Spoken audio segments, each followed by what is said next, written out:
Welcome, ladies and gentlemen. I hope you're all doing well, and today, my friends, we're back with a Domination Mode tournament. So we have one of my favorite thumbnails I've made in quite some time, but should be good. Let's take a look at the players, see what's going on. As you know, Domination Mode is the new format for multiplayer, or one of the new formats that we have between land battles and domination, so it is a little bit different than what you've seen in the past couple days as it pertains to the old land battles. But we certainly have a nice set of players here in the top four. Let's go ahead and take a look. So on the top side of the bracket, our first match of the day is going to be Ulrich Rahl facing off against Bobman. Both of them are actually in Clan RTK. So we do have a duel of fates between, I don't know who would be the Padawan and the Master, but I'm sure there's some hierarchy there. And on the bottom side of the bracket, we have Evenstar, of course, who did win the Warhammer World Championship at the end of Warhammer 2, has made it to the top four, and is going to be facing off against the winner of, I believe, Romulan Dog and Voidlaws, if I'm not mistaken, taking a look at the bracket. So this is going to be the jam. Quite excited. Thank you all for joining. And for our first match of the day, let's jump in and take a look at the players and see what the faction picks are going to be. So from the looks of things, it looks like it is going to be Tzeentch facing off against Ogre Kingdoms. Ulrich Rahl did come in with the Ogre Kingdoms, and he picked Ogres and actually banned Khorne, which is really interesting because for most of the games that I've seen today, I've seen Khorne actually be countered pretty effectively by Ogres. So very interesting. Maybe Ulrich has done a little bit of testing. Maybe he knows that his opponent, Bobman, who is one of his clanmates, right, is somebody who's very, very good perhaps at Khorne, and maybe he doesn't want to have to play against that particular player's Khorne, which I think is quite interesting. Yeah, it's going to be good. Hoping Nurgle does well. I think the odds of seeing Nurgle are pretty low, but in a best of 5 final, I think will be potentially where you see it. Because this is going to be best of 3. The 2 semifinals are best of 3, and then the grand finals are best of 5. So come on, RTK. Well, your odds here are pretty good. If you're a fan of the RTK clan, you have 2 players playing right now. So the odds are is that one of them will do pretty well here. Yeah, it's going to be great.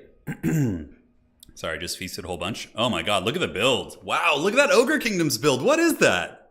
You guys seeing this? Okay, so he has Scrag, which obviously is very good for buffing Gorgers and a pretty good caster. Double Hunter. Oh, they're going to be on the Stonehorns. Oh my god, it's going to be a double Stonehorn opening, I think. Yeah, because I was like trying to add up the resources. I was like, wait a second, that doesn't make sense. That's not, 7,000 plus. Yeah, so he's got an Iron Blaster, 2 Stonehorn Hunters, as well as Scrag. And now for Tzeentch going for a very wide build, which I think is good. And even though Stonehorns are super heavily armored, I still feel like against like blue and pink firepower, they could go down.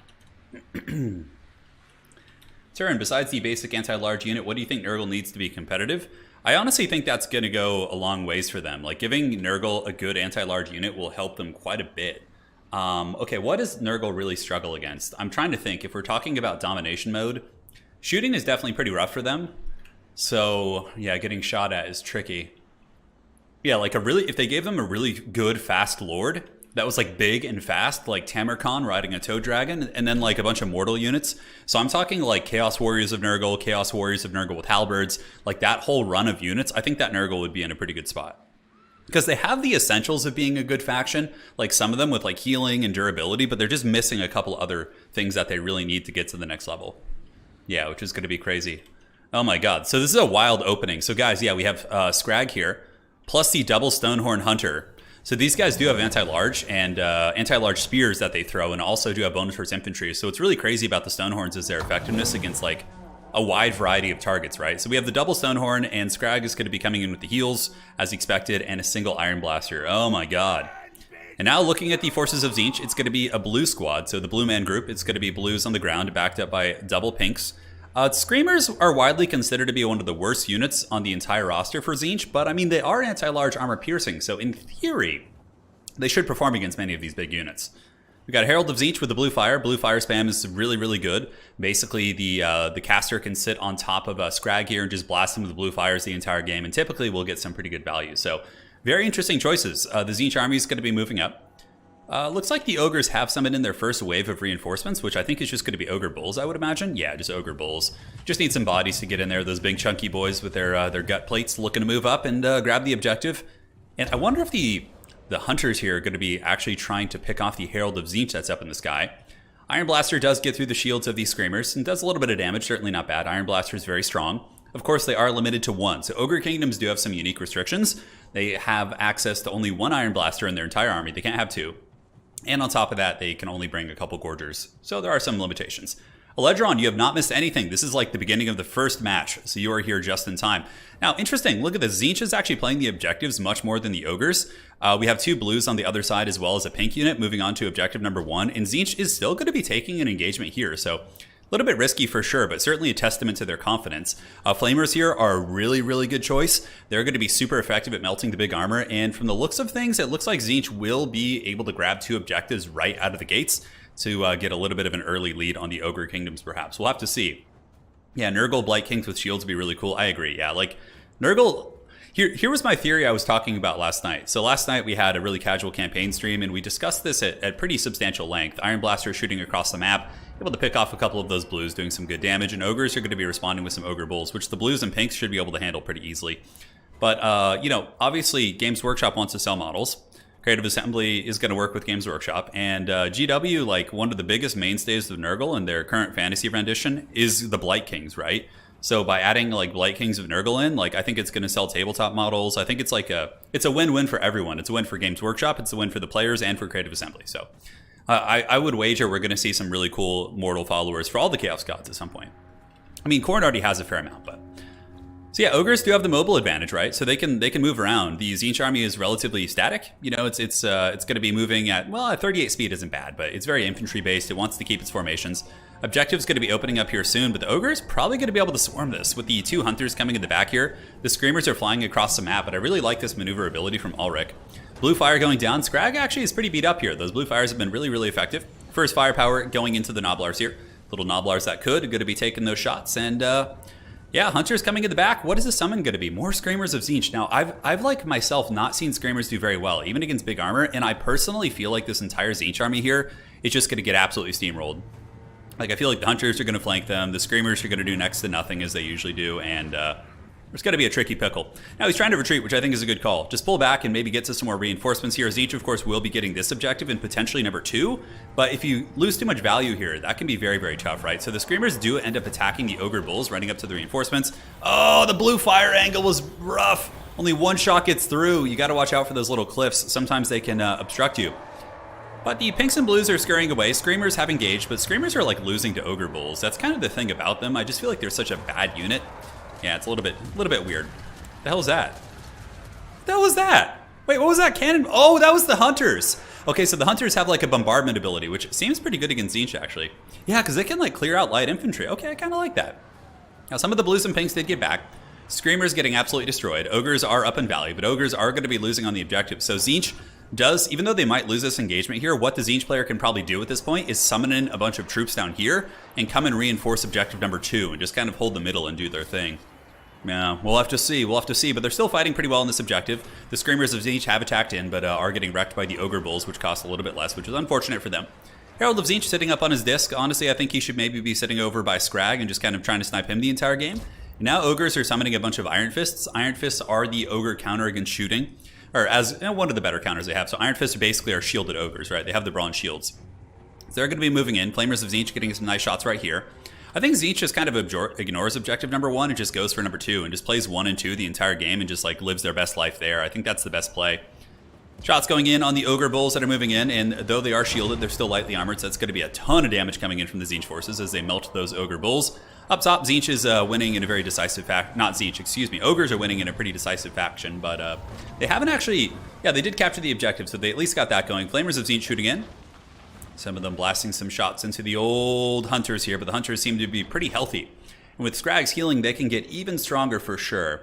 Gotta love when a rare ability surprises. Yeah, you know, you don't see hunters terribly often. I mean, you do see them, but a lot of times people don't bring the abilities, but they have access to like a Vampire Coast kind of bombardment ability. Okay, Tzeentch, even though they're getting outvalued by a fair amount, by about 1,200, Bobman here is getting the objectives. The Ogres are playing like with all these big SEMs and these big things that don't necessarily have the capture weight to out-capture these cheap infantry. So Tzeentch might be able to get a pretty darn big lead on points if they can just play this objective game. The middle might be a little bit precarious, but Ogre Bulls with Iron Fist trying to move around. Tzeentch in terms of summoning, they do have some pinks coming in from the back, which I think is very, very good. Objective number 1 is going to be going to the Changer. And since the Hunters moved down to the low ground objective, that has given Tzeentch the opportunity to capture the high ground objective. Flamers of Tzeentch shooting into the big man here. They have decent tracking, actually. Wow, that was pretty good. Did about 400 or 500 damage. Another Flamer shooting in as well. Flamers of Tzeentch very, very good against armor. But we do have the dreaded Saber Tusks making their way in, so the Saber Tusks a very good hunting tool. Another bombardment going down, and the Tzeentch front line here is certainly buckling, but those little pink and blue horrors are surprisingly durable, and honestly, Tzeentch is doing a really good job pulling the value back. They were behind by quite a bit. It was almost like 1,500, 2,000 of a lead, but now it looks like the forces of the Changer are on their way back in, and I would imagine Scrag is going to be in the danger zone a little bit. No, it looks like he's okay back here. He's kind of hiding. What has the Iron Blaster been shooting, by the way? I feel like the Iron Blaster maybe has been trying to shoot at this Herald up in the sky. So the Chromatic Tomb is active. That's going to be giving power recharge. It also does replenish your reserves. A really, really good item. 2 Hunters very, very damaged, but the Saber Tusks here doing an excellent job. Some Screamers of Tzeentch were summoned, and with a little bit of buffering should be able to win that fight. Oh, the Iron Blaster shot, nasty. Those Flamers getting absolutely pounded right there. Now, Ogre's charging up, but I do not believe that the Iron Fist will help against the Flamethrower shots, and those Ogre Bulls pretty close to breaking, but the Iron Fists do actually save them from the pinks and blues, so it gives them enough staying power to kind of push up that hill. Now the middle objective is going to be contested. It looks like the Ogres might have the capture weight, but they keep moving off it. I've seen this happen a lot, where people focus too much on value trading in domination mode and don't really play the objectives, and it comes back to bite them. I think the big thing for Bobman is going to be trying to basically get enough points that he can win with just one objective with the triple cap here, and then what you do is you just fall back and Helm's Deep on your defensive objective. It's a really, really strong play for sure. So yeah, this objective is being held. It looks like the bombardment from the Hunter going down. It kind of tickles the pickle of those pink horrors with the shield there, but in the middle, the Ogres finally are getting some units onto the objective, but they might get shot off here by the Flamers of Tzeentch down here, as well as the pinks. Certainly a very contested fight so far. Scrag getting blasted by this Herald up in the sky. Really, really good pick on the Herald. I think the Herald is an excellent choice against Ogres, because he has a ranged attack too. Sometimes you'll see Tzeentch players also go with the double iridescent horror. Now down to the pits, we do have the 2 Stonehorn Hunters. It looks like the Ogres will finally wrestle control of this back objective. I don't see Tzeentch having too many ways of holding this, although they're still getting a lot of points, guys, and it is getting a little bit danger close to the point where Tzeentch might just need a single cap to win this. Because there's like no points for the Ogres right now. Scrag getting bombed again, and what's really cost effective about the Tzeentch character taking out Scrag isn't necessarily like, yeah, the damage is nice and he might eventually get him, but Scrag will most likely survive, is that it's forcing Scrag to use heals on himself instead of using them on like the Stonehorns or these other combat units that are a little bit more effective. Now Tzeentch does summon in some spawn, Spawn of Tzeentch, pretty good. They have armor sundering, so they will bring the armor of the hunter down to 80, which might not seem like a big deal, but it's still very, very nice. And then the shooting of Tzeentch will be that much more effective. So the back objective is taken here. Ogres threatening to take the center. Tzeentch needs to find a way to hold down the center for as long as they can. And look at this, a huge, huge force. And this is a pretty cool tactic. The fact that he banked resources and then summoned, like to make it more of a surprise, is strong. A lot of people will just kind of trickle in one unit at a time as soon as they can afford it. But being able to bank and surprise your opponents can be very strong. So big Ogre force. This is a huge capture force. We have Ogre Bulls and Double Noblars, which have amazing capture weight for their price point, and they're all moving here towards objective number 3. Now Tzeentch is holding down the middle. Tzeentch is actually still fighting for the high ground objective, but it looks like they're catching up in value pretty well too. The Hunter's armor is sundered, and Warp Flame also lowers armor, so he's actually down to 65 armor. Really cool combo of actually of the spawn plus the flamers there. And the middle objective has been held by Tzeentch. Points are very, very heavily favored for the changer, but the Ogres, with proper control here, especially if they pull some of these Ogre Bulls, they should be able to get objective 3, although Tzeentch is responding pretty well by getting a bunch of blues up here. And blues can defeat Noblars in combat, and their shooting is also quite exceptional against the Ogre Bull models, especially if they're not the Iron Fist variant, which they're not. These are just the basic Iron Fists, or the basic Ogre Bulls, so they're not going to have any mitigation of any sort. And this low ground objective is being held pretty well, and Tzeentch is also threatening objective 1 again, which I think Ogre should hold, but they may have overcommitted to this side. It's a little bit hard to say. The two hunters are definitely in the danger zone now, moving into that heavy firepower from the changer, which is being bathed in Warp Flame. Still has 5,000 HP though, which is pretty incredible for sure. Now here, this hunter does have the Troll Guts moving down to the low ground, going to be going after the pink horrors. Objective 2 really needs to be taken. Like, there needs to be some Noblar trappers or something to come jack this objective. I feel like the middle objective has basically been so unguarded for most of this game, but there's just been no capitalization from the Ogres on that. Like, I think having the Iron Blaster sitting on it would be good. Like, just any number of units could do that. But it's going to have to be a triple cap now, because I believe Tzeentch has enough points that they could just win on one objective. So if you're the Tzeentch player in this situation, what you want to do is basically just get all of your units and run them to objective 3. Like, all your additional summons, just Helm's Deep. You need to sound the horn of Helm Hammerhand once more on objective number 3 and make sure that the Uruk and Nobblers can't get there and capture it. So 100% think that would be the play. Although it looks like he's still contesting multiple sides, which I suppose by contesting the rest of the battlefield, he is, keeping the Ogres busy. But again, Helm's Deeping here would be very good, because now the Ogres might be able to get it. Yeah, the Ogre Bulls charging downhill. The Pink Horrors are in a little bit of a rough position, but they do actually roadblock the Noblars off. Screamers are coming in, will lend a little bit of anti-large against the Ogre Bulls. And looks like game 1 is very, very tight. The middle objective is now being taken, but there are some blues that are moving up onto that objective to buy a little bit of time. Gorgers have been summoned in. I'm surprised we didn't see Gorgers earlier. I know they might not seem intuitively strong against Tzeentch, but just due to the fact that the unit is a little bit overtuned in my experience, they trade very, very well against most things. But yeah, you got to Helm's Deep on this objective. This back objective is literally everything. Tzeentch has been allowed to hold these middle objectives for too long. I feel like Ulrich, though he's playing very well in terms of value trading, he's actually quite ahead of Tzeentch in terms of almost like 1,500, 2,000 value. And that's not even including the healing he's been getting. He hasn't been playing the objectives very well. He's been focusing too much on just the big karate chops. But I mean, there is a chance there could be a triple cap here, dude. Oh man. Look at this. Ogres have such good capture weight. It's pretty insane. Ogre Bulls have the same capture weight as infantry. And now we're getting blues. And see what I'm saying? Like, there was still units being summoned over here, like on these different objectives. Whereas I think if Tzeentch had just cackled and summoned a ton of units on the back objective, they just had the game easily won. But they kept summoning units to try and contest the middle and these other points. They are holding objective number 2 as well. And I think Ulrich is realizing now. Nobblers are sprinting for objective 2. Oh my god, this could be like a huge reverse sweep with the Ogres. Oh, and the objective is taken. I can't believe he allowed that to happen. You got to just fall back and Helm's Deep on that objective. You got to do it. Objective 2 is for Tzeentch. Guys, they're within 100 points of winning. Oh my god. And the Ogres get all 3 objectives with like 105 points to spare. Now Tzeentch has to basically just battle tooth and nail to try and get this back objective. Like, they have to try and get this. It's their only chance, I think. I mean, trying to ninja these other objectives, Ogres are too fast of a faction. Oh man, could have potentially been a throw here. Like, I think that Bob had that one in the bag. All right, so Pinks are moving up. They're obviously going to give some good shooting, but Ulrich Rahl has been using his flanking in these Ogre Bulls with the Iron Fist super well. Dude, 105 points. That is so close. And now the Ogres, I think, have a pretty good stranglehold on objectives. And Ogres aren't a faction that you can outmaneuver super easily. Tzeentch is obviously trying to get up with whatever they can. The Hunter in the backfield is still going like an absolute champ. And despite the fact that Ulrich made some big misplays with the objectives, he still is able to triple cap with like literally 15 seconds left before he had lost the game. Tzeentch does have a lot of time, but Ogres are also up on value. If it was the reverse and Ogres were down on value and Tzeentch was up, I would be a little bit more confident that Tzeentch would be able to capture some objectives here. But in this case, I simply think that they're not going to be able to. I think the Ogres win this game. Because like they can respond so fast. If Tzeentch summons anything here, you have like a bunch of like 54-speed Ogres responding to that threat and roadblocking them. Oh man, this is crazy. This is a wild game, dude. What a great one to start things off. Like that's you gotta always have that mindset when you're playing domination mode. Like, okay, do I have enough to Helm's Deep? And if you do, you go for it and just like literally stack every single unit you have on that objective. Because you know, even with just one, would have been able to win the game in like what? So it's 5 per second. So yeah, it wouldn't have been very long. Crazy stuff. But yeah, I think the Ogres hold the objectives now. I'm curious to see what Tzeentch is going to do. Bob looks like he's still just trying to get up on this objective, but you can see here like his 3 units like. So 700s, 1400, and 1800 gold are struggling to get through like 650 gold here.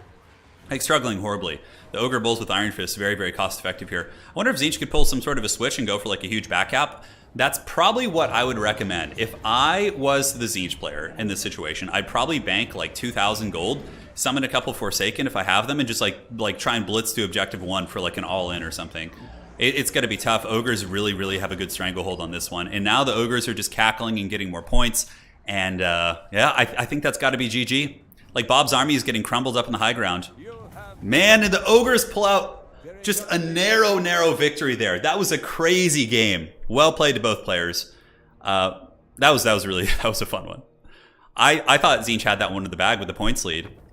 Hunters did good. Iron Blaster only got 1,500. Nothing like was too crazy in terms of performing for the Ogres. Yeah, just slight outvalue and then getting the objectives using the Noblars, which they're super good for it. And that is going to be game 1 of this best of 3. So let's update the scorecard. That's going to be 1-0 for Ulrich. I feel bad when the clanmates have to fight each other, but that's the problem when you're in a really good clan. You know, you're going to be running into your teammates because obviously you have a ton of good players. That was really unexpected. Yeah, that was really unexpected. Wait, it's actually true. Yeah. Great game. GG. I can't believe the Ogres came back. 105 points. That's like a couple victory, points right there. Just a couple. It's all Ogre now. Yeah, I think because we saw like when Tzeentch had enough points to win on 1, they kept sending stuff to number 3 and 2. And if they had sent everyone to 1, they would have won the game. 100%. Like 100% would have won it. But it can be kind of hard to to know that, like when you're in the heat of combat and you're trying to like play the field, like sometimes it can catch you off guard. Yeah, good comeback though. Good comeback. Very close. Ulrich Rahl was like in the danger zone. He was on the highway to the danger zone, but he just barely took the exit and was able to get off it. So yeah, crazy stuff. Saris Blood saying, I think dropping Scrag in the Iron Blaster and going wider would have been better. Probably so. You're probably right. Scrag is still a good lord, even without Gorgers. Like, he's a cheap caster. And, he's got some good abilities, too, so. Plus, if you want to summon in some Gorgers, he's good. But yeah, you could absolutely go wider. Yeah, the Iron Blaster isn't necessarily terrible against Tzeentch, because if they go Forsaken, Doom Knights or Chaos Knights, which you can sometimes see, they'll be pretty good. I still am not sold on Screamers, too. We saw a lot of them, but I feel like they're just kind of mediocre, but. 21 seconds with 1 objective. Yep. Thank you for doing the math. I am incapable of doing such things. And let's see what the picks and bans are going to be for the next game. And do we have any updates on who has made it to the top 4? Okay, so it's going to be, let's go ahead and get to the bracket. You guys ready for some high-tech technology? Check it out. The to-be-determined player is now Void Laws. I typed on my keyboard and that just magically appeared. Hundreds of years ago, they would have been impressed by that feat. Okay, so back to the battle. It is going to be Void Laws versus Evenstar, 2 players who were almost always towards the top 4 of tournaments back in the days of Warhammer 2. They were both defeated last week in the first Domination Mode tournament, but I'm sure they'll be back and clearly have been training here and are now in the top 4. Gorgers are limited to 2. You can only bring 2, yeah.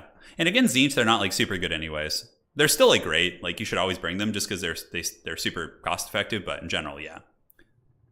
All right, so the matchup here is going to be Ogre Kingdoms for Bobman, and it's going to be Slaanesh for Ulrich Rahl. I would imagine it'll be a ton of Slaaneshi spears. Like the Marauder spears and the Hell Scourges seem super cost effective here. Streaming from the future, basically. Yeah, 100% the truth.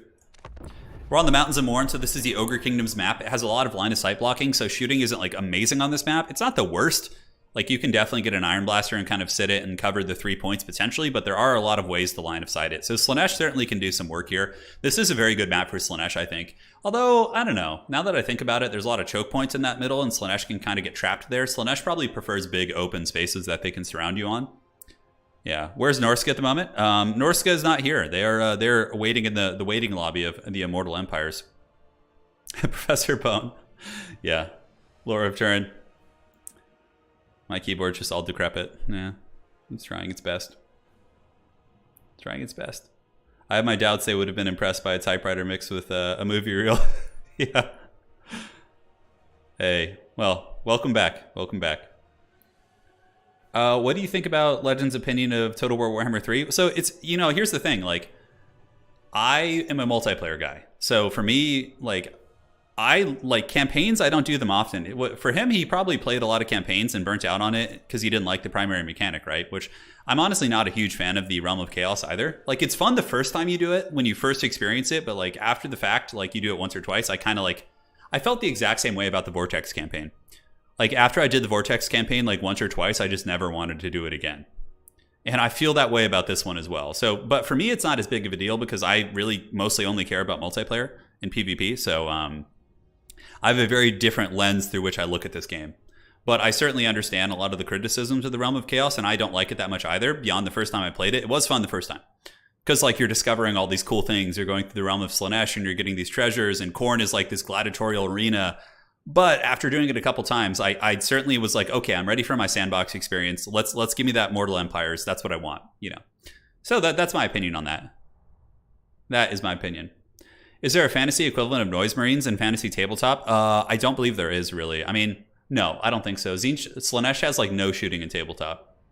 Although in Age of Sigmar they do. They have like some archers, like some type of archer unit. But yeah, there's no like sonic archers or sonic demons or anything like that. Yeah. But like I'm enjoying Warhammer 3 quite a bit. I think it has some, you know, issues, but like, I think Warhammer 3, like, you know, 6 months from now is going to be a pretty damn solid game. And I'm still enjoying it now. I'm having a blast with the PvP. So, you know, that's my opinion. That is my opinion. Dude, yeah, the campaign is really tough for Demons of Chaos and Kislev. Yeah, exactly. I'm definitely looking forward to the traditional campaign map. Yeah, it's not perfect. It's not perfect, absolutely. But, like, I'm pretty easy to please. I'm like really happy that Creative Assembly like went through the effort of making a new multiplayer game mode. And though I would like to see some changes to it, I think it's pretty great in some ways because it's given like new players an opportunity to get involved. They don't need to know tournament rules. And I think it's great. I think Domination mode is pretty cool. Like, it has some problems, but I think we'll see them getting fixed and we'll be in good shape. Slaanesh has a harp demon in Age of Sigmar. Okay, yeah, it like plays a harp and like attacks with that. Pretty cool. Yeah, some great quality of life changes. Like, the diplomacy rework is so good. And honestly, like, the fact that we have simultaneous turn... You see, again, I'm looking through this game through the lens of multiplayer. So, like, for me, campaign is still fun because I can play head-to-head campaigns with my friends where we don't really care about the Realms of Chaos and we're just trying to fight each other. Like, that is so cool to me. That we can have simultaneous turn campaigns. Like, I'm really happy with that. I'm really, really happy with that. What other units have you limited in tournaments? Michael asks. So only Iron Blasters and Gorgers, nothing else. Yeah, and Pendulum is also banned. Yep. Pendulum is just stupid. Dude, I'm really excited to see like how the old world factions perform in Domination mode. I also sent a request to Creative Assembly, or to some folks I know there, seeing if when the community mod tools drop, if we as the players could develop maps for Domination mode. So when the mod tools drop, we'll be able to do modded maps, right, with Domination. So I messaged Creative Assembly and I was like, hey, is it possible that we as the players can create maps and then submit them to you guys? And if they look fine, you guys can add them into the multiplayer pool with patches and updates. And it sounded like they were really into the idea. So I'm going to be super persistent about that and see if we can make that happen, because then I think I could put together a team of people who really know multiplayer, who are super passionate about it, and we could create Domination maps that I think everyone would really like. And we have 7 maps now. If the community gets their hands on that, I think we could have like easily 30 really good maps for domination, which would be awesome. So that's something I'm going to be pushing really hard for in the next couple months. Like, really, really hard. Yeah. Bretonnia could be really good in domination. Oh yeah, Fey Enchantress, Paladins, like knights running around hammering objectives. Sign me up for that shit. Peasant mobs holding objectives, you know, for 100 gold. Sounds great. Melody, thank you for dropping the link. Greatly appreciate it. Yes, yes. I'm going to try and make it happen. Yeah, we'll see. No promises, of course, but it could happen. All right, ladies and gentlemen, game 2 here in the top 4 of today's Domination Mode tournament. It's going to be Ogre Kingdoms facing off against Slaanesh. Scrag looking extra thick with his triple chins, and the Herald of Slaanesh is ready to party as well. So it looks like we do have the Spear opening with the, oh, look at that, some Demonettes as well, kind of interesting, and the Double Cultist, which is going to be great. Which is going to be great indeed. Will Warhammer 3 multiplayer be cross-platform for Mac? I have no idea. Yeah, I don't know anything about like that kind of stuff. Can't you already do that? Can you play this game on Macintosh? Tomb Kings with Sepulchral Stalkers being ideal secret. Yeah, it's going to be super cool. It is going to be super cool. Yeah, so that's like something that StarCraft esports did, right? Like StarCraft had a lot of community-made maps for tournaments, and they've become like mainstays of events. So I think we can do that here as well. Total War says, I seem to be doing fine in ranked, but I just lost the first round in the tournament again. My build looking back wasn't optimal, but how can I better prepare for them? So you need to play a higher level opposition, because the ladder, for the most part, like 80% of your games are not going to be good practice, because it's mostly like, I would say, yeah, it's not like a true competitive experience. It's good for like just getting reps in and familiarizing yourself with units, but I would recommend getting into the Discord and finding some people to practice with there, like some higher level folks, and asking them to play games. I think that's going to be your best bet. All right, ladies and gentlemen, so Scrag is here with a Noblar opening, tons of Noblars, double Gorger. Gorgers are just insane, even against Slaanesh. Like, you would think like an armor-piercing like unit wouldn't be super good against them, but they just are OP, so you might as well bring them. And we have Iron Guts. Ooh, Iron Guts. This is kind of interesting. So I think the Iron Guts here are actually like a meta choice, like a meta build against the Spear spam. Because a lot of Slaanesh players in this matchup just spam, you know, Marauder Spears to counter the lightly armored Ogres. So bringing in the armored Ogres, I think, gives you some nice sustainability on the objective. Yeah, all the main maps in StarCraft 2 maps are player-made now, and I think we can make that happen for Total War Warhammer. There's a couple of really passionate CA employees, so I think if we can work with that small group of multiplayer employees there, we can make something cool happen. All right, so Herald of Slaanesh. We do also have the 2 cultists here with the 2 summons, and summons are good for shutting down shooting and getting surrounds. What's really good about Demonette summons is you can summon them behind enemy units and then get the devastating flanker charge with them, which is really, really cost effective. On top of that, we got Seekers, huge armor piercing unit, and a couple Hellstriders, and that seems to be it. Slaanesh is really good at playing like the side objectives too with their speed and all that stuff. So what do I think the future of multiplayer looks like? Domination or land battles? I think it's too early to say. I think that we need to have a lot more tournaments, and I think we need to see more factions being added, more maps, and you know, maybe some minor tweaks to domination. And I think domination, like with some adjustments and new maps, could actually be like the premier like main multiplayer mode. But again, like land battles still do have a really magical place. But if we could find a sweet spot between the two, I think that would be really good. All right, so we have a big flank coming around. We have the Seekers of Slaanesh as well as the Hellstriders, and it looks like Slaanesh is going to be taking a fight here, which yeah, more Demonettes on the far side. Demonettes, I don't know how they would trade into Ogre Bulls. It'd be kind of an interesting fight. Ogre Bulls obviously aren't like heavily armored, so the Demonettes aren't going to be really getting their value from the armor-piercing perspective. But this is really risky by Ulrich. Oh, Ulrich Rawl, you're in the danger zone. Yeah, he went like behind the Ogre army to get a surround, and now like the Slaanesh cavalry are just going to get absolutely Ogre slapped. The Ogres will be feasting tonight, and this is like a big danger of going into somebody's spawn zone. I remember there was a lot of like folks saying like, yeah, you know, it's going to be bad to spawn camping is going to be brutal. Like, no, spawn camping is a terrible, terrible idea, because by doing it, your opponent can summon stuff on top of you. I do like Slaanesh's response to this, how they're moving in to attack like during all this. They realize that the situation here isn't great, but they're going to be moving in and fighting, at least while some of the Ogre army like piled over here. Slaanesh has the opportunity to maybe get some value up in these engagements. Now, Herald of Slaanesh and Demonettes here. Looks like there was a summon attacking some of the Iron Guts. More and more Demonettes fighting against the Ogre Bulls and Noblars here. And now the Spears are going to be surging up. In the backfield, you know, considering how like bad of a catch that was, that actually ended up being an okay value trade for Ulrich. Like, he kept it within 400 or 500 with his good Alpha Strikes. And now we get more Hellstriders with Slaanesh maybe moving in to attack in the backfield. Is Slaanesh going to be playing the objective game or just going for a big Alpha Strike? It's a little bit hard to tell. Scrag is slightly damaged. Acquiesce put on him as well, and there's going to be another Demonette summon, so the Demonette's obviously kind of getting crumbed. So trading okay here considering it's a 2v1, but Yeah, Slaanesh might have to play the objective game, but like sending that many units into the Ogre backfield seemed like a huge disaster here. And now they're going to be having a rough time. A couple Demonettes will fight for a moment longer. Slaanesh does not have anybody on the objectives at this point, so they're really kind of all in on just trying to value trade with the Ogres. I think this is a big mistake. I think Slaanesh needs to play the objectives. And the Ogres, of course, when they try and bounce to get one of your objectives, you like hit them in the weak spots. I think taking a head-on fight with Ogres, especially when you're fighting in their deployment zone where they can summon reinforcements super quickly, is going to be a relatively trickle pickle. Kind of like you're trickling in. Yeah, but a tricky pickle. Hey, Cowboy Bob, thank you for the 20 bucks. I think domination is the future. Would like to see larger maps mixed in. Yeah, I think so. I think so. Like, I think when we get better maps and perhaps maybe slightly adjust the starting funds, I think domination mode could just be like what everybody was looking for in the beginning.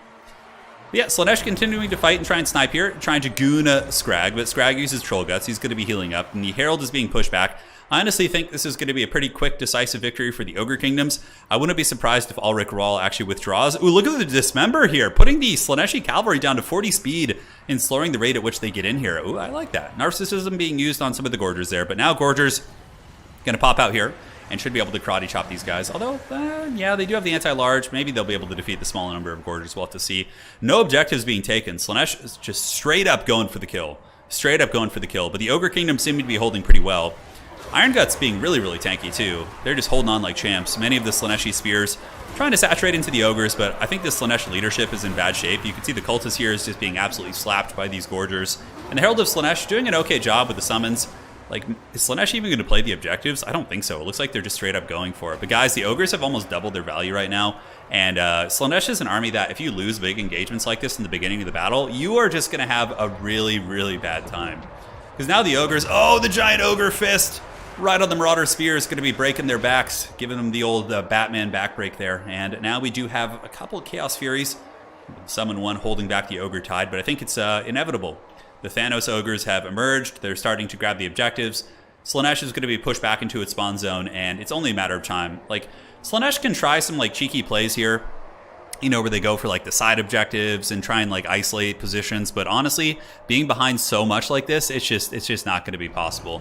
A couple of objectives being taken. So Ogres are taking one objective, and it looks like Slaanesh is going to be taking objective number 1 on the other side, but really, I'm not seeing it looking good for him. Hey, Mr. Pig! The thing about changing the number of objectives is that they either need to change how much each objective gave for the map, or it would make it take much longer. Yeah, exactly. King of the Hill would be an interesting one. That would basically just be like a land battle, you know, with an objective in the middle. But it would also punish factions that, like, you know, that would be a really interesting one, like a King of the Hill map with just one objective that gives slightly more points. Like, maybe it gives like 10 per second. I actually think a King of the Hill could be kind of a cool idea. Because then it just becomes like a land battle, but with like an objective forcing you to fight. But like, as long as it like takes long enough and the other side can actually, you know, kite a little bit and get a little bit of value in that way, it could be interesting. It would require a lot of testing for sure. Slaanesh trying to alpha strike some of the side objectives, like bringing in some Hellstriders and some spears to get those objectives. I think like if Slaanesh had just played this way in the beginning, like it could have been a much more cozy situation. Ogre Bulls with dual weapons moving in, and they will lose to spears one-on-one, but if they have any Noblar support, which they do from these trappers, they should be able to win that fight right there. And yeah, I'm not seeing any comeback for Slaanesh, guys. I wouldn't be surprised if Ulrich just leaves this game soon. Like, I just think there's no chance, and there's not really much of a point in trying to fight this. You know, domination isn't so different from land battles that if you lose big engagements, you're still going to lose the game. Like, the micro and the battles are still important. It's not all about the objectives, like, depending on how you like to play. But, yep. And no Greasus Goldtooth. I know the meme master is not here. Greasus is a huge, huge meme. Although, one matchup he is actually good in is probably Slaanesh. Because there's a ton of, like, large cavalry with Slaanesh, and Greasus can just, like, sit in an objective and tank it pretty well. He can fight the greater demons relatively effectively compared to Scrag, so... But Scrag is still just objectively better, I think. He does have access to the Gorger buffs, which if you're bringing in a couple Gorgers is, like, always worth it. And Ogre Bulls with dual weapons going to be piling in on both sides. And now you can see the Noblars are in there. We got Saber Tusks. So this objective is going to be taken by the Chungus Kingdoms. It should be a triple cap here in a second. So Ogres are just missing objective 1, which they have exponentially more capture weight on. So they should be getting that in just a second. And yeah, GG in my opinion. I wouldn't be surprised if the players withdraw. I mean, they've been fighting for about 7 minutes by now. So, you know, it's not like it's a super quick game. Basically, in land battle tournaments, most battles are over between, you know, 3 and 5 minutes. It's a very, very different paradigm. Domination is a much different beast. So Ogre Bulls fighting down here on ye old low ground. Hellstrider's trying to move in, but there's just too many Ogres. They're everywhere. All 3 objectives have been taken, and that is going to be a withdrawal from Ulrich, which I think is good. If you're playing in this tournament and that happens to you, just don't be shy to leave. You don't have to put on a show. You just you can just leave the game. Yeah. All right. So honestly, I think Slaanesh had a great chance to win. I thought the build was fine. I just think the engagement that they took, blobbing with the Ogres in their deployment zone, was too much. And the bread was, then buttered.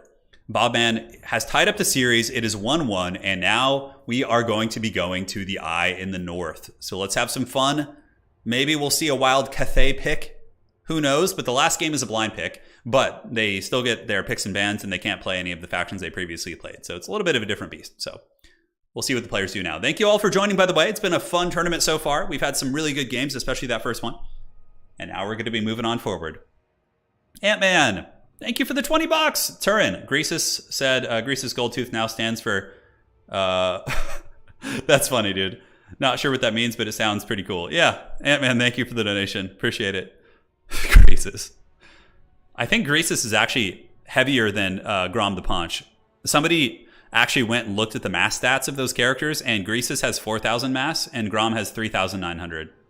So it would appear that the debate has been settled, and Greasus is the chunkier of the boys. How does the point system work? So Pedro, for each objective that you're holding, you get 5 points per second. The first to 5,000 wins. But like, you don't necessarily have to go for the objective. Sometimes you can focus on killing your opponent's army and then getting the objectives later. So there's a couple different ways you can play domination mode, which I think is cool. Any idea how the ranking system works? The first 40 players in the ladder seems to be bugged. Okay, so Pedro, let me tell you this as well. The leaderboard means absolutely nothing right now. It's meaningless. It's broken. And honestly, like, many of the best players who play this game don't even really play on the ladder. They practice amongst their practice partners, and they play in tournaments. If you want to know who is the best at this game, Pedro, you should watch tournaments. Because in tournaments, you're going to see the best of the best. Yeah. The ranked ladder point system, the ladder doesn't mean anything in this game. Nothing. It's just a fun place to practice. Like, the number one, like the top 5 on ladder would probably stand no chance against these high-level tournament players. No chance. They would get crushed consistently. So yeah. Take that. Like, the best players you're going to see winning these tournaments. And I'm actually in the process of updating my website, and we'll have a leaderboard on there for tournaments and everything. So you guys will be able to see, like, who the boss hogs are. Grom won't be happy about that. That's true. He's going to have to eat some more. So it looks like Bobman is going to be going Khorne in the last game. Khorne versus Tzeentch on the Eye in the North. Okay, I think this matchup is pretty interesting. With Pendulum being banned, I think it's more even, but I still think Tzeentch is very, very strong here. Is there a way to switch between land battles and domination for tournaments? Yeah, we do it all the time. I do both land battle tournaments and domination tournaments. I do both. I haven't had a chance to watch in ages, but glad I've caught up on this one. Hey, welcome back. I don't know, the fun factor for me in tournaments and competitive play is quite... Hey, that's totally fair, man. It's not for everyone. But yeah, the leaderboard doesn't mean anything, really. Yeah, it's a shame. Yeah, exactly. People often abuse broken things to rise on ladder, like Pendulum, etc., etc. Best ladder versus tournament players. I would wager a ton of money that the tournament players would crush the ladder players, like, every time. Because if you let a tournament player use broken stuff, it's going to be even scarier. Yeah. The top ranks. Yeah, I have played the top, like, people on ladder, and, you know, myself, I'm a decent tournament player. I've consistently beaten people, like, towards the top of the ladder. And on top of that, they're abusing, like, broken shit. And I'm not even the best. Pablito says, I'm mostly a campaign player, but I enjoy watching multiplayer on your channel. It's fun. Yeah, multiplayer is definitely, like, domination mode is pretty good. It's a good place to get into for new players. Yeah, Romulan, I think a lot of that feedback has been sent. I think we could see domination mode with, like, a slightly bigger starting army and less reinforcements, which I think would be pretty cool, actually. I would like to see it like that. Like, not a huge difference, but maybe, like, 9,000 starting army with, like, 5,000 reinforcements or 4,000 reinforcements. I would actually like something like that more. Yeah, 100%. But, you know, it's a new game. We're basically testing it right now. We're basically testing it. All right, ladies and gentlemen, Game 3, the rubber match here in this first semifinal. It's going to be the Herald of Khorne facing off against the Exalted Lord of Tzeentch. He is ready to come in and drop some blue. And oh, look at that. I can see his abilities there. That's pretty cool. Blue and pink fire. But it's going to be a double cultist opening. Cultists are pretty good against the Forsaken because you can summon bloodletters, which counter them. Also, you can shut down Tzeentch shooting by summoning some of the bloodletters on top of them, which is nice. Although Flamers of Tzeentch are very fast with 50 speed. We have Spawn, bloodletters, and a Herald. An Exalted Lord of Change with a Chaos Knight. Chaos Knights are pretty good against Khorne because Khorne Cavalry will defeat them, but the Chaos Knights are a really good answer against Khorne Dogs. So if your opponent's using Furies and Khorne Dogs to try and shut down your shooting, you can use Chaos Knights to run those units down, and it's very, very nice. And yeah, pretty cool build. We got some Forsaken in there. Forsaken aren't bad. I don't know how they trade against Bloodletters head-to-head. I think Bloodletters just barely win it, but we'll have to see. I think 75 for starting and 25% would be a sweet spot. Yeah, I think so. I think so. And I really do think that like those are changes that we can make happen. I really do. 75-25 sounds correct. Yeah. I'm totally down for that. Will you be doing more Age of Empires 4 content? Yeah, I will, but not like super often, but I will have like one Age stream a week probably. I would say once a week. Because I'm kind of becoming more of a streamer now. Like I prefer streaming than making videos. So I think like I can totally do that.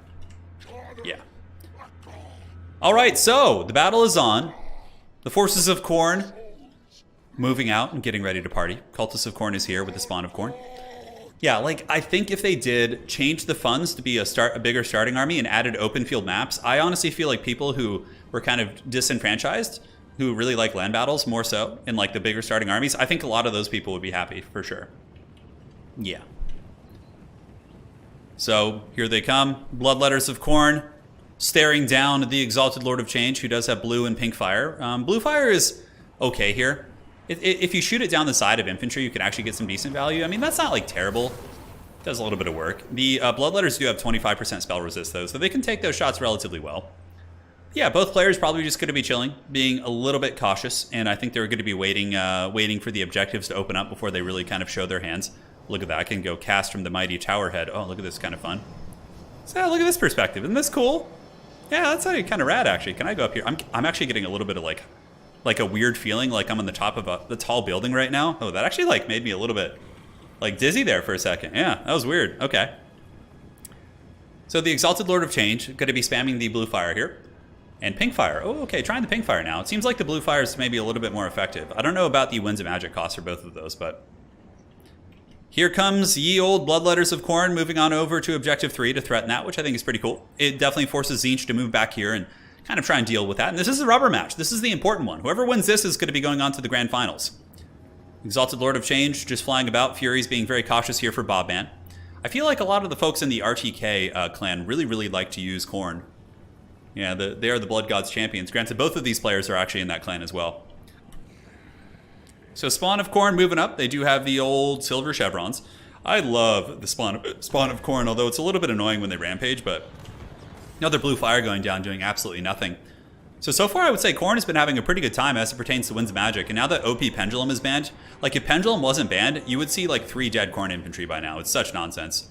So we do have the Herald moving down, and also the Cultist. I would imagine we're going to be seeing a summon like immediately to try and shut down those Flamers of Tzeentch here. And here comes the Spawn of Khorne, going to be moving over to attack the Forsaken. And this is a pretty good side pressure here. I really like this. Spawn of Khorne will make very quick work of blues. Those things are just beasts. Chaos Knights looking like they want to maybe threaten this top objective. They're kind of like rotating in such a way that it looks like they might go to Objective 1. We get some Spawn of Tzeentch moving in as well. Now the Spawn of Khorne have engaged, Bloodletters will also be piling in. And Khorne is pushing Tzeentch off the objective. Oh, and they get the Furies right on top of the Flamers, although the Flamers do have 50 speed. And pretty good peeling tools. I don't know who's causing the lag here, so my sincere apologies, guys, but it is it. We have found Turin's weakness. Fight him from the top of a hill and he'll grow weak. He is truly a Sith Lord. Yeah, that's true, Misha. It's absolutely true. A very astute observation. But look how well the Khorne Spawn are doing. Just grinding down these blue horrors and also really punishing the Forsaken a little bit too. Now here comes the first summons. The Furies of Khorne being moved on top of the Flamers of Tzeentch and getting some decent work. Bloodletters and Khorne Dogs actually threatening to push the Chaos Knights back to the spawn point. I really do think the players need to like grab these objectives, but I mean, I understand the aggressive play. I mean, hey, if you're gonna grab an objective, might as well be your opponents, right? he's got all these like Bloodletters over here. They're just causing all sorts of problems. And Khorne seems to be grinding pretty well, actually outvaluing Tzeentch pretty well in these sustained fights, but the danger for Khorne is that they're fighting very, very close to their opponent's spawn zone, right? Flamers of Tzeentch, though, finally able to shoot. Good control from Ulrich Rahl, getting those guys back. And it looks like there's going to be... Oh, the eye is open! But the Bloodletters have really good magic resist, so they're going to be able to endure that much better. And it looks like this objective is going to be taken by the Khorne Dogs. Yeah, so Khorne has taken this back objective, if I'm not mistaken. Yeah. That's a pretty big alpha play there, you know, taking your opponent's objective. And also, man, the Flamers of Tzeentch get caught in combat with these summoned Bloodletters once again. And the spawn of Khorne still grinding through those blues should be able to take him out. Up on the high ground, you can see that the Chaos Knights not trading super well. Like Bloodletters, even though they're a bonus first infantry unit, still have decent melee attack and also a ton of armor piercing. And now they're going to be piling in to fight Forsaken, which is a decent fight for them, especially with some Khorne Dogs. Look at the Khorne Dogs chewing on these Chaos Knights. And the fact that the Chaos Knights didn't get their charge is quite rough for sure. Quite rough indeed. Oh no, a little bit of lag. Come on, fight through it. These players are obviously connecting from all over the world. Hopefully the next series will not be lagging as well. We'll have to see. Another shot going in. Going to be blasting into those spawn right there, or those blues, I think, or these, excuse me, these Bloodletters. Didn't do much damage, though. Khorne really cackling on the objectives. The value trading is very, very even. I think that you need to grab the objectives during all this, though, to really capitalize on your lead. Although maybe he doesn't want to give his opponents any coming from behind points, so it's just more of like a passive control thing. But the fact that they're able to wrestle this back objective, like, right from the hands of Tzeentch is pretty big. And what are we seeing now? We're seeing Bloodletters just being piled out. Pretty cool seeing Bloodletters being used. How are they trading against the Forsaken here? It seems like a pretty even trade. Khorne Dogs obviously will lose to Chaos Knights in sustained combat, but they were able to kind of keep them in place for quite some time. And Ulrich Rahl is now pulling a little bit ahead on terms of value, but Khorne does have the objective advantage, but they really, I think, need to get these objectives. Because, like, Khorne, if they had captured all three, could probably have, like, 1,500 points right now. You know, well, more like 1,000, I guess. It would be like in that ballpark, and I think that could be very, very good. Because, like, if you keep overextending into your opponent's spawn zone, I mean, unless you're really crushing them, it's going to give them the opportunity to summon in units and get those cost-effective fights against you. Spawn of Khorne, though, did get that objective. Now they're going to be moving into the blob fight here against the Forsaken. And you have to remember, a lot of the Khornate army here was basically summons. So the summon units did disappear on the two cultists, which I wouldn't be surprised to see the two cultists sent home to get, like, a little bit of a reinforcement bump there. How's this fight going up here? Bloodletters trading pretty well, and they should be able to defeat the Forsaken. Value is really close. It's like within like 400 or 500, which is pretty much a negligible difference here. Get ready for the PowerPoint presentation of the Dark Gods. Yeah. Yeah, dedicated servers could be... I'm pretty sure that Creative Assembly actually had dedicated servers if we're talking about... what was that game? Total War Arena? They had dedicated servers for that game, so I think it is within the realm of control. Like, I think Creative Assembly could do it. Like, I think they could have dedicated servers. Forsaken of Tzeentch moving on to the objective. Definitely want to start grabbing some points if you're the Khorne Dogs right now. Spawn of Khorne are just going Super Saiyan, though. These guys have just been grinding the entire fight. How much value do they have? Only 600, surprisingly, but I feel like they've really, really done a good job cutting through a lot of these units. And Tzeentch is kind of stuffed in their deployment zone, so I think if Khorne starts grabbing objectives, that could be huge for them. Why, just grab this. Just do it. Just do it for me. Do it for me, Bob, man. That would bring me great joy. Although maybe he's not intentionally skipping it to try and win the value trades, but... Man, I feel like Tzeentch is eventually going to push him off these, and then he's going to regret not having grabbed those. We'll have to see. All right. So Fleshhounds of Khorne moving in, attacking the Forsaken of Tzeentch. I do have some lag with players from time to time. Like, oftentimes it's not just players, like, connections. It's the peer-to-peer. So it's more like the regions that are connecting here. Oh, my God. Just grab this objective, please. Please grab it. I want you to grab it so bad. But he's just, like, piling in, dude. Just pure aggression. These Forsaken are being taken out, so too are the Chaos Knights. And the aggression isn't like going badly per se, but what's going to happen is Tzeentch is going to grab this objective, and you're going to start losing this fighting because of the reinforcement lines. It's kind of like you have to worry about supply lines here. Total War Arena was being handled by Wargaming, was it? Yeah, makes sense. Makes sense. Bloodletters getting through there, doing some nice work. Are the Khornate Demons going to be grabbing some objectives? It looks like more Bloodletters are making their way up, but like now Tzeentch is in a stable position, right? They're cackling, they have like their nice concave fire, they're not being like hit with overwhelming pressure anymore, and now we're seeing Khorne start to grab the objectives. Now, had this been done earlier, it could have been to the point where, you know, Khorne is on its way to victory here and they can just fall back and play the middle. But in this case, Tzeentch is starting to really pull ahead by almost 2,000 in value, and I think you're going to pay the troll toll here. The Exalted Lord of Change for Ulrich Rahl is a pretty good fighter, actually, and it's going to beat down that Herald of Khorne 100%. This objective being grabbed. Is Khorne going to be able to win with the other two? I mean, now Tzeentch is on the board. Objective 1 is being taken by some hounds. We get more and more Bloodletters coming out. The two cultists, I think, are still fighting as well. Looks like they're piling in to fight the chicken, but the chicken can just pull back and regenerate its overpowered Protoss shields. We'll have to see. Yeah, Adries. Turin, a disciple of Slaanesh. Yes, you have caught me. The cult has been discovered. So objective 2 is going to be taken finally, but now like Tzeentch can actually pressure it. Objective 1 taken as well. So Khorne does have the 2 cap here. Like they're not so far behind in value that they can't like still win this, but it's going to be a hard fight now. It's going to be very, very difficult for them. So the Bloodletter's pulling back. We get more Bloodletters moving this way, and it looks like some of the Chaos Warhounds may be thinking about flanking those Forsaken of Tzeentch. Should be able to fight these guys pretty well. How are the Cultists doing? Both Cultists still fighting like champs, and so too is the Herald. He's only got like 500 HP, but the Herald looks like he's going to be moving to Objective 3 real quick. Maybe the 2 Cultists are going over there as well. So another blue fire going down, does some good damage there, and the Forsaken are full health. Oh, that blue fire actually did a ton of damage. Yeah, that was brutal right there, man. Really, really gross. Sometimes it depends on the angle for that. You got to be kind of careful there. And the pink fire going, Tzeentch has a ton of magic, able to take down those Bloodletters pretty effectively. And now Tzeentch just pulling more and more ahead. How many points is Bobman banking? It looks like he's got pretty much nothing in the pool. He does summon out a couple of Furies to try and fight these Tzeentch Furies and get some battlefield control, but overall, like, this could have been like a 4,000 point game right now. Like 3,800, hold objective 1, like win type situation, because Tzeentch was stuffed in its deployment zone for like a long, long time. Alex, thank you for the $6.99. What do you think is the best counter versus the dirty, let's see. Are you talking about Skaven between Kislev and Cathay, good sir? Thanks for the consistent. What do you think is the best counter versus the dirty rats between Kislev and... Oh, which ones are you talking about though, Alex? Are you referring to Skaven, or are you talking about like something in this game right now? Yeah. Do let me know. So Chaos Fury's fighting here. It looks like the objectives are going to be taken by Tzeentch. The Changer cackles once again as these objectives are wrestled. And down here, the Bloodletters of Khorne trying to fight, but it just feels like the game's over now. I don't see Khorne being able to wrestle these objectives back. Tzeentch still has its Lord, like full health, and the Exalted Lord of Change, unlike Kairos, is actually quite good in combat. He has 50 and 50 for his combat stats. Kairos has like 24 and like I don't know, like 30 and 24, like much worse and lower weapon strength, but the Exalted Lord of Change is a beast for sure. Cultists have come back, which, you know, gives you a little bit of a temporary buff, you know, summoning the Bloodletters on the objective, and also the Cultist itself being a decent fighting character, but I don't think it's going to unfold terribly well. A couple of the blues here are getting hammered, though, but in the end, yeah, he knows it's over. He's going to withdraw. GG. It was a nice try. I thought that Bobman was going to have a decent chance of winning that. When I saw Tzeentch getting stuffed in its deployment zone, losing its own objective, but then there was no objective play to follow up. Like, if you're going to push someone in their spawn zone, you have to cap the points, because the whole point is to stuff them in and get ahead on points. Otherwise, if you're just trying to value trade in somebody's spawn zone, I think you're just going to lose, because they're just going to get the faster reinforcements. Whereas your reinforcements are just waddling, especially Khorne. Like, your reinforcements aren't super quick, aside from the Khorne dogs and things like that. So, with that, Ulrich Rahl will be advancing on with the power of my technology. He will teleport to the grand finals here. Wookiee raises his paw. Look at that, coming up in the world. Yeah, so I have some animated graphics on. And now we have Voidlaws versus Evenstar. Certainly a duel of some very, very scary players here. So let's go ahead and get this and get them in here. Evenstar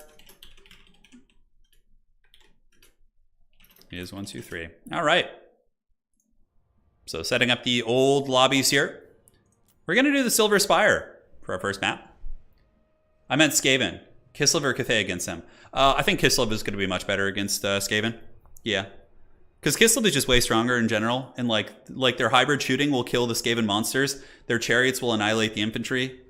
Like, Skaven have good answers for them too, though. Like Giselles, Warp Lightning Cannons, like all that stuff is going to be pretty sweet.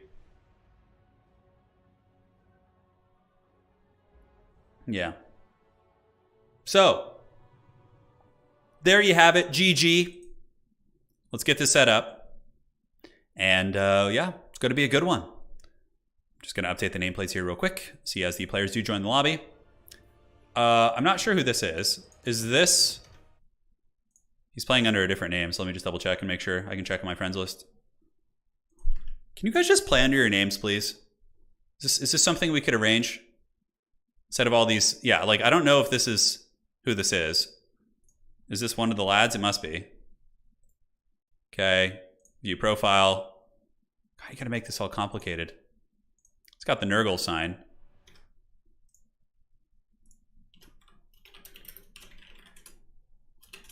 It might be one of them. I'm not 100% sure. It very well could be him. The dreaded Voidlaws may have hidden his profile and changed his name, but we'll have to check. I'm gonna message him here. Very good. And now the players are in the lobby, so we'll update these scores. Versus Evenstar. So Evenstar, of course, winning the Warhammer World Championship at the end of Warhammer 2. Have you tried manual aiming on the Skyjunk? Yeah, I have. It's really funny. That's him? Okay, cool. I just wanted to make sure. So the map is set. Let's jump back into the lobby here and see what they're going to pick. Picks and bans are being done. I would imagine they're direct messaging each other. I think these guys used to be clanmates, so they certainly probably know each other. All right.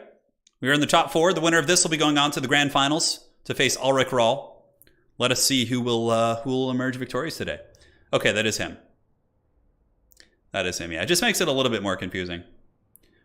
But yeah, Kislev is very, very strong. I think Kislev will be like one of the newer factions that actually trades really well into the old world.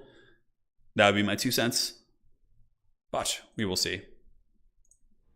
All right, so looks like it's going to be Ogre Kingdoms versus Kislev in the first matchup. Perfect. Yeah, so it is him. It's confirmed. And I believe they're doing their picks and bans on their own. Let me just check real quick and see if they're picking. Yeah, they are. Cool. And great. So it's going to be Ogre Kingdoms versus Kislev here in this first matchup. 2 powerhouse factions. You know, in my assessment, I have a video coming out soon, a tier list video, which I'll put up tomorrow for domination mode. But in the video, I don't have Kislev as an S tier faction. I have them as an A tier faction. A little bit of a spoiler, but I'm starting to think Kislev is S tier for sure. Like with their chariot spam, it's like, man. Although I think Kislev is stronger in land battles even. Yeah, I think so. You guys want the screen blocker of doom? You want the Wookiee to rise and block? You guys want the old 1940s radio show? Is there a prize? Yeah, there's always a prize for my tournaments. I think it's like I don't know, $100 today or something. Yeah, $75, $100. It's something like that. You can check on the challenge page if you're in my Discord. Wasn't there a manual aim tournament in Warhammer 1? I don't know. There might have been. There might have been for sure. Cathay versus dwarves, who wins? Ooh, that's an interesting matchup actually. I think dwarves win it.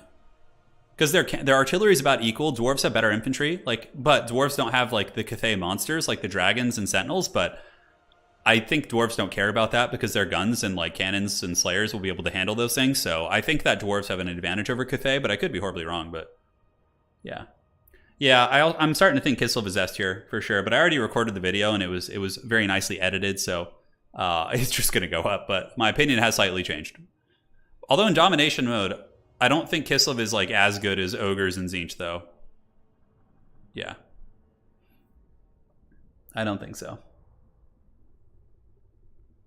Alrighty, so what's cracking here? What is the Kislev build going to be? Chariot spam isn't great here. I think it's going to be mostly Kopstars with bows. I would wager that is going to be the jam. Again, we'll have to see. The Elemental Bear is pretty champ, yeah, absolutely. The Elemental Bear is better in land battles, though. In domination, it's not so good, especially against Ogre Kingdoms, because they're going to have like Man-Eaters, Lead-Belchers, like tons of ways to like lock it down and take it down. I think like Ogres could probably even grind it down in melee, like depending on what units they use. Mal says, yo, Turin, what faction do you think will be the new weakest when Immortal Empires comes? Let's see here. What faction do you think will be the weakest when Immortal Empires comes? I think that it will probably be Nurgle. It depends on like when it comes. If that happens before Nurgle gets any DLCs, I would say Nurgle might be one of the weakest. Nurgle will be okay against a lot of the melee factions though, but aside from that, they're going to have terrible matchups versus like anyone with shooting. Empire, Dwarves, Bretonnia, Vampire Coast, even Beastmen with like Ungor Raider spam. Like I think Nurgle's going to have a ton of bad matchups. Both these guys love taking their time making builds. Yeah, it's fine. It's fair play. We're in no rush. We're here to hang out. It's going to be great. The good part of the Elemental Bear is that it can tank an army's worth of damage. It's true, but Ogres can kill it super quickly. I'm telling you, if Ogre Kingdoms bring Man-Eater pistols, which they should in this matchup, I think that they take down the Elemental Bear in like a matter of seconds. That's how you can tell super old tournament players is how long they take to make builds. Yeah, I suppose so. No, Norska is probably going to get... I think Norska is honestly better than Nurgle. Yeah, I don't know. Dark Elves will actually be okay in domination. They have good mobility. Scourge Hunters can be really strong. Yeah, I mean, I think Dark Elves will be better than Nurgle for sure. They have like a lot more options as well. Oh god. Sorry about that, guys. And Elemental Bear has a breath attack, though. It's super cool. Yeah, Nurgle, I think, is the worst faction of the game, hands down. I mean, they have some tools, but I just think, I don't know. Maybe it's one of those things that people discover their strengths eventually, but I feel like it's going to be tricky. You know what is another unforeseen consequence of us losing chat? It's the fact that I can't test the lag. Before, when I had a chat room, I could like type to the players, and if there was any delay, I knew there was going to be lag, but now I just like can't. There's just nothing. Vampire counts versus Nurgle. Nurgle, that might be one of the few matchups Nurgle can win. Yeah. Because Nurgle has a Mortis engine, and it's like, it's big fighters. Like, Great Unclean Ones will be super good against Vampire counts. Granted, Vampire counts do have like Blood Knights, which can certainly like... In Domination mode, I think Nurgle loses Vampire counts pretty consistently, because Vampire counts can play in their mobility game pretty hard and force Nurgle to move and pound them with their cavalry and like Terrorgeist and things and Vargulfs. But in land battle, I think that Nurgle will trade well into Vampire counts. That would be my 2 cents. I think I read earlier today that everything will be delayed until they patch a bit. Hopefully that's not the case. I mean, understandably, stability is more important, but, you know, I hope that we get the old Immortal Empires soon. Like, it was a month for Warhammer 2, and I feel like this is going to be much longer. Like, if we have to wait, like, 4 or 5 months, that's going to be really grim. It's going to be really grim for sure. Yeah, Nurgle is... Yeah, like, I feel like you could give Plague Bearers regeneration, and they wouldn't be overpowered. Like, Nurgle's, like, demonic infantry suck. Like, Plague Bearers are pretty trash. I wouldn't even be against them having regeneration. Like, maybe they only regenerate when they're in combat or something. I don't know. Like, Nurgle just needs a couple little tweaks here and there. I do want some dinosaurs. Yeah, Guac, I think Blood Knights carry versus Nurgle for sure, because they have enough shock damage to really wreck the Nurgle infantry, and then they also will do really well against anything large. Yeah, but, like, Nurgle can Mortis Engine them back. They can. Great Unclean Ones are really scary fighters. Like, the Exalted Great Unclean One is a beast. He's an absolute beast. Worst faction, obviously, the Chaos Dwarfs. Yeah, because all they have is a Hell Cannon crew. Is that what you're getting at? I guess that's true. Yeah, the Chaos Dwarfs only have a Hell Cannon. That's all they're allowed to bring. You know, like, if you guys are, like, find yourselves getting burnt out on the regular campaign, like with the Chaos Realms, I, like, highly recommend just doing head-to-heads with friends. Like, with the new simultaneous turns, it's like, such a good experience now. Will Skaven struggle in Domination? No. I think Skaven will be one of the best factions in Domination. Like, okay, here's this.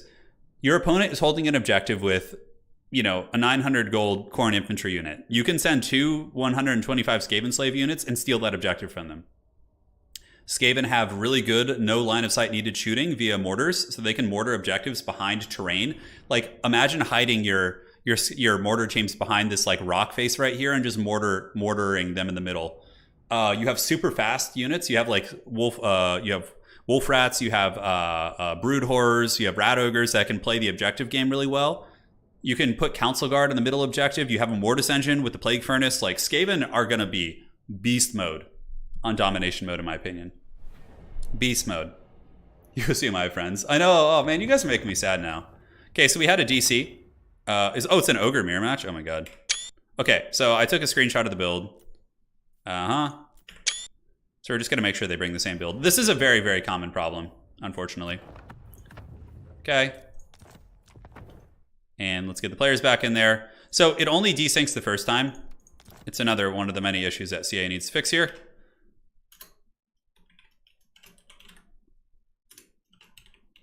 I thought it's actually an ogre mirror match. All right, excellent. So we'll get him back in a second. Alrighty. Looks good. And they'll be back in just a moment. The map was, shit, what was the map? I think it was Broken Lake Gully. Yeah, it was. Okay. Turin and Skaven have more. Yeah, Skaven are going to be great. I'm telling you. They're going to be real beast mode. They are going to be real beast mode. Well, I have to take the pictures because if the players try and change their builds, I need to have some evidence. Yeah, because like they can technically like, yeah, see the builds, I think, on the way out. Should be fine. Hopefully they know to save their builds. Like they both probably had to restart their games too. So sorry about this, guys. It's the nature of the beast. And how will dwarves fight? Yeah, dwarves are going to be fine. They're just going to like put like an iron breaker on their back objective and then just fight you on the middle. That's what dwarves will do, and they'll be happy to do it. They'll play like how Cathay is supposed to play, but they'll actually be better. Because dwarvish infantry actually can kick some butt too. Like Cathay infantry have no damage output, but dwarf infantry, like Longbeards, they're actually not slouches. They can cut through your guys. Yeah. Yeah, George, I've seen that. I've seen it. I am the ever watchful eye. You see, oh, hold on. Do I have my cursor turned on? Or am I like a potato again and I just like have my cursor disabled? Okay, I do. You see Wookiee's eyes right here in this little picture, like watching? That's me watching to make sure they have the same builds. All right, boys, let's see. You should be rejoining.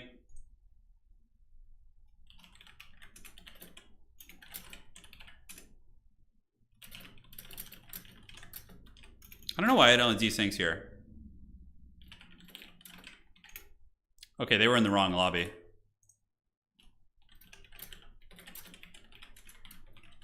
Very good. Cool. Same build. Same exact builds. Yep. All right, they're on their way. Just a little bit of confusion.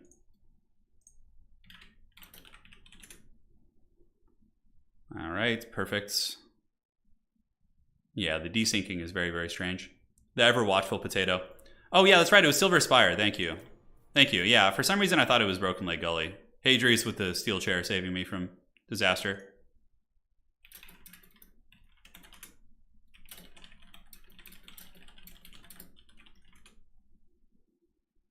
Cool. All right, let's get them in here.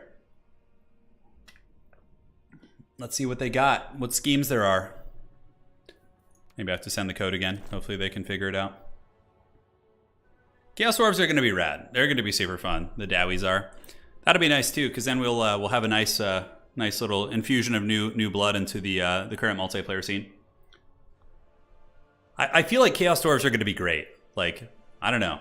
In tabletop, if I'm not mistaken, how it worked is Chaos Dwarves were like were a little bit weaker than dwarves as it pertained to infantry. Like the dwarvish infantry were better than Chaos Dwarf infantry, but Chaos Dwarves had access to really good like some crazy artillery pieces and monsters. So that was like the trade-off. Like the dwarves were a little bit more uniform in their infantry and shooting, but the Chaos Dwarves had artillery and monsters to compensate for their weaknesses in infantry, you know. Like, I wouldn't be surprised if Chaos Dwarves don't have a lot of infantry. Like, dwarves have Dwarf Warriors, Miners, Longbeards, Ironbreakers, Slayers. Like, I feel like Chaos Dwarves might just have, like, 2 infantry choices that are actual dwarves, and then the rest would be, like chaff-type units and things like that. You have a Chaos Dwarf tabletop army? Yeah, that's really cool. I'm so excited for Old World to come back. Just give it to me already. Like, I sit here looking at my 40k army. I'm like, I know I should be painting this, but I kind of just want to like play fantasy. Just give me my Kislev army that my wife can paint in the Polish colors. I want to play like, I don't know, probably Kislev and like maybe a Khorne army. I think would be really cool for tabletop. So I could have like the 2 really polar styles. Although Kislev is pretty fighty too. I would imagine they'll be that way in tabletop, just like a ton of cavalry and that sort of thing. All right, so players are redoing their business. We shall load in. Man, I really appreciate you. You know, it wasn't that I didn't want to stream in 1440p before. I just didn't know. I didn't know how to set up the settings. And then Italian Spartacus came in and rescued me from my potato technology. Dowies are infantry are few, but very elite with lot. Yeah, they have chaff units like yeah, orcs and goblins and things like that. No, I think that dwarves will be fine versus Chaos Dwarves. Like, dwarves are pretty resilient. And again, the meta is so different in Domination. There are a shit ton of hunters. Okay, if we desync again here, we'll have one of these guys try and host, and I'll just join that. We'll hope for the best. Hope for the best indeed. So for the build here of the Ogre Kingdoms on the left, it looks like it's going to be Slaughtermaster, Iron Blaster, Double Hunter. Yeah, like that's the thing. The desync always happens the first time when you're connecting with players, and then like after that, it's like totally fine. Yeah, so this is game 1. This is game 1 in the best of 5 here, or best of 3. And then the winner will be going on to the grand finals to face Ulrich Rahl. And we will see how the connections hold up. Hopefully it'll be good. Am I getting a new computer soon? I don't know. I'm being kind of stingy because of the price of GPUs. Like, my computer still handles this game fine, so I'm not, like, too worried about it, like, upgrading in any hurry, but is there any chance you can start uploading in 1440? Yeah, I need to figure out how to do that. So, hang tight. I will get to the bottom of that. All right, so for the forces here of Evenstar, it's going to be double Hunter on Stonehorn. It seems like this is becoming kind of meta. Backed up by an Iron Blaster, Noblars, and a Slaughtermaster of the Great Maw, just with some healing. And his opponent here, Varian, aka Voidlaws, is going to be coming in with 2 foot-based Hunters, Iron Blaster, Scrag, and it looks like some Ogre Bulls with, Man-Eater Pistols. I have to say, I kind of like Voidlaws' build a little bit more. Like, I feel like it's a little bit safer. It's better at holding objectives. It's less all in on these like big single entities. So we're gonna have to see how this rolls. But I do like the foot-based Hunters. I feel like they're gonna trade pretty well into the big ones, considering they have anti-large melee and throwing attacks, and they're just so much cheaper also. A lot of this is probably going to be coming down to like a clash of fates between the Iron Blasters too. It's going to be, you know, cue up the John Williams soundtrack. The Iron Blaster scooting and shooting will be a big thing. Oh, shooting through the trees. Okay, who hits who? Look at that. Look at the micro. Like, he shoots and moves. Oh, man, this is so funny. Hey, you know, you can't say Ogres are overpowered here in this matchup. This is quite even in terms of what they have access to. So the Iron Blaster shooting into the other units. Oh, my God, those Ogre Bulls just got plowed, dude. God damn, that's a lot of damage. Losing, like, half their models. Very, very gross. And the other Iron Blaster is trying to shoot, but it looks like it's having some line of sight issues. I think going after the big Hunters would be better, although he's trying to snipe the Iron Blaster here, and he does hit it and gets a nice little square shot right there. Scrag then getting popped in the face as well, so both players getting some decent trading value, but like, this is the thing, this Hunter army I feel like isn't going to trade as well into the width of this army. We'll see what reinforcements, and the Man-Eater Pistols should be an excellent counter against these big units, like a hardcore counter. I think the Iron Blaster of Evenstar is going to need to shoot into the Man-Eater Pistols here, like 100%. So Saber-Tusk packs, as well as the Noblars moving towards the back objective, which is good. Nothing going towards the back objective here for Evenstar. It looks like he's kind of chilling. Whoa, what is going on with the Saber-Tusk packs? A little bit of a missed micro here by Voidlaws. What the hell is this? So he sends in some random Saber-Tusk packs to like just attack, and then they get rampaged. Now they're being circle beaten. Just feels like a little bit of a weird engagement there. Maybe he was trying to buy some time for his Man-Eater Pistols to close the distance so they don't get shot. Very strange. I mean, but in the end they just get shaken and they actually come back. Leadbelcher shooting coming in from Evenstar. Evenstar going for a much more defensive build, not wanting to like advance up into the Great Maw here. The Man-Eater Pistols are going to be very problematic once they do get engaged. Stonehorns aren't like excellent at killing the Ogres and like the Bulls and all these different units.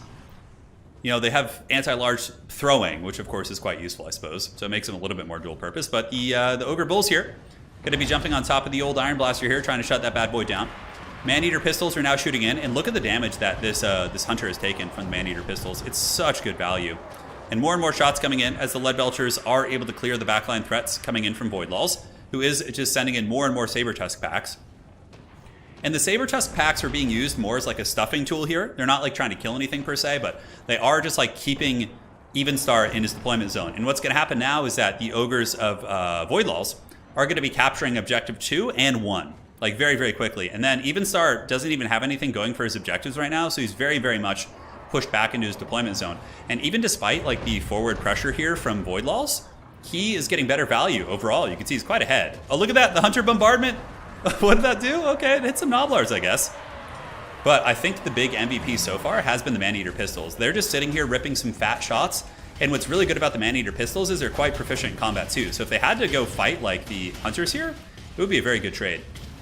So Evenstar does realize this. He grabs his Leadbelchers, he grabs his Iron Blaster, and he starts to shoot at the Man-Eater Pistols, which are going to be retreating, probably trying to find some cover back here. And you have to be very careful if you're Evenstar not to overextend your Hunters here, because the Hunters could be blasted by this Iron Blaster pretty hard. But look at this, we have an Iron Fist flank coming in. So the Iron Fist is going to be sandwiching the Man-Eater Pistols here, but now it's time for the dreaded Gorgers. So Gorgers will be making their way downtown, and certainly taking these Ogre Bulls to Pound Town if they do engage here. This Hunter, hunting down the foot-based Hunter. The Iron Blaster shot doing some fat damage into that Hunter right there. Value does favor Voidlaws, but not by too much. 2 objectives to none at the moment, so the points are going up in the favor here of Void.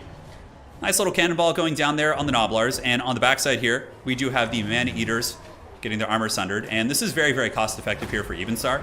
He was able to sandwich these man-eaters with the flank coming in from those Iron Fists on the other side, because he probably summoned them in from here. He was able to come and kind of sandwich that army right there, which is quite good. But now, like, things are going to get pretty scary with Gorgers on the battlefield. Gorgers are going to be very problematic to deal with. And I'm surprised we only see one Gorger. Scrag is here for Voidlaws. Evenstar does have a Slaughtermaster, which means he's not going to be getting healing Gorgers. The Scrag has no kills yet, which means that there's not going to be any healing for the Gorgers. He does have to get some actual kills.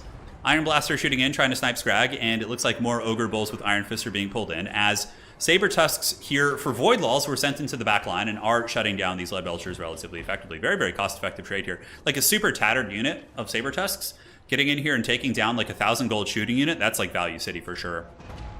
But the middle objective is slowly being taken back by Evenstar. Looks like he might be able to get some work in here. Scrag fighting back-to-back with his Ogre Bulls, but his Gorgers are nowhere to be found at the moment. Looks like the Gorgers have piled in to actually fight against the Ogre Bulls here, and more Bulls from both sides. So the Ogre Kingdom's continuing to wrestle over the middle objective. This back one, I think, is finally going to be taken, which is going to get Evenstar on the board in terms of points. You can see his first points are now coming in. But the two objectives here for Voidlaw is quite good.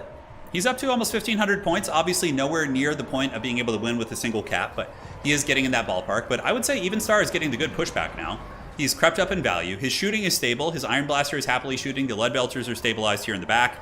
And the two Stonehorns, I believe one of them is still alive. Yeah, the Stonehorn Hunter here is doing good. But look at this, guys.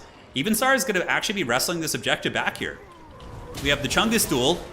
The two big boys going at it, trying to see who can cook the best barbecue. We certainly got the two Nobblers back here. The cheerleaders cheering on Scrag, and Scrag is able to push back the Slaughtermaster. Or no, the Slaughtermaster actually runs to go after the Iron Blaster. Very, very good choice here. And now we do have the Hunter coming in as well, so the Hunter will be getting some big damage on this Iron Blaster most likely. And he does also have the anti-large throwing attacks. I'm pretty sure he throws while he's fighting as well. Gorgers being pulled in. Gorgers should be able to kill this Hunter for sure if it stays in sustained combat. Gorgers trade super well into pretty much everything. But here are the Ogre Bull numbers, and the width of this army and the fact that the shooting is going relatively unpunished back here for Evenstar has been a pretty big trade for sure. Saber Tusk Pack going to be trying to pick off those Lead Belchers once again and stuff them back in the deployment zone. Currently, Evenstar is up on points, but now two objectives have been taken, if I'm not mistaken, by Voidlaws? Yeah, Void still, does he still have the two objectives? No, he just has the one.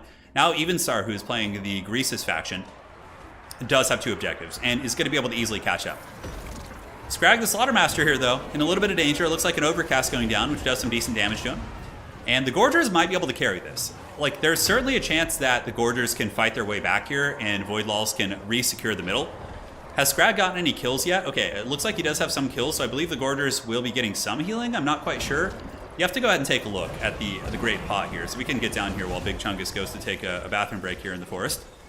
So the Cauldron of the Great Maw. Yeah, so the healing per second right now is 0.2. So they are getting some healing, if I'm not mistaken.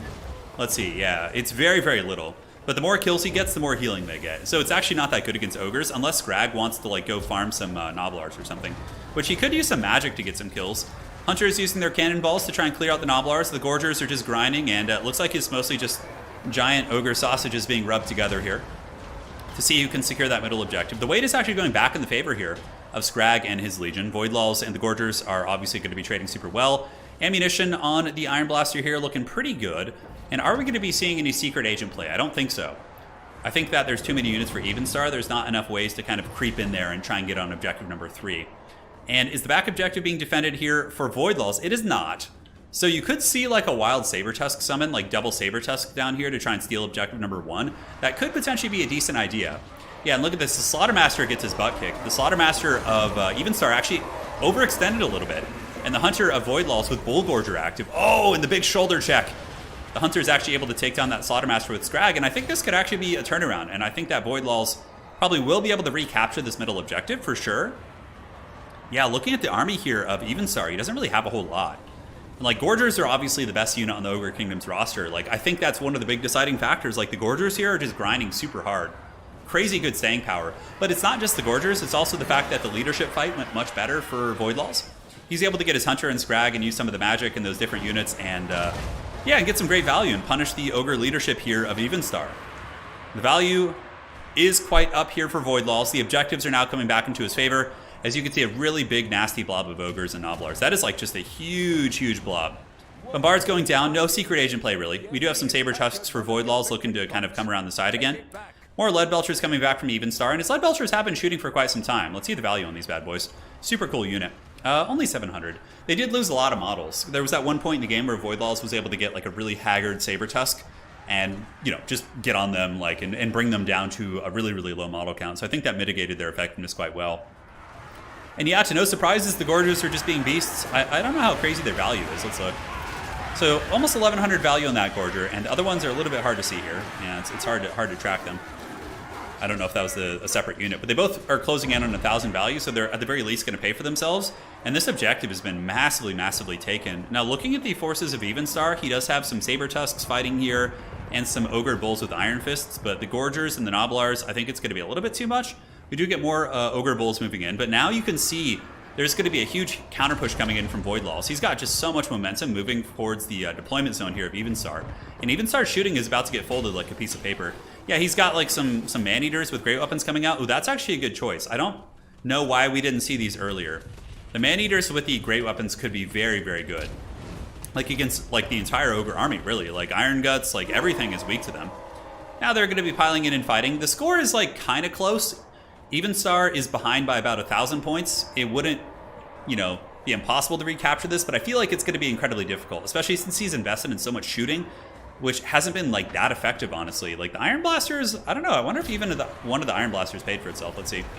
Yeah, okay. They're still doing really good. Iron Blasters are just mega OP, so no surprises there. And yeah, the Man-Eaters with great weapons, a really, really nice inclusion. You can see how quickly they just absolutely smashed the Ogre Bulls.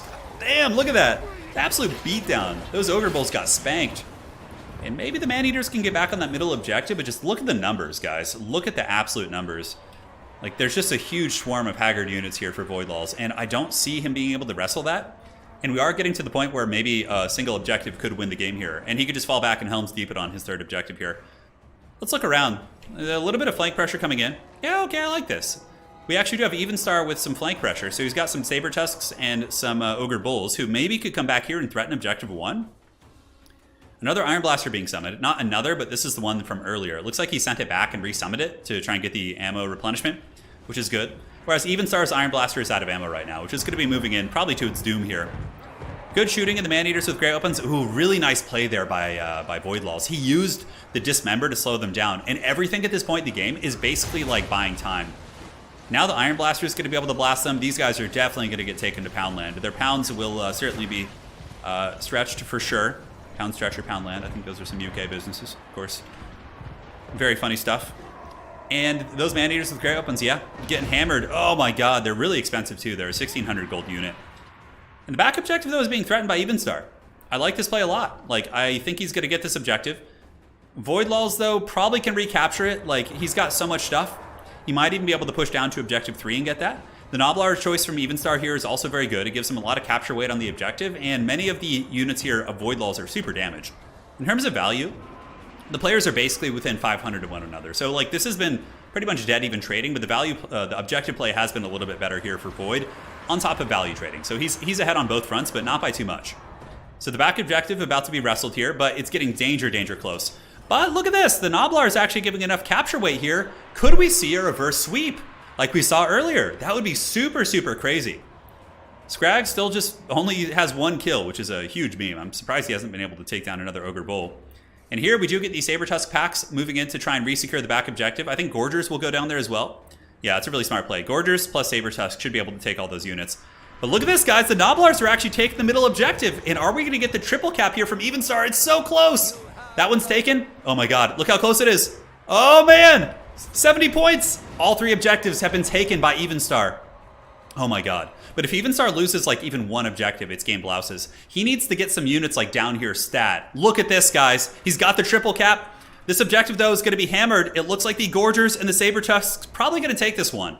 And I don't think he's going to be able to get anything down there quick enough. Like, what does he have nearby that can even get down there?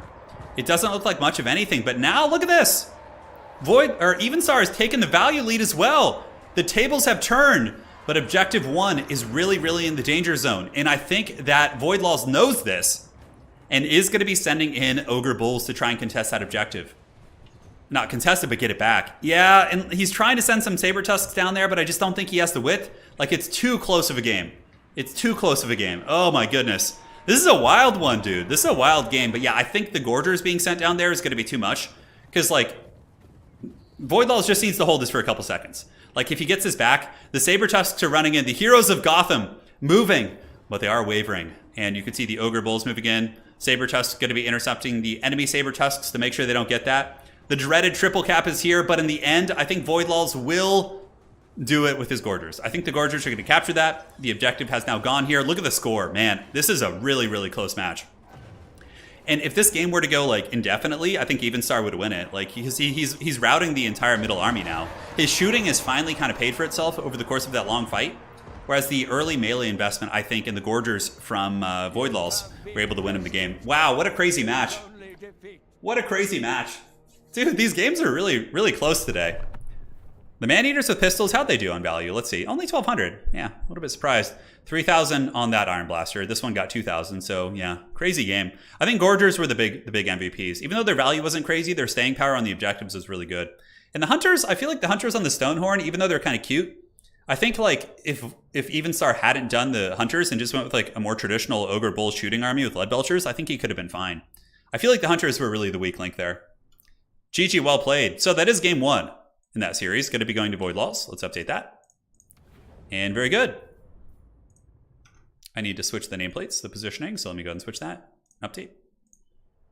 Great. So the next map here is going to be the Broken Lake Gully map set. Players can do their picks and bans now, and we'll see what they want to do. Dude, what a match, man. Super close game. I know. That was a wild one. That was really wild. I actually thought for a second Evenstar might have been able to send some more units down to Objective 3. He might have been able to pull off a win. If he had like planned super far ahead and maybe brought like 2 of the Noblar Trappers and sent them down there, I think he could have maybe won the game. I think he maybe could have won. That was a real tight one. These guys are clearly very evenly matched. Very, very evenly matched.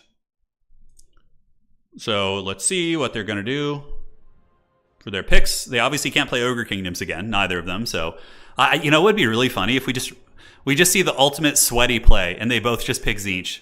Like, they're both just playing the sweatiest factions and just like, and only, they don't want to give their opponent an ounce of an advantage in any matchup, so they just both pick Tzeentch. That'd be so funny. Jeff, I've never played Spellforce 3. I've heard it's a pretty good game. I've heard it's a good game, but I haven't gotten around to playing it. I would be willing to try it someday, but like, I don't know. I feel like I'd be really far behind the learning curve, and I don't like to play something unless I can like actually be competitive at it. And I put most of my time into this game in Age of Empires, so. No, Evenstar just barely lost that game. Yeah, that was a Voidlaws victory, Michael. Yeah. Tzeentch Mirror, I think we're going to get the ultimate sweat. I think Ogres did ban Cathay, yeah. I think Cathay was banned in that game. So we get Tzeentch versus, oh my god, is it going to be a Tzeentch sweat mirror? Are they going to be embracing one another and just sweating all over? Let's see.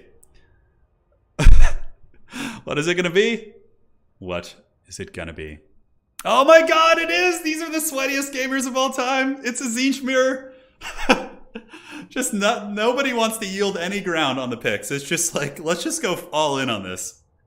Oh my god, I can't believe we're getting a Tzeentch mirror. No, Evenstar just barely lost at the end, yeah. Guys, it happened. The prophecy has been fulfilled. Where's Morpheus? How does Tzeentch mirror go? I have no idea. Probably just blues and pinks and then just like cheesy Lord play. Hadries asks, is there a competitive Spellforce 3 scene? There is. Yeah, there is. Mm-hmm. There is indeed. The prophecy has been fulfilled. You know, you see, the thing is, Original Slim, I'd rather just play Warcraft 3, I think. I love Warcraft 3 so much. That game brings me so much joy, like when I get to play that. I might just start playing Warcraft 3 more on the channel. I love that game. If Evenstar wins this one, we might get a Nurgle mirror. Oh my god. This mirror, I don't mind. This is like a fun one. Because like, at least there's like some shooting and it's not like just like a blob of vampires standing on top of each other. This is actually very funny. Like, I think this is hilarious that neither of these players wants to yield a ground of competitive edge. So they're just only picking the best factions. Yeah. It's a little community Spellforce has. Yeah, makes sense. This is definitely more tense than usual land battles with some adjustments. It could become an awesome format. Yeah. Do you You're asking me, do I support esports and Total War? Yeah, for sure, dude. For sure. 100%. I invest like almost all my time into it. I've been investing the last like 4 years of my life in competitive Total War. Like that's literally been like my livelihood and my passion. Yeah. I'm really curious. At least they have different flags. Yeah, Evenstar has like the ones that spawn to the north of Cathay, and it looks like Voidlaws is going to be playing. Yeah, Voidlaws acting all cool over here, like he's a people's champ with the Nurgle icon, like getting us all hyped that we're going to see a Nurgle pick, and then just coming in here with Tzeentch, of all things. Come on now. Whenever I hear Warcraft 3, all I can think of is the entire comment section must be purged. Yeah.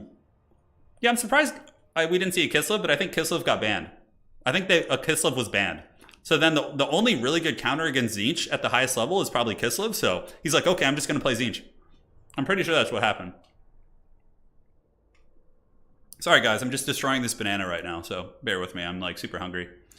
My local sandwich place that I go to before my streams, the Italian deli nearby was closed today, and I was super sad. So I had to just eat a banana and some almonds.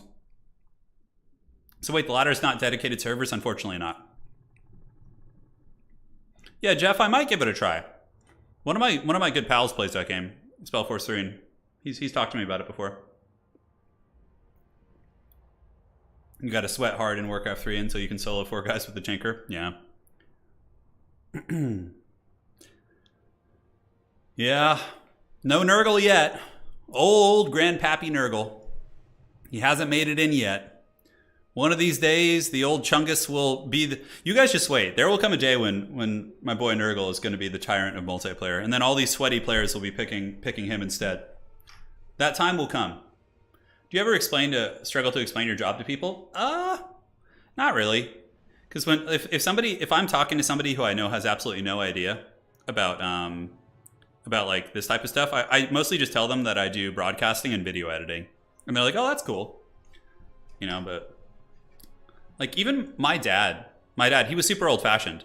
He didn't like know anything about like gaming. I mean, he knew I was interested in gaming as a kid and stuff, but he didn't really know anything about it. Like, and he even watched a couple of my streams and didn't know what was going on, but he had fun listening and stuff. Yeah. What's my sandwich of choice? Man, I don't know. Like chicken, like meatball subs. I love meatball subs. Like Parmesan chicken sandwiches when I used to eat cheese.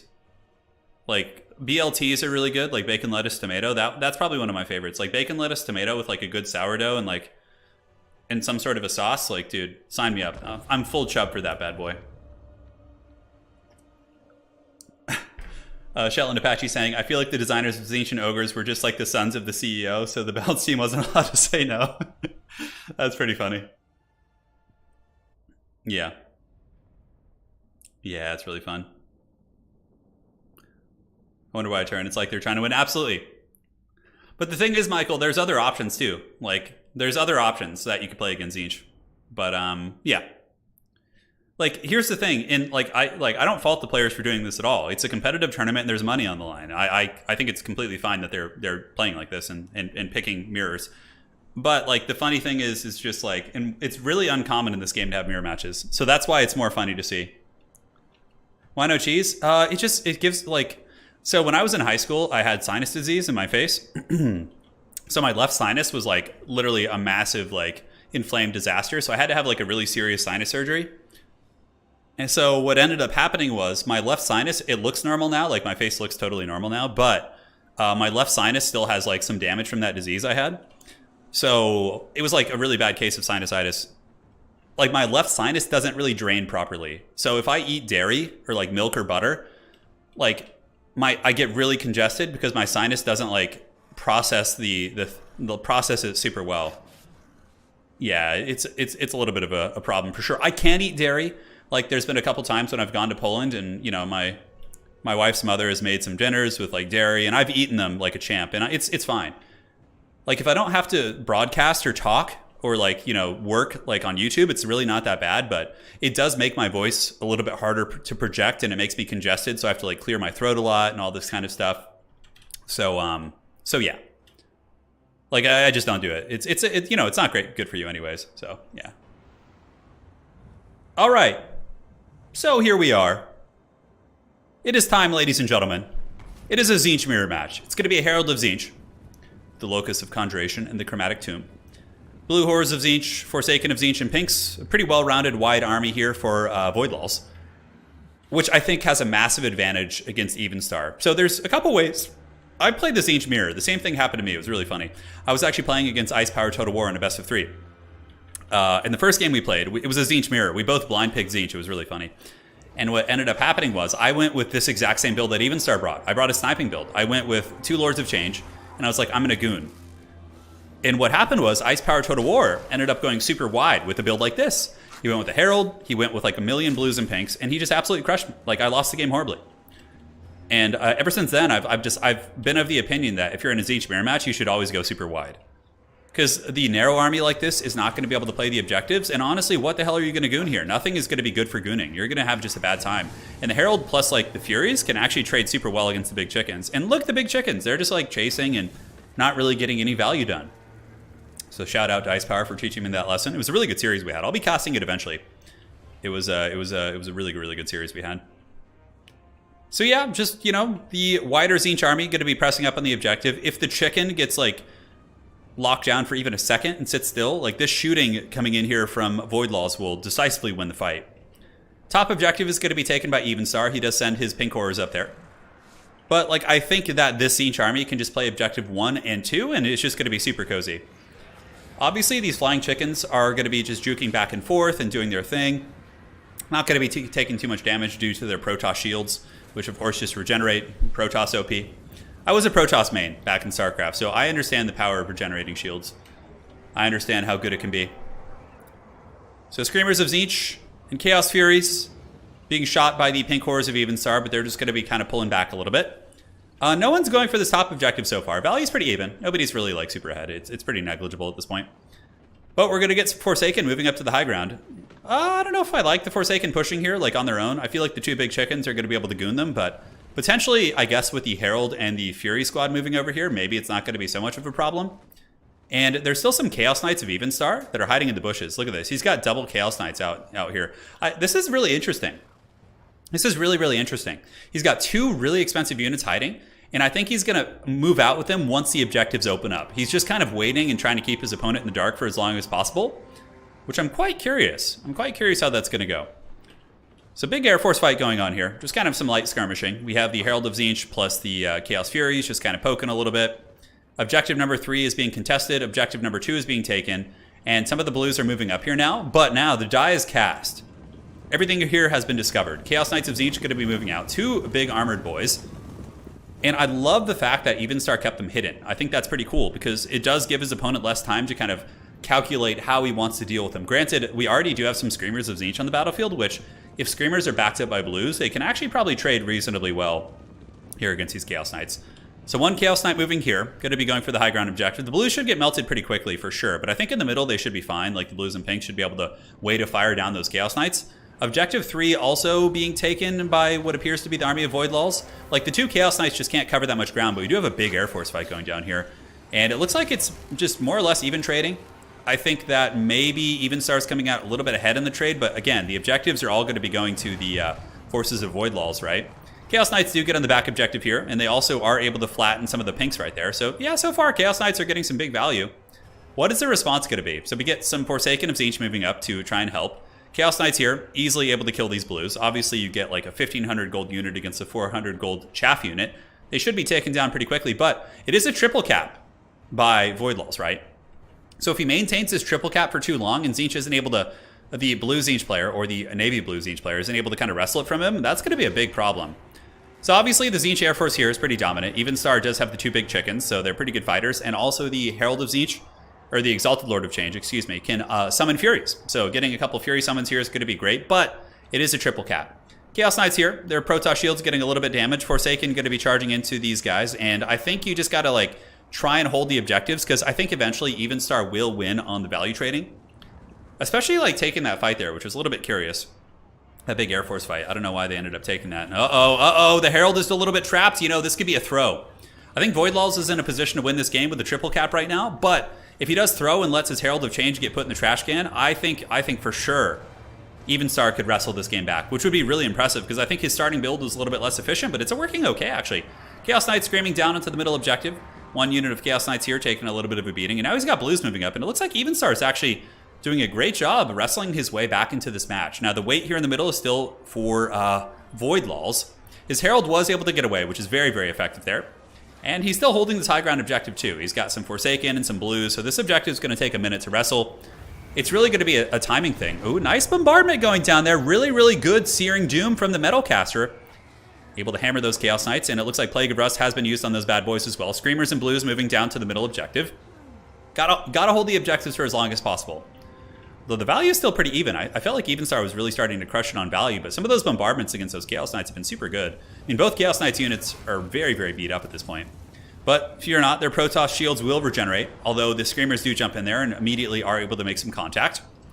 More and more infantry moving down. Still do have a 2 cap, still a 3 cap actually, for the forces of Void Laws. And if Void Laws wins this game, the series is over. That's going to be game blouses for sure. Forsaken moving on to this objective is going to buy a lot of time on that one. And you can see up here, like Tzeentch, of course. Evenstar will eventually be able to get this objective back, probably sending in these units, but is it going to be quick enough? I don't think so. I think Void Laws is in a really good position. Like, every ounce of this build's fiber needs to be dedicated to trying to get the objectives now. And look at the firepower coming in. Nice firepower from those blues. Chaos Knights of Tzeentch going to be screaming over to block the blues off the objective. This one is still controlled by Void Laws, but probably not for too long. Looks like there's enough weight coming in for the forces of the big chicken god. The Chicken Master. He actually has 2 of them, that he should be able to get that objective. We'll have to see, although, oh no, the capture weight's going back down, guys. Could this be a dreaded shutout? I don't think so. I think Evenstar should be able to eventually get an objective. And you can see why the double big chicken, even though it's kind of cute and like really good at gooning, isn't great in this mirror matchup because they're not good at wrestling objectives from like the blues and pinks and Forsaken. They're good at sniping like expensive targets, but like Void Laws really hasn't given them any like big targets. Everything is just like haggard chaff units. And now Void Laws has summoned in some Spawn of Tzeentch, which is an interesting choice. They might be a little bit vulnerable against the shooting, but just getting something unbreakable to kind of sit on that objective, I think is going to be good. Yes, indeed. Hadri's cavalry do not have great capture weight, which I think is good. I don't think they should. I think infantry should have the best capture weight because they're slower and more vulnerable. So having the mobility advantage, I think, should have come with some limitations, of course. Shooting going into the spawn here. Their Protoss shields are going to be absorbing that like champions. Chaos Knights battling the Screamers. Screamers seem to get some okay damage there. And this objective is still being held. Man, this is brutal. And Void Laws is just doing everything he can to milk the objectives. At this point, it is the territory of having to get a triple cap. Void Laws has just been cackling on these objectives for a long time, so I think it's time for Helm's Deep. The Horn of Helm Hammerhand should be sounded right now.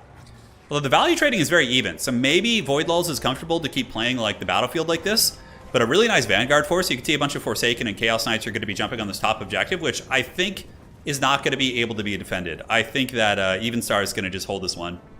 He's even got Furies up here. That is a hard cap right there. And you know what? Is this going to be a repeat of last game where basically Evenstar like is super behind and then in the last second he triple caps all the objectives? It looks like it. It looks like it, yeah. So this objective is going to be taken, but a really nice Searing Doom is going to be coming down on top of these Forsaken. That's going to do some fat damage for sure. Really nice. But it barely gets through the Protoss shields, and then they're just getting healed. That's why Tzeentch is so powerful. You like can't poke them like super effectively. If you don't have any follow-up to the damage, like poke isn't effective at all. So blues are trying to move in, but Forsaken should be able to get that. This objective has been taken by Evenstar, and the top objective is being taken as well. The only one that is being held by Void Laws is this objective here in the middle. And right now, he's probably just like praying that he can hold this. He really, really needs to hold this objective. Evenstar has gotten 2, I think. Let's see. Yeah, this one's going to be taken by the pinks here. But he is running out of time. He is in the danger zone. Evenstar is heading in spawn. Is he going to have enough to wrestle this? It kind of looks like it.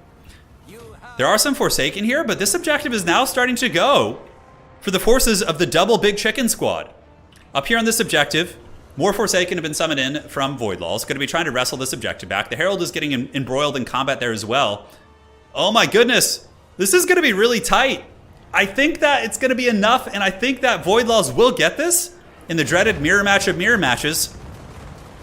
Those forces able to dodge it a little bit. Evenstar does have the pinks on the objective, has a fair amount of units, but he's running out of time. He's going to need more.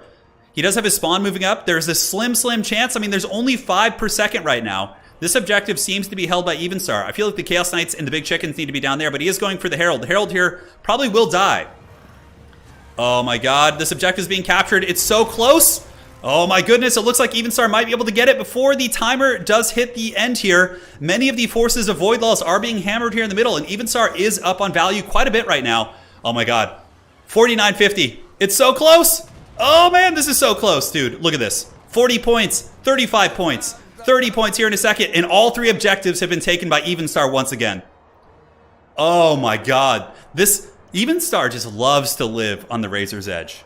He is just playing so dangerously with these gooning builds. But now, if Void Laws can even capture an objective back for like a second, it's game over. Like, if any objective is lost, and he withdraws! Oh my god, and Void Laws with the steel chair in the 4th quarter. Wow, what a game. What a game. I mean, Evenstar with the steel chair, Jesus. Evenstar with the steel chair in the 4th quarter. They're both playing Tzeentch, it's getting confusing. Bear with me. Oh my god. Evenstar wins it. I can't believe he won that game. That was insane. Just literally a couple seconds left. He lives so dangerously, dude. That was some MLG stuff? Yeah, it was. No kidding. All right. Death Pass is the next map. Let's see what they do here. Dude, game 3. So now how it works is they both do a blind pick. They both get a ban, and they don't get to play repeats of any factions they played earlier.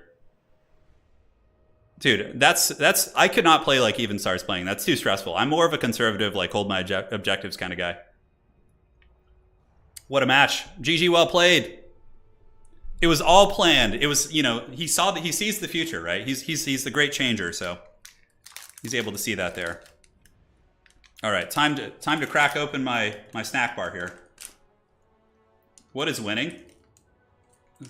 Everything according to the plan. We want a Nurgle mirror now? Well, I mean, it would be fair, for sure.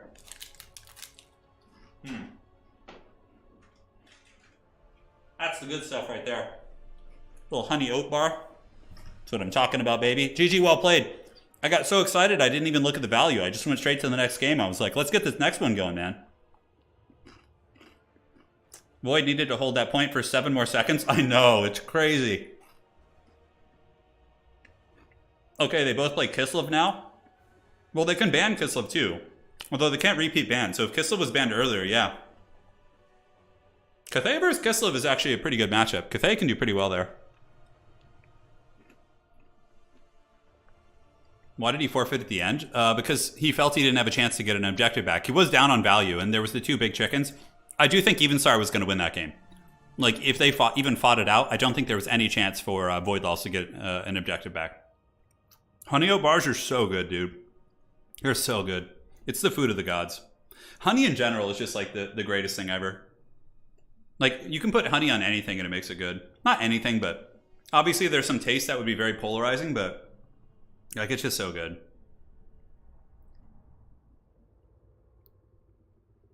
Yeah, it's wild, man. That was a crazy one. That was a crazy one indeed. Literally a couple seconds left, and Void Laws wins that game. Are you guys ready for the Kislev mirror match? I think it's time. I think the forces of Kislev must be summoned once more from the deep. I want to see both of these men just with like 5 bear chariots in their starting army just battling each other. I think that would be so funny. And I think that's actually very probable. I think we could see that. How do you feel about the Protoss versus Tzeentch matchup? I find Immortals deal well with Horrors, yeah. I think Zealots are pretty good. Yeah, the Zealots, if you have the charge upgrade from the Citadel, I think they can get in there and cut up those Tzeentch units. I also think that the Templars are really good with the Psystorm. Using that on top of the Blob to Tzeentch shooting, I think is really, really strong. Down on value, Evenstar was getting more reinforcements for sure, but I think if Void Laws had fallen back and had tried to hold his back objective a little bit better, like Helm's Deep on that back objective, like sooner, I think he could have won. I think that's a big mistake people are making today. Yeah, Mead is like one of my favorite. Like, oh my god, it's a Nurgle pick. Oh my god, it's Nurgle. Oh no! It's a Nurgle mirror match! This is the worst! Oh my god. Why are they doing that? They're doing this on purpose. I'm starting to think these guys are like in chat together and they're doing this on purpose. You know, I had my conspiracies, but I feel like this is too much. Like a Kislev mirror, yeah, I can see a Nurgle mirror match maybe, but like a Nurgle mirror match, dude. Khorne is is good, Shetland, but not quite as good as Kislev, in my opinion. But it also depends on the matchup you're talking about. It also depends on the matchup. Guys, it's a Nurgle mirror match. Noah, you called it, dude. You did. I can't believe this. This is so troll, dude. This is so troll. They must be... I think these guys are like friends, too. I think they play together, so I'm not sure. They used to be in the same clan, but... Yeah, this has got to be like... This is such a troll. This is going to be so haggard to watch. It's just going to be two great unclean ones rubbing their bellies together. When are you going to throw a light bear chariot in the Gorger restricted bin? I don't know. I've considered putting stricter limitations on the light sleds. I'm not sure, though. We'll have to see. Like, maybe limiting, like, light war sleds, like... No, it's like 3 instead of 4. That could be, like, a reasonable one. They're laughing together for sure. I think they are. This is just too troll. This is too troll. I'm going to ask them after this. Are you guys, like, purposely doing this? No, like, I was thinking sweaty, but, like, this is... Okay, so let's see. Tzeentch is off the table. Ogres are off the table. Those are the 2 hardest counters against Nurgle, probably. Kislev probably was banned here. Yeah, they probably both banned Kislev. So the only faction that's left is Khorne, Slaanesh, Cathay. My brain isn't working anymore. Yeah, okay. And Nurgle hard counters Slaanesh. Well, actually, no, in Domination mode, that's not true. In Domination mode, Slaanesh actually wrecks Nurgle. In land battles, it's different. Dude, this is some wild shit. Boys, I'm telling you, melt some cheddar cheese on... Yeah, oh. Dude, yeah, Matt, that is so good. Yeah, get a bagel, melt some cheese on it, and then put some honey on top. Yeah, that sounds so good. I could do that with the honey.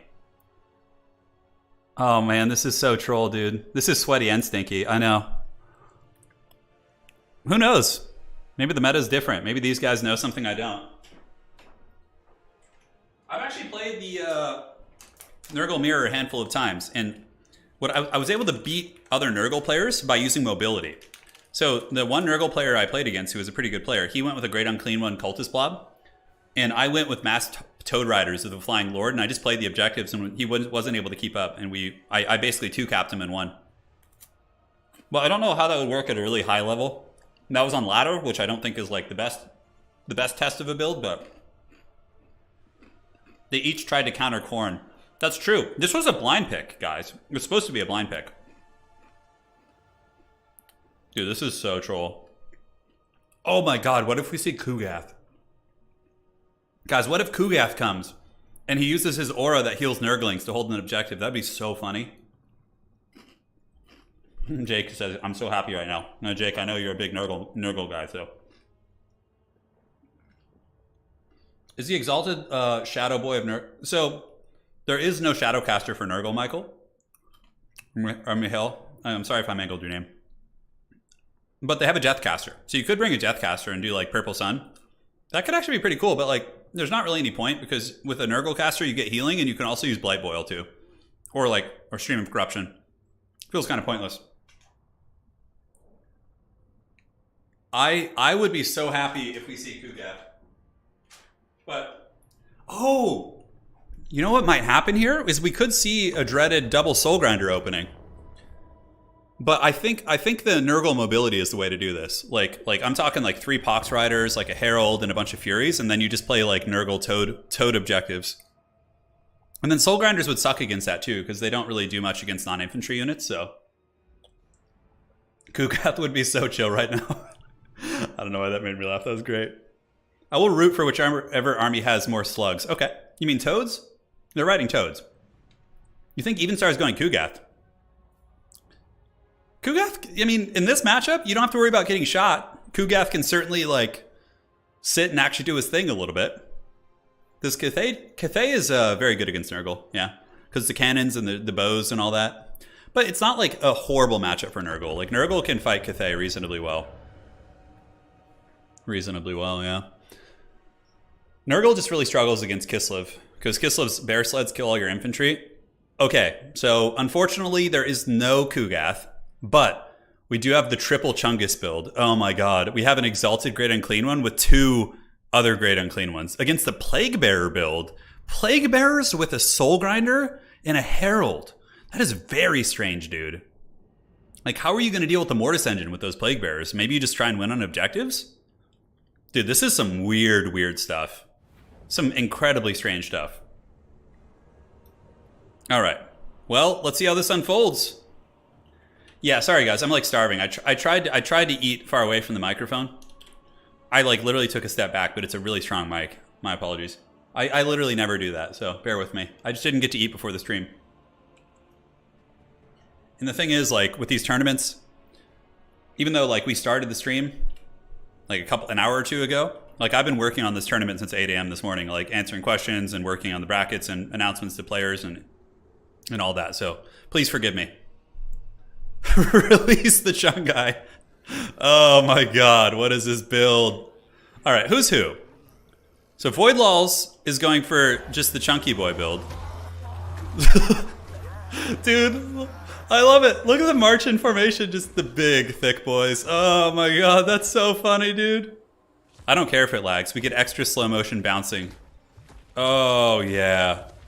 So the triple big boy squad versus a much more kind of wide build. So double Plague Bearers going to the back objective. We get double Plague Bearers over here. He's definitely going to be playing the objectives. Whereas the build from Void Laws here is just designed to like grind you down in one spot. Yeah. It's a really strong spot. So Soul Grinder like doesn't have any targets really. Like what is it going to shoot? And what are we going to see from Homeboy here? You know what would be really, really good? Here's what you do. You send one Great Unclean One over here and one Pox Rider. They will annihilate those Plague Bearers. And then you just set your other big thick boys on objective 2 and just trickle in reinforcements and I think you're all good. Dude, this is so funny. Soul Grinder actually getting some decent shots, even though it's a mortar that's designed to like kill infantry there. Wide Unclean. Dude, these things are so foul. Look at this one. Oh my god, he's so cool, dude. So cool. This guy over here has the bell.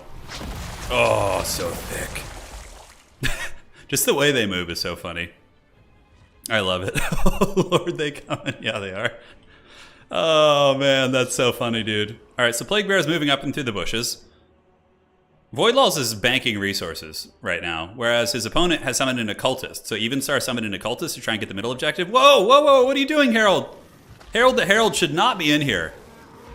You're just going to get bell slammed. The Exalted Great Unclean One's one of the better brawlers in the game, and he's got some seriously thick backup here. But he's taking a bit of work. The Soul Grinder attacking him in the back, and now he's got his bell. It looks, I'm not sure what he's attacking. It seems a little bit strange. Anyways, Forsaken of Nurgle moving out to control objective number 3, and Nurglings as well. So finally, Void Laws does summon in some units, and should be able to control this. Now back in here, looks like the Herald does take a shot, and the Soul Grinder gets pretty beat up as well in that fight. And the Exalted Great Unclean One's going to be able to just heal himself with you know, some sort of an invocation or something like that, and that should be fine. This is going to be the greatest battle of all time. It's certainly a contender for such. Oh, Soul Grinder, you better watch out, buddy. The big boys are coming. And they are forced back. Yeah, nice stuff there. Nice stuff. So the Plague Bearer force is waiting in the trees. There's a Great Unclean One there now, as well as some Forsaken. Do you go down there and fight is the question. This back objective is going to be held. I think you probably just got to play the middle here. If you're the green Nurgle forces, not the yellow ones. So the color is a little bit different. I don't know what's better, this mirror match or your Chunkus ASMR. Yeah, they're both pretty great. Soul Grinder's going to be turning about. The big boys moving in. Up in the sky, we do have a Herald of Nurgle battling the Furies. So this is going to be a big win for Evenstar here. He should land these Furies on the ground. Yeah, it looks like that's what he's doing. And then pull them in to get supported by the Great Unclean Ones. Objectives are going to be opening up in 11 seconds. Are these Plague Bearers going to move down there? Like, even if these Plague Bears don't move down here, let's do some hard math right now, guys. So Plague Bears, I think, cost 700 a pop. Is it 800 or 700, 750? So regardless, it's about 1,500 gold. And this right here is a lot more. This is like 2,000, like 3,000 gold is being like kept here for 1,400 gold. So that actually gives the green Nurgle player a pretty solid advantage in the middle, right? So the Great Unclean One being attacked and actually shot pretty hard. Man, he's getting pounded, and the Cultist, of course, hitting him in the back, doing some work as the Plague Bearers of Nurgle move up onto the objective. And this Great Unclean One, he is not having a good time. Blightstorm is used, and I think that's going to be a Fleshy Abundance there, most likely, which is going to give some fat heals. Nurglings moving on to the middle objective for our yellow Nurgle player. as he swings that bell around and gets the big heal. Oh, look at this gooning. Rancid Visitation's used. That's actually like a Spirit Leech type spell from the lore of Nurgle. You don't see that often. But the other Great Unclean One, kind of abandoning Homeboy here. Voidlaw's character left to his own devices, and his big buddy wasn't helping him, but now he's going to be moving in. And you guys are going to see the true power of Nurgle brawling, because these Great Unclean Ones will probably easily defeat the Herald and his friends. On the back objective here, this is still a very cost-effective situation for Evenstar. The fact that like so much gold is being kept back here. Voidlaws needs to grab this Great Unclean One and send him to the middle. There's far too much back there kind of defending that objective. But so far, it is a 2-cap. It looks like Voidlaws does have the 2 objectives. He does have the advantage of the Mortis engine, so he's going to be exponentially better at kind of clearing these crowds here. Stream of Corruption coming down, pretty good one. Does tickle those Nurglings and does some work against them, but nothing too crazy. And it looks like his opponent's going to be responding with the exact same thing, both players using their foul Nurgle magic here on this blob in the center. Now the Great Unclean One, kind of chilling on the back objective. And the Forsaken and Nurgle going to be battling Plague Bears. They should win that matchup. Forsaken with the poison and their armor should be favored here. But a lot of resources are just kind of sitting back there, which is definitely going to be hurting, and I think is going to be potentially allowing Evenstar to maybe wrestle control of the middle. Although honestly, the Great Unclean Ones can really carry a lot more weight. They, with the Mortis Engine effect, they're going to be draining down like all of these units here in the middle. And I think that's going to be it's going to be pretty big. Yep, the big build bell slams on the Cultist. Blight Swarm is active, so the Spreading Plague is going to be lowering melee defense on all these different units. And the Exalted Great Unclean One, just doing his thing, man. Just hanging out, swinging his old bell around, and living his best life. Certainly no complaints from this mad lad, as they try their best. Herald of Nurgle, trying to get away. He's a little bit trapped up, kind of getting slapped up by that bell. Cultists on both sides dropping summons. And oh, I love this. From Evenstar, he brings in the Plague Drones with the Death's Head grenades. So these guys are an excellent counter against the big boys if they can sit and shoot. But a quick response from the Furies. Furies actually trade mega cost effective here. But Evenstar is able to respond pretty quickly. These Death's Head guys need to be kept alive because they could potentially kill those Great Unclean Ones and give Evenstar the value he needs to win this engagement here in the middle. So Furies are summoned in. Check this out. So we'll zoom in. Let me see if I can grab some water real quick. And they're going to throw their Holy Hand Grenades down here. And they're going to be going... That's like one of the greatest scenes ever. The Holy Hand Grenades bit from Monty Python. Oh, it's so good. I love that scene with the rabbit. It's so absurd.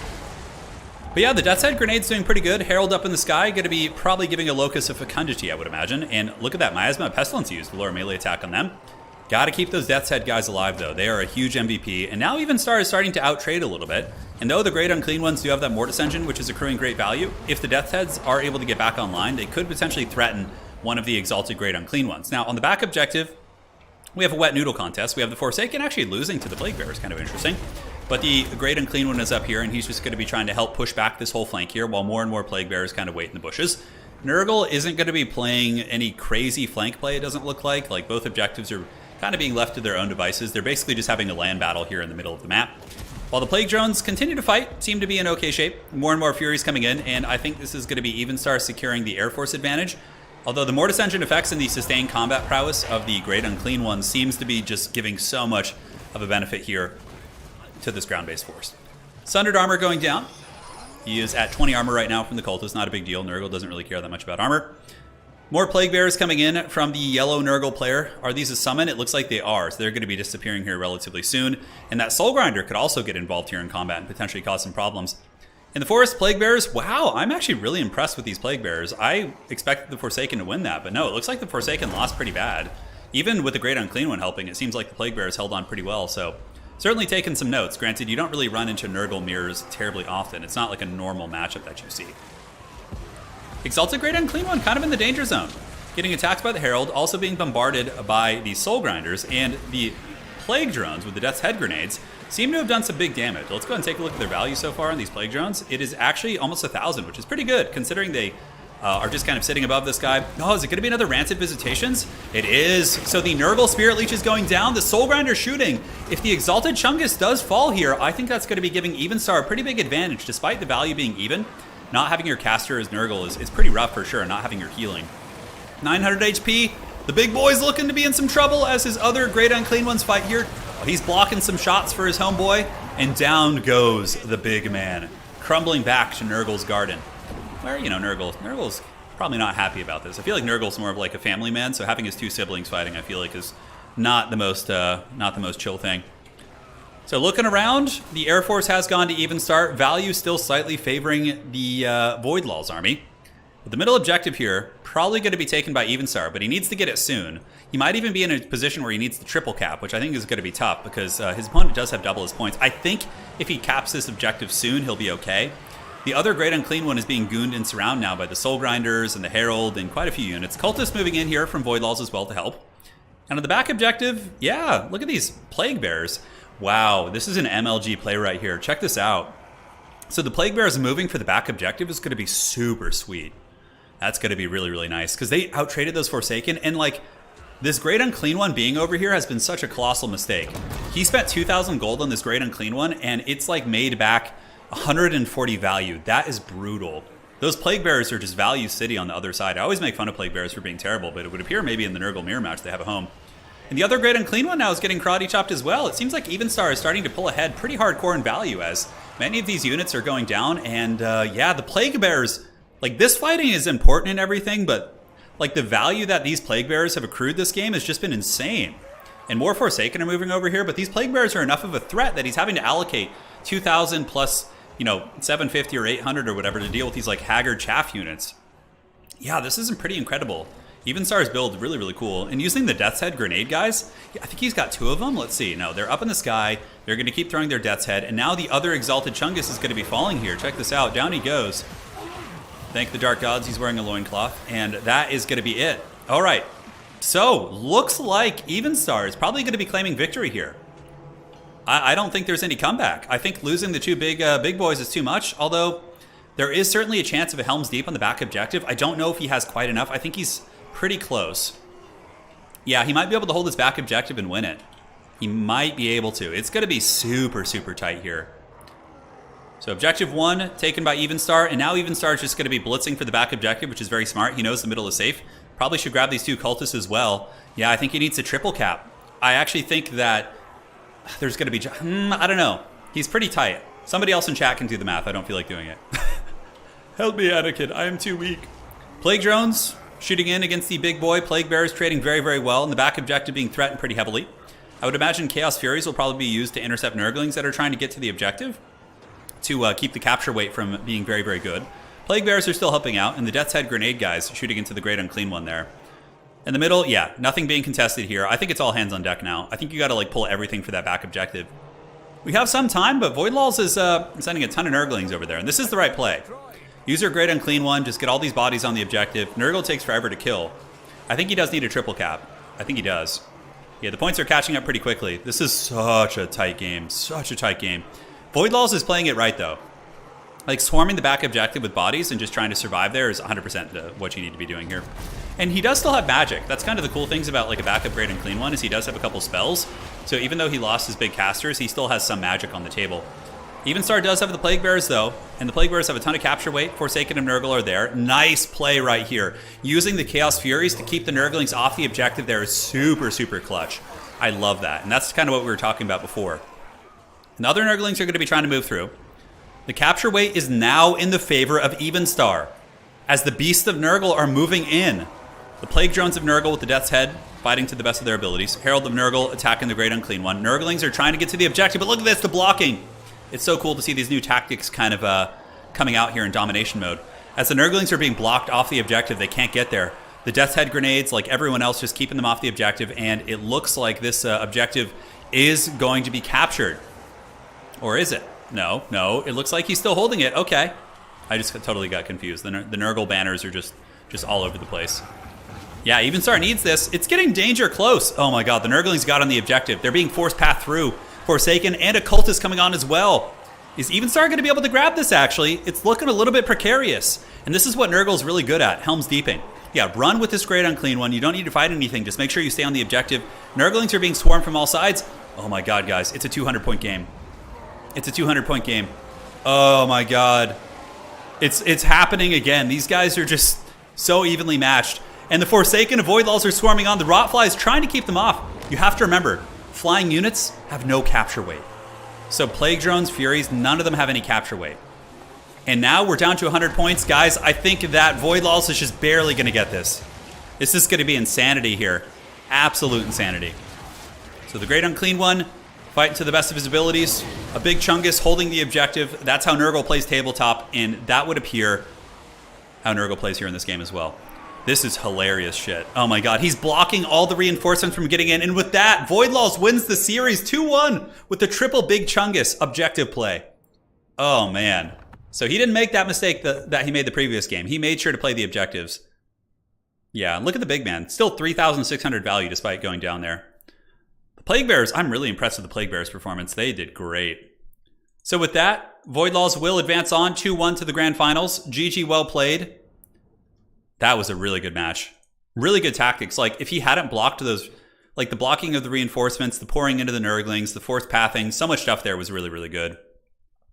And now it is going to be Voidlaws versus Ulrich Rahl in the grand finals. So grand finals are best of 5. So you guys who are just tuning in, there's a lot more action that's going to be coming soon. The triple unclean ones. Yeah, no kidding. They were no joke. All right, so let's go ahead and get his opponent here. Reset the old scorecards, and this is going to be Ulrich. Hopefully there's no lag. We had a little bit in the Ulrich game, but hopefully this will be okay. That series was pretty lag-free, so I'm hoping we can continue that legacy here in this match. Ulrich, please, I hope your internet is good. All right. Now it's time for the best of 5 final. I think the Mongols need to be nerfed after that game, 100%. Yeah, Mongols OP, the tower rushes. I can't wait for the Tomb King's Bone Giants on this game mode. The great unclean one that got no value won the game. He did in the end. Yeah, he did in the end. He did. He carried, but like, could the game have been different? If he had just fought in the middle, he might have just defeated Evenstar's army is the thing. Yeah. He's been some great games. He's been some great games today. Really, really fun stuff. My favorite thing about domination mode is not having to have tournament rules. That we can just kind of like flow with it. It's definitely very nice. The dirtiest Nurgle army. Yeah, it's really funny. 5 mirror matches on the way. Hold on a sec. I'm going to ask Evenstar real quick. Did you guys pick all mirrors on purpose? Or was that a meme? Or was that random? I'm asking here. I'm trying to see if like they did it on purpose. Ulrich Rahl should be joining here in a second. Looks like he's firing up his game. There he is. So the first map here is going to be the Galleon's Cove. Kind of more of a brawl map than like a shooting map. I can't wait to get some open field maps in Domination 2 so we can see some more different styles of play. Yeah, it's going to be fun. So Demon Prince isn't playing today. No, Demon Prince is not here. In more fairness, that was more exciting than a Nurgle versus Nurgle land battle. 100% agree. 100% agree. So, Galleon's Cove is the map. Ulrich Rahl is here. He has a picture of a... Uh-oh. Did I just, like, crash my game? Oh, no. The dreaded crash. No, I think we're good. Okay. Oof. That was a close call. So, let's see what they pick. Let us see what they pick. Yeah, the Great Unclean one was pretty beast mode. I mean, he still got 3,000 value despite being swarmed. His Mortis engine is super strong there. Very strong. Did dwarves ever have a chance in this matchup? Dwarves? Well, they're not in the game yet, but yeah, dwarves will be totally fine against Nurgle, I think. I think dwarves will hard counter Nurgle, actually. Like, how is Nurgle going to deal with their armor outside of a Mortis engine? And if they bring a Mortis engine, the dwarves just shoot it to pieces. So it's kind of like, it seems very tricky. Seems very, very tricky indeed. Galleon's Cove is the map. Players are doing their picks and bans. Yes. And now they can party. They can work it out while we all hang out and enjoy each other's company. And let's head back on over to the lobby. This is the grand finals. 0-0, Ulrich Rahl versus Voidlaws. 2 individuals who have played in faction wars, done very well in countless tournaments. Towards the end of Total War Warhammer 2, Voidlaws was winning a ton of community tournaments. He was definitely one of the big contenders, chasing that GOAT status.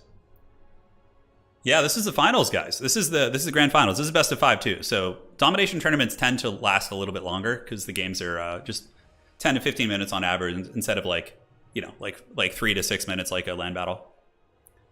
Jared says just finished his biology midterm, now to chillax. Yeah, man, good work, solid work slaying that final.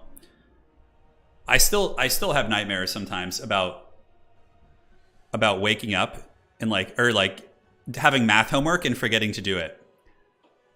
Like I have nightmares where I show up to like a high school class and like I didn't do my math homework and then I'm just like panicking trying to do it and I suck at math, so then it's like even more stressful. Yeah.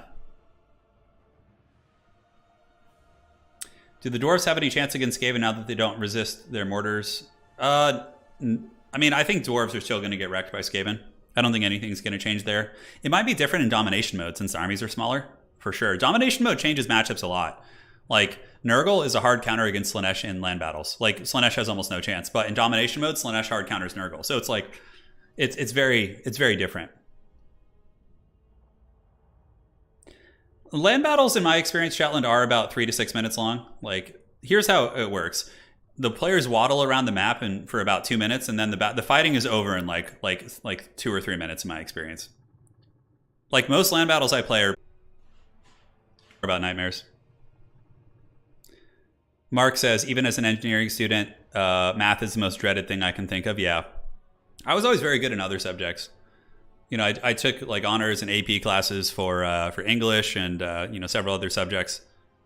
And always had, you know, pretty much straight A's across the board. Like, my GPA basically just got tanked by math. I would have like straight A's in every class, and then there would just be a dreaded like C in math, you know, or something that would just tank my GPA. Yeah. I just like, I don't know, my brain just, I think a part of it is I went to a school when I was a kid, like when I was really young, for many years, that didn't really like care about math, and they didn't like teach it to us. They just didn't care. It was a really weird school. But everything else they did. So then when I got to the higher grades, I was really behind on math compared to other people. I eventually figured it out and got like some private tutoring and caught up, but I just like hate the subject also. Yeah, it's just like, you know, not my jam. Not my jam. Deadly Dude says he's been out of college for 3 years and you still have those dreams. Yeah. Yeah. You know, at my high school, Hadri says when the American education system causes the trauma. Yeah, the thing is though, like, I actually think American school is like pretty chill compared to other places in the world. Like in terms of like a work to like leisure balance, you know, because like I could do my homework and then go to football practice for 2 hours every single day and then get home, do my homework, and then like still have time to do things I enjoy. Whereas I had individuals in my high school who were from like China and some individuals who are from different parts of Europe because it was a boarding school. And they would all tell me like, yeah, like in China, like we have no free time. It's just homework all night, every night. And like some folks in Europe, it depends on where they were from. But I think we have like the American education system. I don't know if I would call it like amazing, but our colleges are good for sure. But high school, we had a good like work-life balance, as you could say. Yeah. Yeah, it was fun. My nightmare is a Plague Bearer versus Graveguard grindfest for hours. Yeah, absolutely. No, I was a pretty terrible test taker though. Like I had good grades, but when it came to like standardized testing, like the SATs and stuff, like my scores were way below like the correlation between the grades I got. They were way low. But thankfully, like it didn't end up mattering in the end, you know, because it's more about like what you can actually do in practical application than on like a standardized test. So in life, it ended up working out okay. So Ogre Kingdoms versus Tzeentch. Yeah, all kinds of options. Ogres can go super wide and just bull rush them. They can do all sorts of stuff. On this map, especially Gorger ambushes are really nasty on Galleon's Cove.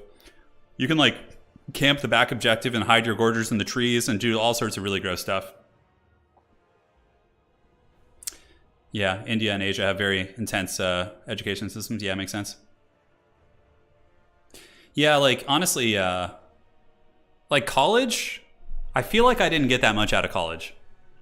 The best thing I got from college was the social experiences, like becoming a more socially adept person and just getting more and more, you know, practice at what I was already. Like my high school was way harder than college because I went to like a really intense like high school that had like pretty hard academics. But like I felt like I didn't get that much out of college other than like a piece of paper that allowed me to qualify for jobs.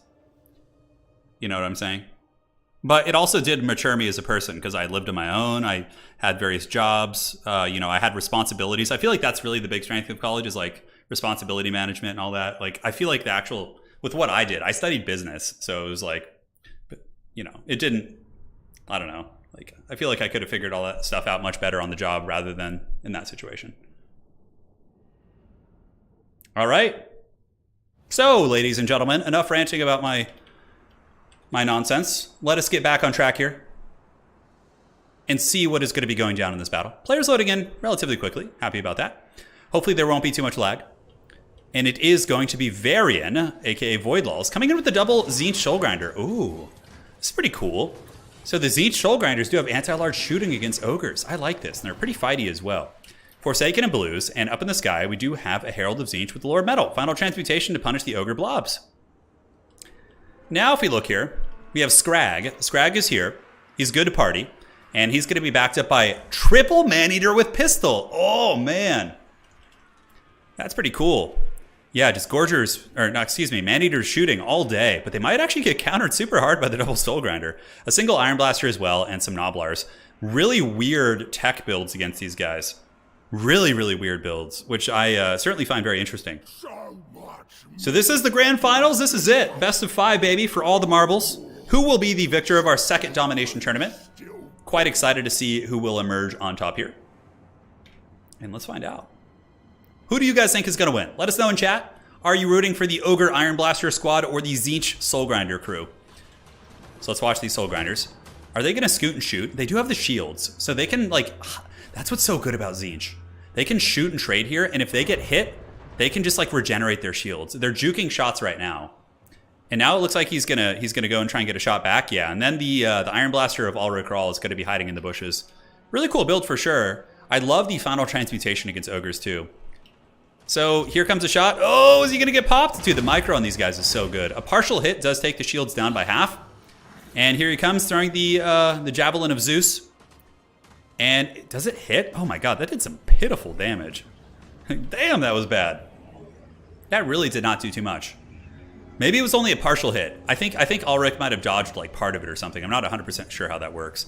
But like that's why Tzeentch is so good, to finish my thought, is they can just run back and let those shields heal, and then you just got like 800 free healing. It's so gross. Especially on these kind of maps. But again, objectives make it less oppressive. So, Javelin's going in. They do take out a Maneater. That's a little bit more cost effective. At least you're taking out a full model and mitigating the value on those guys. Iron Blaster shooting into the Blues, which are moving up, and it looks like the Herald of Tzeentch is going to be sitting on his little disc, and is going to be shooting downtown here on the Iron Blaster. Ogres are miserable on ladder. You can't root for them, yeah. Ogres on ladder are really toxic because they can basically just spam 4 Gorgers every single game, and it doesn't matter what you do. You can still win, but it's like really miserable to play against. Whereas in our tournaments and actual structured events, you can definitely you know, face off against Ogres much easier because they can't bring 4 Gorgers. One thing to consider too, guys, if anybody's wanting to get involved in the competitive scene but doesn't have time to play in tournaments or maybe a little bit nervous about it, I'm going to be hosting a Swiss League very soon, which is an offline tournament. It goes for 6 weeks, and you play one best of 5 per week versus your opponent, and it's a good place to get like tournament experience without having to actually like be available on a Saturday or like, you know, get into these really you know, higher stakes events, I suppose. Nice shot from the Iron Blaster. Does actually do a little bit of damage here. And that's also another good aspect of Tzeentch, which is pretty crazy. If you overcast spells with them, their shield eats the overcast first, which is pretty crazy. Yeah, the Iron Blaster is doing good. It's like, it's certainly keeping his opponent honest, but with the double Tzeentch Soul Grinder is actually out-trading the Iron Blaster. Look at this thing. It's being forced back, and now some of the Blues are actually going to get in range and shoot it as well. It does have 90 armor, but that still is quite good. Another shot on the Soul Grinder there. The Blues do a couple hundred damage, so they are going to be blasting it and forcing it back. Objectives will be opening up in about 11 seconds. Ogres are going to be much better at playing the side objectives, probably. We got Ogre, Bulls, and Gnoblars moving down there to control this, which I think is a good play. Forsaken are responding from Voidlulls. Nice choice. And the players just having a nice little standoff here. Nobody's going for objective 1. Just looks like it's going to be 2 and 3 that are going to be the more contested pieces. We'll certainly have to see. The Tzeentch Soul Grinder still a pretty good ammo, and their shields are regenerating, throwing his Trident of Olympia over here, and is able to take down some of the Ogre Bull models. I think 1 so far. Here comes another shot. The Olympic Arm, where it goes. It's a really hard missile animation to see. But another couple models do go down. Yeah, pretty good. So Tzeentch is going to be holding 2 and 3. Ogres currently have no objectives. Dude, the way Evenstar play, or not Evenstar, but the way people play when they don't even try and get like these objectives, it just stresses me out. Although, I guess there are some Screamers and mobile units, so he's a little bit kind of apprehensive about that. But like, right now, Tzeentch is going to have him 2 capped. And yeah, the Gnoblars and Ogre Bulls will trade pretty well against the Blues, but when the Forsaken and Screamers get there, these units are going to get crumped. And in the middle, when are the Ogres going to pull the trigger and actually move in here? It seems like they're being super conservative with these fights, trying to get value ahead of the objectives. And now they're finally moving up. So Ulrich Rahl is going to be sending the crew up to objective number 1 to capture that. Nice play there. Ogres will capture it pretty quickly. I would imagine the Man-Eater pistols should be able to go into guard mode and take down these Screamers. Yeah, you can see the Screamers of Tzeentch are going to get crumped. They're going to get shot to pieces by the Man-Eater pistols. Man-Eater pistols hit really, really hard. Those guys pack a huge punch. Now in the middle, Iron Blaster still just getting the old healing. So Scrag did use the Troll Guts to heal the Iron Blaster, which is an insanely good combo. You really, really get some good value from that for sure. Shots coming in from the Soul Grinders, throwing in, and look at the Iron Blaster getting melted. Did it have Warp Flame on it? It did not, so its armor wasn't sundered at that point. And oh, I think we had a big final transmutation back here. Okay. It hits the Man-Eater pistols and tickles the pickle of the other one, but Ulrich Rahl was able to split up before the value was too devastating. So I like that threat, trying to blob up the Man-Eaters on top of the Screamers there, but in the end, a really good reaction from Ulrich Rahl was able to mitigate that. So Voidlaw is still controlling the 2 objectives. Down here, just like I told you guys, the Ogres are getting karate chopped. We have the Noblars getting hammered, we have the Ogre Bulls getting hammered, Forsaken are full health, and more Iron Guts are moving down here, which is basically feeding Tzeentch 1,000 gold. What's going to happen is the Screamers are going to rear charge them, and they're going to get sandwiched by all these infantry, and Tzeentch is just going to be accruing a ton of value down there, a ton of value. So yeah, pretty impressive play. Soul Grinder, I think one of them is fighting here against Scrag and company in the front line, trying to get a little bit down and dirty. Going to be, I think, a Searing Doom coming down there from the Lord Metal Tzeentch caster. That's going to be hitting the Noblars. They're definitely going to be receiving the business end of things, as the Herald of Tzeentch looks to be rotating over to objective number 3 to try and hold that. I think Tzeentch Army ability does hit Scrag right on his bald head, and I think this is what Tzeentch is going to be planning to do. I think they're just going to play 3 and 2. Like, the triple cap you could go for a little bit later. Like, if they make it super easy and don't defend that, I would go for it, but I think the Tzeentch player, the correct decision here is just to go for the 2 cap. That also doesn't give the Ogres as many come from behind points, because you do get points from being very, very far behind, but if you do deny them that, I think that is potentially a good idea by just letting them have one objective. Over here, how are the Ogres doing? Ogres are getting smashed. The Iron Guts are trying to get on the objective, but the Screamers and Forsaken and everybody seem to be trading pretty well. We get Furies moving in. Furies are going to be jumping on top of the Noblar Trappers to shut them down, and which is good because the Noblar Trappers are very good against the Screamers with their little Ninja Star attacks. And the Iron Guts can't capture the objective unless they kill these units, which I really love. I love how Voidlaws is playing here, hiding his units on the back of the objective away from the Iron Guts to make them overextend, which I think is very, very good. So Ogres are still a little bit trapped up. Tzeentch cackling in the night as the Herald of Tzeentch flies about in the sky, dropping his little missile attacks. I think that Tzeentch voice lines are some of the best in the game. I love the Tzeentch voice lines. They're so hilarious. The little cackles coming in from the pinks and the blues. It's so good. Soul Grinder pulling back, getting shot pretty good by the Man-Eater pistols. How many Man-Eater pistols do we still have? It looks like there's one here. I think some of them moved up to the high ground and yeah, are now flanking around. Okay. Tzeentch could get surrounded here. The Ogre's coming in for a flanking maneuver. A Screamer unit will be summoned in as a countermeasure to try and intercept those guys, and they will tarp at them for quite some time. Certainly risky to do a big roundabout like that. But one Soul Grinder is down. Ogre Kingdoms are pulling ahead on value pretty heavily. So despite the fact that the Ogres are getting hammered in many regards in terms of objectives, the Ogres are winning many of the value trades here in the middle. You know, the Soul Grinders performed well in the beginning, but when they ran out of ammo, they just kind of became these Walmart melee units. I mean, this one got 900 value against its 1900 cost, and the other one got 700 value. So overall, it seems like the Soul Grinders of Tzeentch a very ambitious start and very cool when they had ammo, but as soon as they ran out of ammo, you can see the Tzeentch army has so much gold invested in these expensive Soul Grinders. One Soul Grinder is the equivalent of 4 blue horrors. Imagine the battlefield presence. And I think the blue spam is actually better here because they can just spam their missile attacks. They can fight Noblars and Ogres very well. In this case, I think the Soul Grinders are running out of steam, and we're seeing that being reflected as even though the Ogres are down on a couple of objectives, Shrek is going to be coming for blood, and he is going to be trying to get back here. But yeah, I think the more meta way to play against Ogres is going to be a super wide build. You basically just go with mass blues and pinks, and then you just get a Herald and a couple iridescent horrors to just snipe the characters. And I think that playstyle is much stronger than the Soul Grinders. The Soul Grinders were really cool until they weren't, and they ran out of ammo. Scrag being an ultimate Chungus, waddling with his triple chin, trying to chase down that Soul Grinder of Tzeentch. On the backside here, we do have the Forsaken fighting their hearts out, pushing back the Ogres, but I think this is going to be a triple cap. The value lead for Ulrich Rahl in the Ogre Kingdoms is just a little bit too steep right now. He's up by how much? Yeah, almost 3,000, a little bit less than 3,000, but Soul Grinders are 1,900, aren't they? Or is it 1,700? Yeah, it's something in that ballpark. A nice final transmutation here. He's able to hit Ogre Bulls, Iron Fists, as well as some Man-Eaters with pistols. That gives your boy Voidlul's here. A pretty solid spike in power. But overall, Ulrich Rahl seems to be in a pretty commanding position. And yeah, despite the good objective play, I think Tzeentch played really well in the flanks. Like Tzeentch's play down here, nice bombardment too from the Tzeentch army ability, but Tzeentch's objective play was so good. They were massively outvaluing the Ogres the entire game down here, but like in the middle, it just went so poorly for them. Once the Soul Grinders ran out of ammo and that skirmish element just kind of got a little bit poor, I think it was tough for sure. And now the Ogre's probably going to triple cap them. And I think that's going to be game blouses. Even though the score is nice, it's not enough to win on just one objective. And even that being said, if it were enough to win with just one objective, Tzeentch wouldn't have the tools here to hold this. And that is going to be game one, going to the Chungus Kingdoms. No surprises. The Soul Grinder opening was really cool. I haven't tried it myself, so I was really curious to see how it would do. But I think in terms of a post-game analysis of it, I think they just didn't carry their weight. And they're really expensive, guys. Really expensive. Super cool, though. Iron Blaster only got 1,400. Man-Eaters were held to a relatively low amount of value. But the Ogres just had the better long-term play. They could keep grinding, whereas the Soul Grinders really petered out.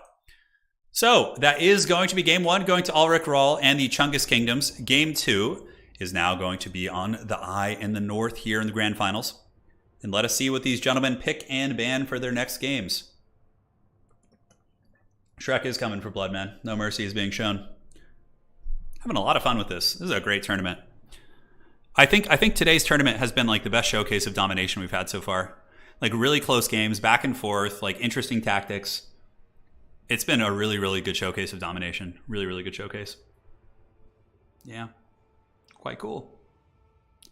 Tzeentch Soul Grinders seem inconsistent in their range damage. Yeah, it's true. Their damage didn't seem that good. I think Scraggs... Yeah, that's true, Michael. Really good analysis there, bud. He says, I think Scraggs Troll Guts really punished the Soul Grinders, basically. Yeah. I agree with you 100%. Because, like, they did a bunch of damage, and then the Troll Guts just healed through it all. And then they're just out of ammo, like, okay, now we're just angry bird-faced machines, and we're not going to be able to do a lot here. Man-Eater pistols are pretty cost-effective, but in that game, none of them really did. That's the thing. If you're playing Tzeentch and you go super wide with blues and pinks, like, Man-Eater pistols are crap. They're going to suck. Because they're lightly armored and they don't do much damage against blues and pinks. But if you bring big, expensive targets for them, yeah, they'll wreck you pretty good. The chat DLC is in the works. Don't worry, guys. Yes. Multiplayer siege battles are very fun with your friends. Yeah, I wouldn't like recommend it as like a competitive format, but if you're just playing with pals and you want to have like epic sieges, hell yeah, that's like super cool. Here's hope for Nurgle. Maybe the chat DLC will come after the blood DLC. Yes, of course. So it's going to be an Ogre Kingdom pick for Tzeentch now. Well, for the Tzeentch player, for Voidlul's, who I guess we can call him Tzeentch. For Voidlul's here. Him not playing under his actual name is like confusing me. Yeah. Every time I look at it, I have to do a double take. Ogre Cavalry is not bad, actually. It's not like amazing, but in some niche matchups, I've had games where I've had like a Mournfang Cavalry just carry super hard for me. Especially in the Ogre Mirror match, I've had like Mournfang Cavs with great weapons come in and just like absolutely club my opponent's units.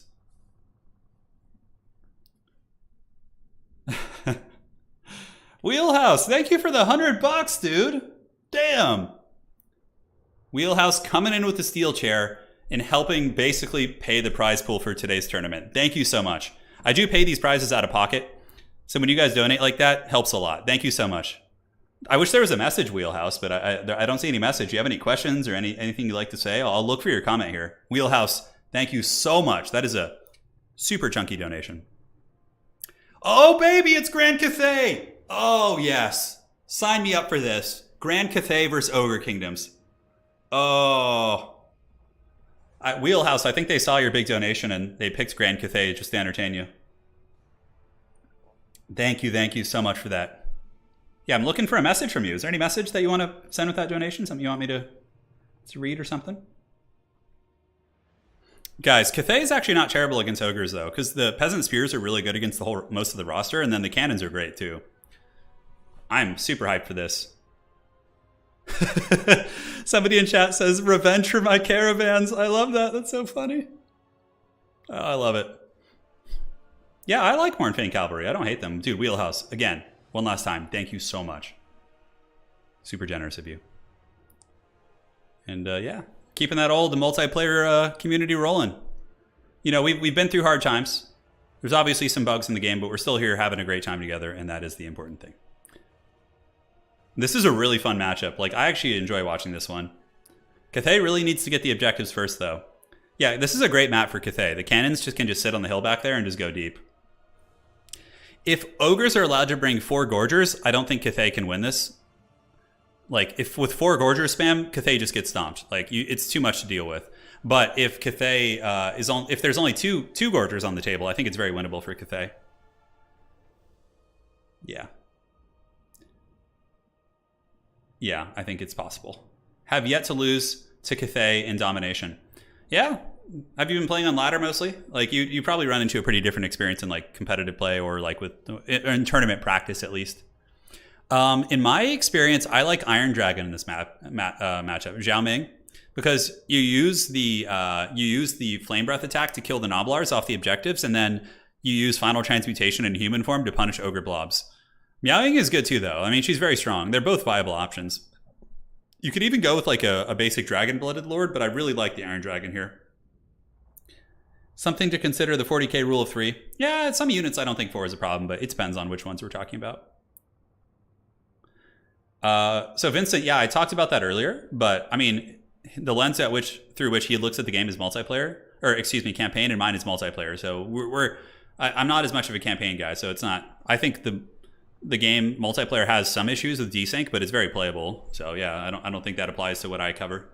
Lord Baconbane, hope you're having a great weekend, Turin. Can't wait for my lizards to be added. Dude, same. I want my Sigmarites. I want to have just a full stack of erect flagellants on the middle objective with Volkmar the Grim and his mustache just like standing there like a true beast, just holding it down. That would bring me so much joy.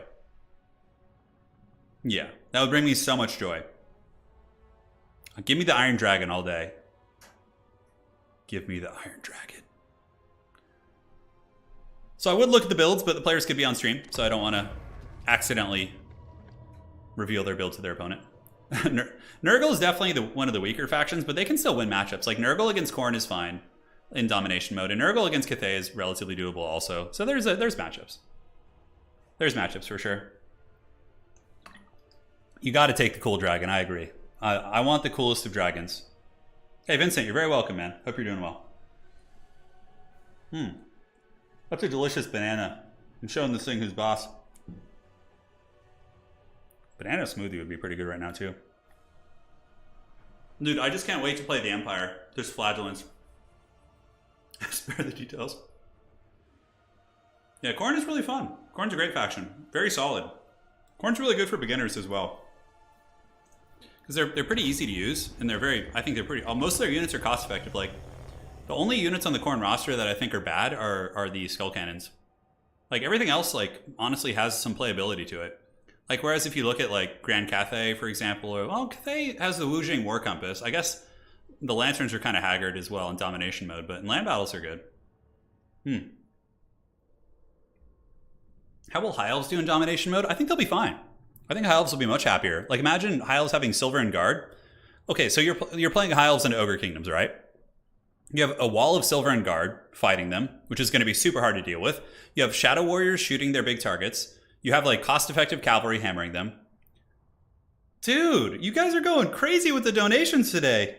Definitely not a smart fridge. And why? No message. Thank you, man. That is huge. Well, refrigerator, thank you so much for that. That is incredibly generous. And I don't know what to say, man. No message. I'm looking for your message here, but I don't see anything. Yeah, thank you guys so much. That is huge. Well, the prize pool for my next tournament is now covered, which is great. So thank you guys so much. Man, I don't know what to say, man. Gonna make me cry. It's quite huge. He is a wise fridge. He is a wise refrigerator. Now, definitely not a smart fridge. I have to ask you, based on your name there, what is the influence behind your name? I always find it really interesting. You know, when people have very like unique names like that, to know the backstory. Like, where did that come from? Like, what is the origin? What is the inside joke with you and your friends that came from? The silent giants, I know.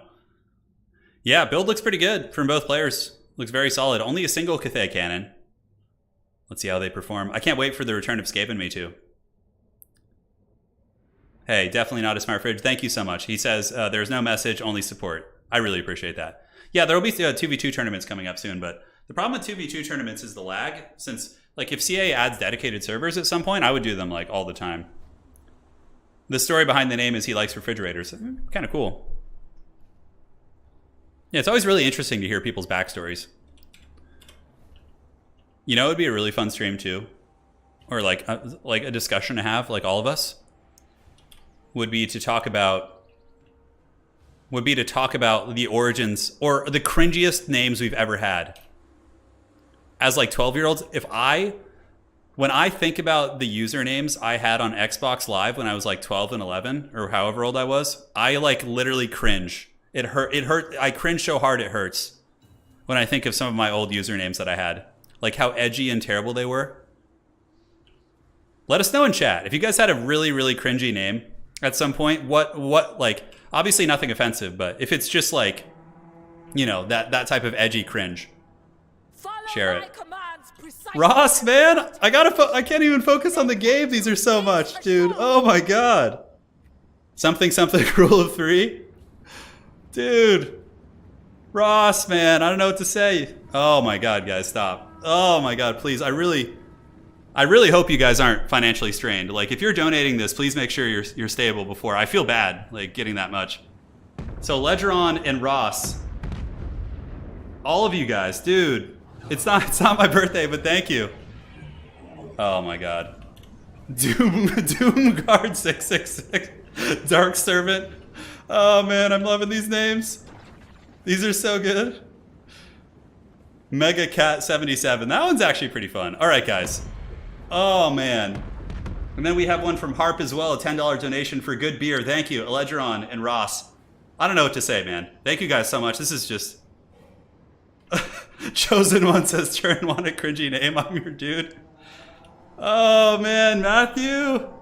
Are you serious? Guys, I can't compensate like this. Extinct Hero? Cringiest name, Turin. You know, Turin would be. I would say it could be cringy, but it's actually my middle name. So, like, I don't see how that can be cringy. It's literally my given name. It's actually my name IRL. All right, guys. Oh, my God. Matthew, thank you so much. Guys, I can't focus on the game. Okay, so basically what's happening is Cathay went with, like, a halberd cannon box. Dude, I'm just overwhelmed. That's so much. Jesus, man. Well, I'm going to have to host a big tournament soon with a big prize pool based on that. Thank you so much. Saber Tusk Pax getting hunted down. Cathay in a very defensive position, which is going to be yielding the objectives to the Ogres initially, but it's a halberd box with cannons and spears with Miao Yang against the Ogres who have double Hunter, Scrag, and Gorgers. That's more or less the opening here. Yeah, I'm trying to think what... So when I was like 10 or 11 years old, I had an Xbox Live, name that was like, I think it was like Alpha Man something or else, and I was literally like a doughy 11-year-old. Like, playing under that name. It was just super cringy. I'm trying to think. There was a worse one, though. That one was pretty cringe, but there's got to be some worse ones. I'll, like, try and dig up some of my old usernames. Anyways, Ogre's playing the objectives pretty well. Obviously, Cathay is a little bit ahead in value, and you can see the Iron Blaster here trading with the Cathay cannon. And the Cathay cannon will lose 1-1, but if you have 2 Cathay cannons, you can actually win that trade. Dude, Matthew, man, thank you so much. Yeah, it's my actual name. So, you know, I would agree that, you know, well, I mean, but the name Turin has some epic lineage to it as well in terms of like a fantasy name, because it's in Tolkien's work, it's in Tolkien's literature, and then also it's the name of a city in Italy, so that's where it actually comes from, which is a pretty amazing place, I've heard. So cannon shooting downtown, we do get another Cathay cannon coming in, blasting the Iron Blaster, and the Iron Blaster taking some big damage. Cathay cannons do trade super well there, but obviously this one getting hammered is pretty rough. And now it looks like Miao Ying, the Iron Dragon, going to be jumping over here, going after the Gorgers. Definitely doing okay, and using her Talons of the Night to try and clear some of the chaff units, but it didn't really do too much. The Peasant Spear is going to be moving in, but now the Ogres are capturing the objectives, and this is Cathay's biggest problem, is getting stuffed in their deployment zone. They really do struggle to wrestle objectives from other factions. That's one of the main things about them not getting the goodies in the middle. So one of the Cathay cannons has fallen.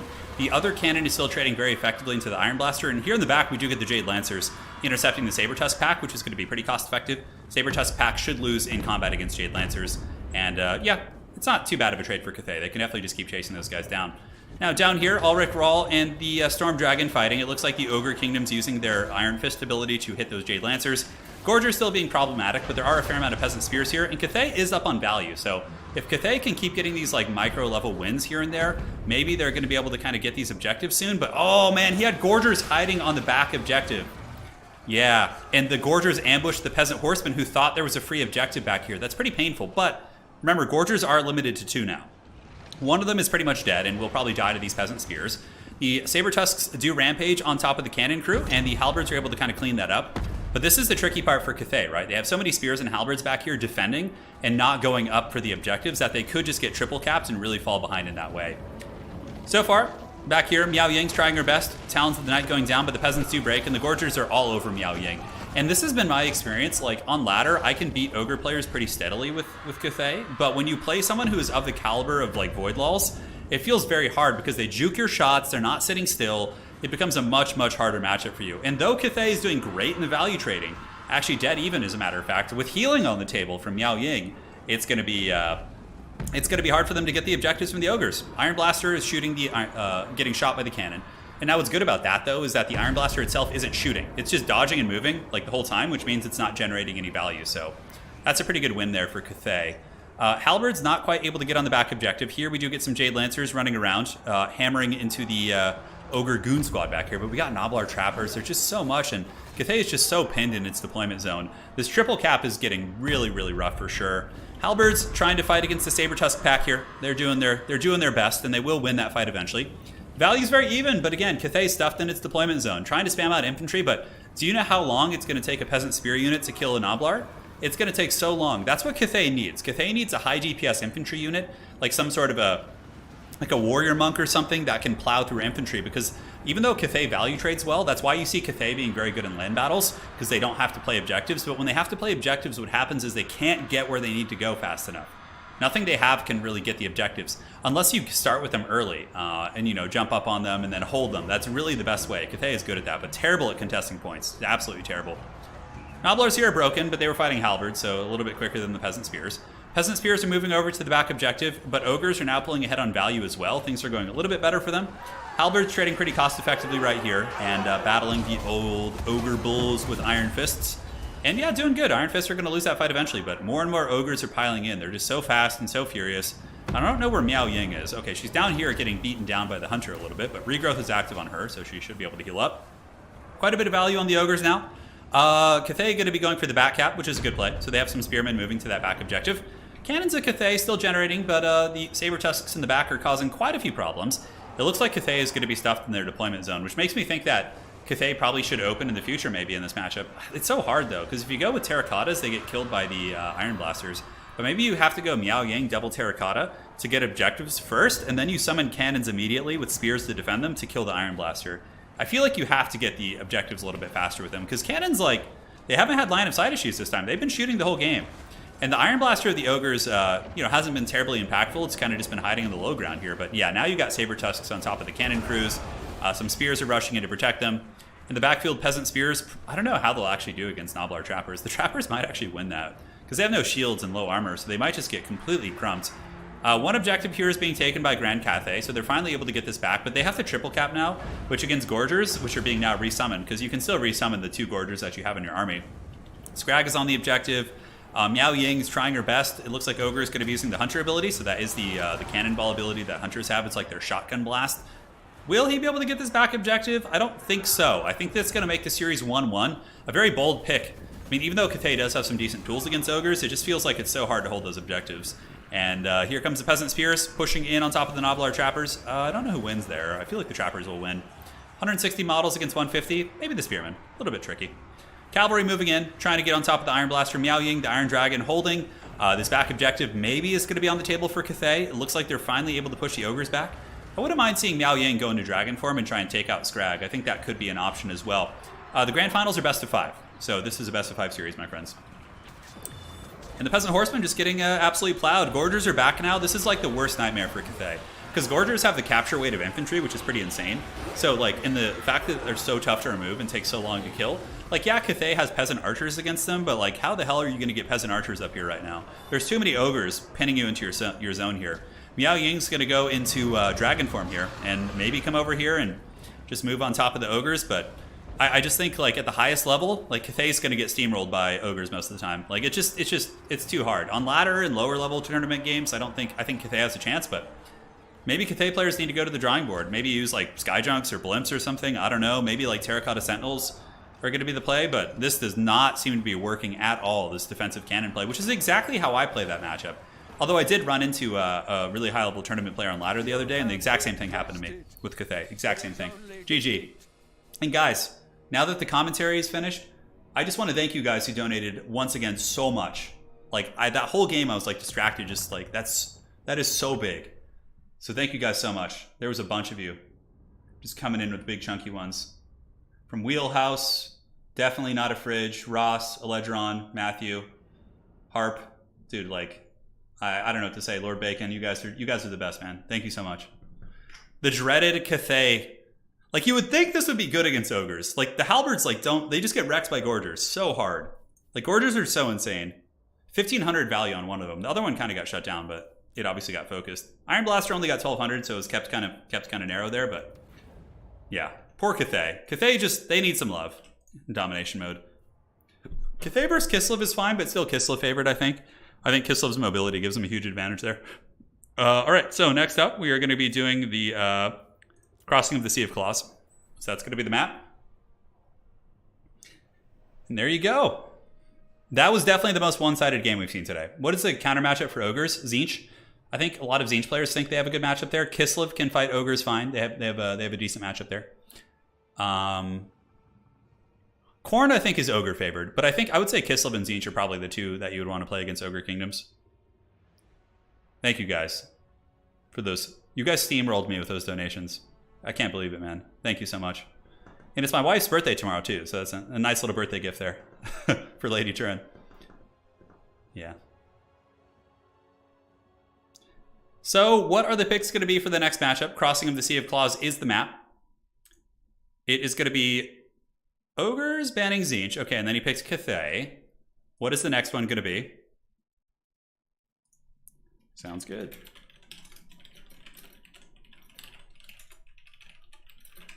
All right, just sending messages to the players real quick to get their next picks and bans. While they do this, we are on the Crossing of the Sea of Claws for the next map. Kislev doesn't really lack for anti-large, though. And, like, even if your infantry don't have anti-large, the Kossars with spears, they can shoot large units, and they also have spears to fight Ogres up close pretty effectively. You have the Bear Sleds, who have really good mobile shooting. You have Streltsy with good shooting. You have Little Grom. You have Zarboris. You have, like... Kislev has plenty of ways of dealing with large units. Okay, Ulrich Rahl's going to go for Khorne. And let's see what Voidlaws is going to pick here. Khorne banning Kislev. Really, really smart pick there. I would actually expect a Nurgle pick if Voidlaws knows how to play that. Nurgle has a good matchup versus Khorne, I think. I actually think it's one of the few ones. Eddie! Thanks for becoming a member! Welcome to the Dukes of Haggard. Greatly appreciate it. He cannot pick Ogres again. There's no repeating. There's no repeating. Yeah, nice plays for sure. Today's been really good. It depends on how practiced he is at Nurgle, though. Like, if he doesn't know how to play Nurgle, he's going to get steamrolled. Nurgle requires a lot of finesse. Having trouble against Ogres is Khorne. Any build tips? It's honestly really difficult. But I think one of the best ways to do it is a Herald on a Skull Crusher, a bunch of Khorne Halberds, and then Chaos Spawn of Khorne. I think it's going to be a Khorne mirror match. And I've noticed this a lot with Voidlaws. Like, the way he plays, when he's in a matchup he doesn't like, he just takes a mirror match. Like, if there's no other good picks, he'll just take a mirror match and just try and, like, outdo you in the mirror. That seems to be the play. It's going to be a blood for the blood god mirror match. We saw that with Evenstar. Like, he was in the series with Evenstar, and, like, there was matchups he didn't like, and he's just like, okay, let's just play mirror then. Like, okay, so be it. Like, and he does really, really well in those mirror matches. Yeah, it's going to be a Khorne mirror match. Ulrich Rahl already has a build ready. Yeah, he's ready. You know, I don't mind mirror matches as much in Game 3 because of the fact that we have different banners, you know? Like, now that we have, like, all these different banners, it's pretty sweet. Yeah, Cathay is really good in land battles. They just suck in domination mode. They just really struggle there because they don't have any, like, pushing power. So they can't, like, push you off objectives. If they can sit on it and hold it, they have a decent chance, but I don't know. Let's see. What if Cathay went with like a super wide build against Ogres with like fully Chevron Peasant Spears, triple Sky Lantern to snipe the Iron Blaster, and then like a Lord with some sniping as well, with Missile Mirror to shut down the Iron Blaster? That could be interesting, but I still feel like it would struggle to hold the objectives. These players juke so much stuff, they do, for sure. Yeah, they do indeed. Skulls for the Skull Throne. Yeah, that's right, man. I mean, Khorne is going to be stoked for this game. Although I think Khorne would probably prefer if they were fighting like other stuff and not other Khornate lads, but it's a very well-known thing in Khorne lore that there's a ton of infighting and they have like gladiatorial combat and like it's very, very crazy like that. Yeah, definitely some quality games today. Definitely some good ones. Some crazy, crazy back and forth battles. How do you make it so land battles aren't abusable? We have community rules. So we have a rule set that was made by the community that makes them playable, but it's like, if you're not playing under those rules and your opponent doesn't agree to them, it's kind of impossible. They can just abuse it. I did, darling. I mentioned it was your birthday. I did. Yes. I did mention it. I did mention it, darling. The smoking hot wife appears in chat. Here she is, saying chest to everyone. All right, so it is going to be a Khorne versus Khorne matchup. One build is going to have Scarbrand, Bloodthirster, and Soul Grinder. The other build is going to be Exalted Demonettes and Halberds. So a wider build versus a more narrow build. What's interesting is like when they often start like this, they just develop towards like a more neutral build, right? Like the Khorne army with the Bloodthirster is probably going to summon infantry and the other one will summon SEMs. That's just like how it works. Yeah, I guess Khorne doesn't care where they come from. That's the whole jam. Khorne lives civil wars from what I've seen. He cares not from whence the blood flows. Yeah, makes sense. All right, ladies and gentlemen, here we are. It is going to be Scarbrand the Exiled. Looking mighty exiled and cool. And who is this? This is Ulrich. Ulrich has the SEM build. Okay. It's got a Bloodthirster, putting him on the ground, and a Soul Grinder of Khorne. Very, very fighty single entity models. And now for Voidlulls, he has my favorite choice in this matchup, which are the Exalted Bloodletters. I feel like they're super, super good. These units are very, very underrated here. So 2 of those, plus Chaos Warriors with Halberds. We do also have Scarbrand the Exiled, going to be hustling across. And that is it. That is it. So Scarbrand shall be performing Mortal Kombat here. Definitely better watch out. I wonder if they brought the farming items. No farming item here, but we do have the big, scary, Wrathful Reaper. Yeah, it looks like they both cut the farming item, which I guess in this matchup, maybe. There's not like too many models to farm. It's hard to say. It's hard to say. But big shots coming in from the Soul Grinder. It does narrowly miss Scarbrand right there. Whoa, whoa, whoa, what are you doing? Oh, man. If he gets rampaged and just dies here, oh my god, Voidlulls could be in a little bit of trouble. You gotta be really careful against Scarbrand. If he takes another shot like that, he could get rampaged. Now, what summons are we gonna see? Okay, it's gonna be Bloodletters of Khorne coming in from Ulrich Rahl. And for Voidlulls, what are we gonna be seeing? Occultists of Khorne. I feel like the starting army of Voidlulls is a little bit better. Like the SEM Cheese Squad, obviously if you screw up once, you can win, but most good players are gonna know how to avoid this. Yeah, so they should be fine. Scarbrand does hate Scarbrand for sure. Certainly no love lost between those characters. Flying characters that land cannot capture points. Ooh, look at the breath attack from Farmbrand right there. Yeah, it gets a nice breath attack right on top of the Exalted Bloodletters. Does he have Slaughter and Carnage? Does he have the item? I can't quite tell. I don't think so. The breath attack doing some work against those bad boys. Ulrich Rahl going to be pulling back. He could play these side objectives instead of actually trying to contest. So we could send some infantry over here and go for objective number 3 as well. And use his really fast single entity model squad to kind of bounce around the map and try and get, goodies where he can there.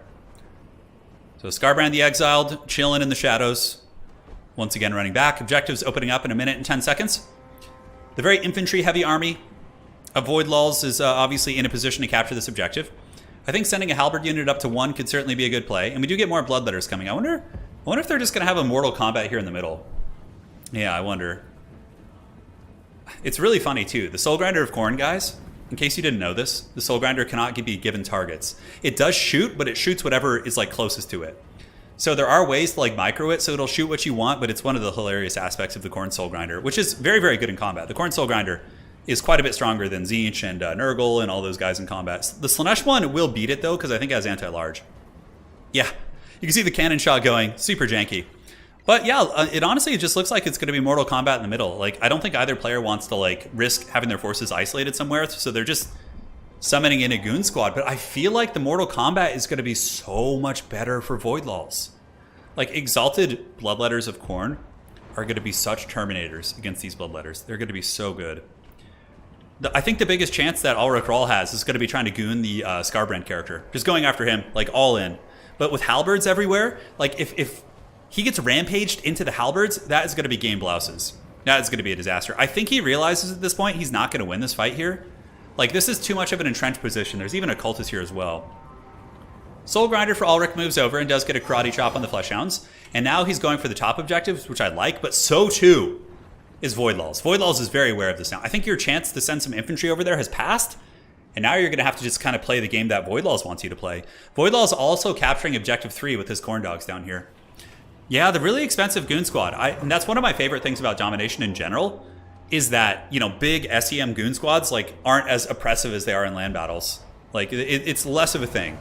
I mean, they still can be quite good. Oh, that's my favorite animation in the game, the karate kick of Skarbrand. Oh, it's so good. All right, Farmbrand's probably going to pull back now. Oh, man, you do not want to get rampaged here, bro.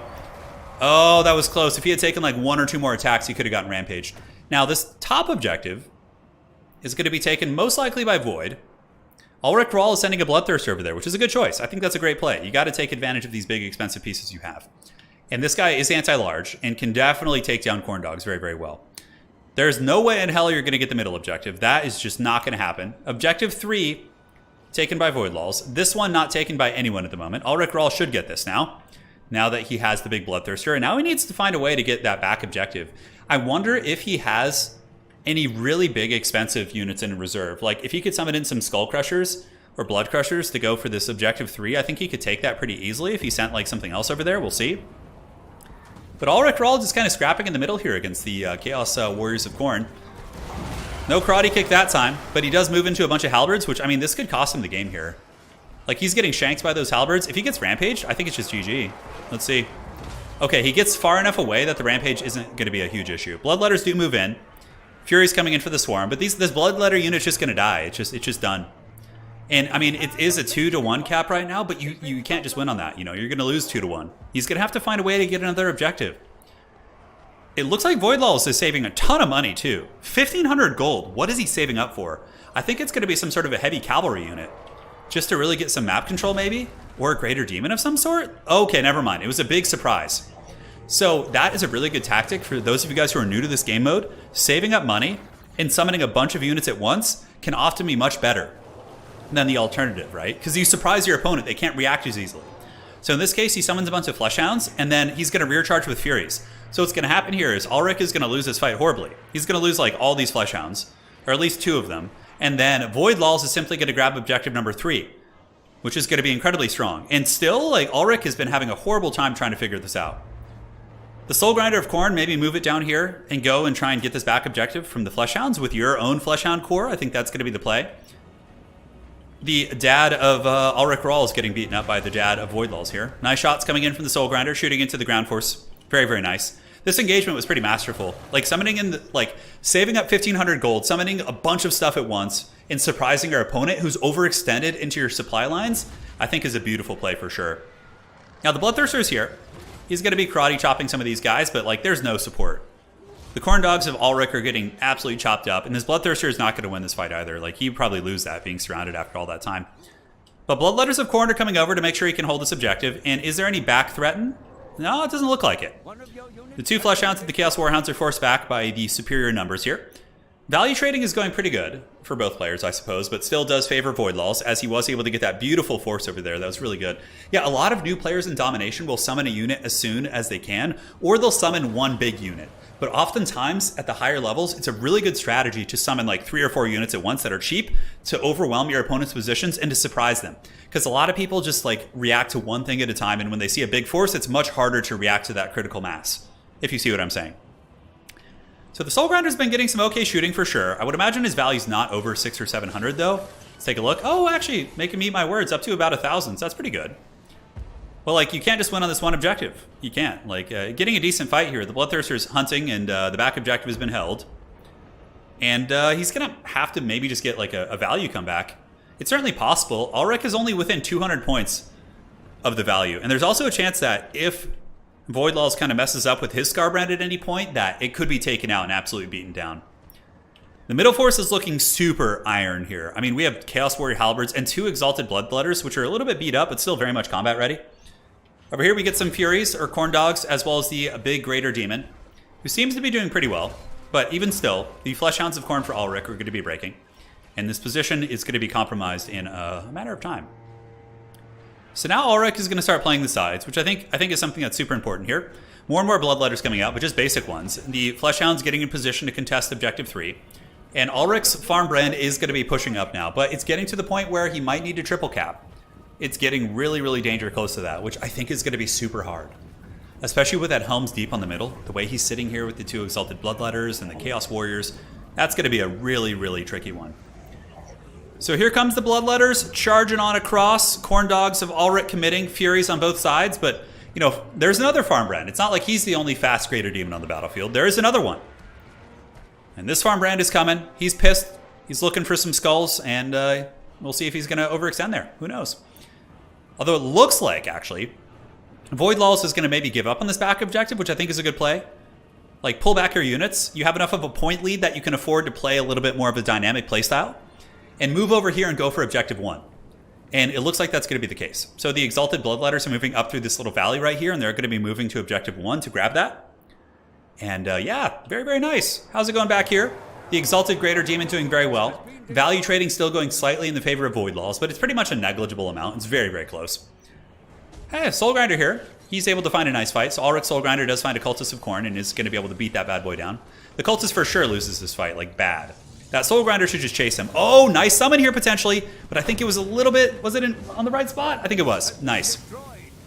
So he does get a summon off, which is going to be blocking these Bloodletters from getting down here. And look at this. Despite the fact that I thought Void Laws was going to retreat from this objective, he actually decided to hold it and was able to.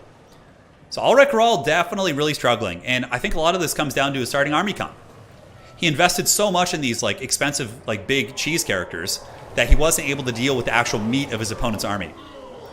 The Corn Dogs just having a nice little Royal Rumble. Exalted Bloodletter is going to be coming up, making a huge difference. The Bloodthirster is doing good. You know, I would imagine he's up to about 1,000 value, if not a little bit more at this point. Let's go ahead and see. Yeah, about 700, which is cute. But, I mean, this thing, guys, costs like 2,300 gold. Or something like that. It's a disgusting amount of gold. And, like, it's not paying for itself right here. In terms of holding the one objective right now, it looks like Void Laws might just triple cap him, actually. Because the value trading is okay, but he just can't use his SEMs to get on the objectives. Like, a single Khorne Halberd unit is basically holding back, like, all of the greater demons and monsters of Ulrich. Like, they could just fight that all day, and they're super happy to do so. Halberd's going to be moving on this position. The Bloodletters of Ulrich Rahl are going to be surrounded. And Skarbrand the Exiled is coming in. We're going to have the dad fight. Your dad versus my dad. It's time. Let us see who can win here. And there's no way. I don't think there's any way. 4,000 points. Like, all over the battlefield, Void Laws is getting favorable engagements. Ulrich Rahl going in for, like, one last desperate gooning attempt, which I think is certainly not a bad idea. He does still have this objective. I mean, can he hold this somehow? I don't think so. There's Exalted Bloodletters up here now. These guys are going to take so much effort to remove. Not that they're super tanky, but they're very fighty. They can kill you before you can kill them. That's kind of their defensive prowess, right? We do get the double Rampage. Wrathful Reaper popped as well. 992 weapon strength on that bad boy. Beating down the enemy Skarbrand. But the Greater Demon does move in. 4,300 value. The middle objective actually being taken by Ulrich Rahl. Could this be some wild comeback? It looks like the forces of Void Laws are still super head on value, though. Skarbrand the Exiled able to beat up the enemy Skarbrand, and yeah, I just think that's GG.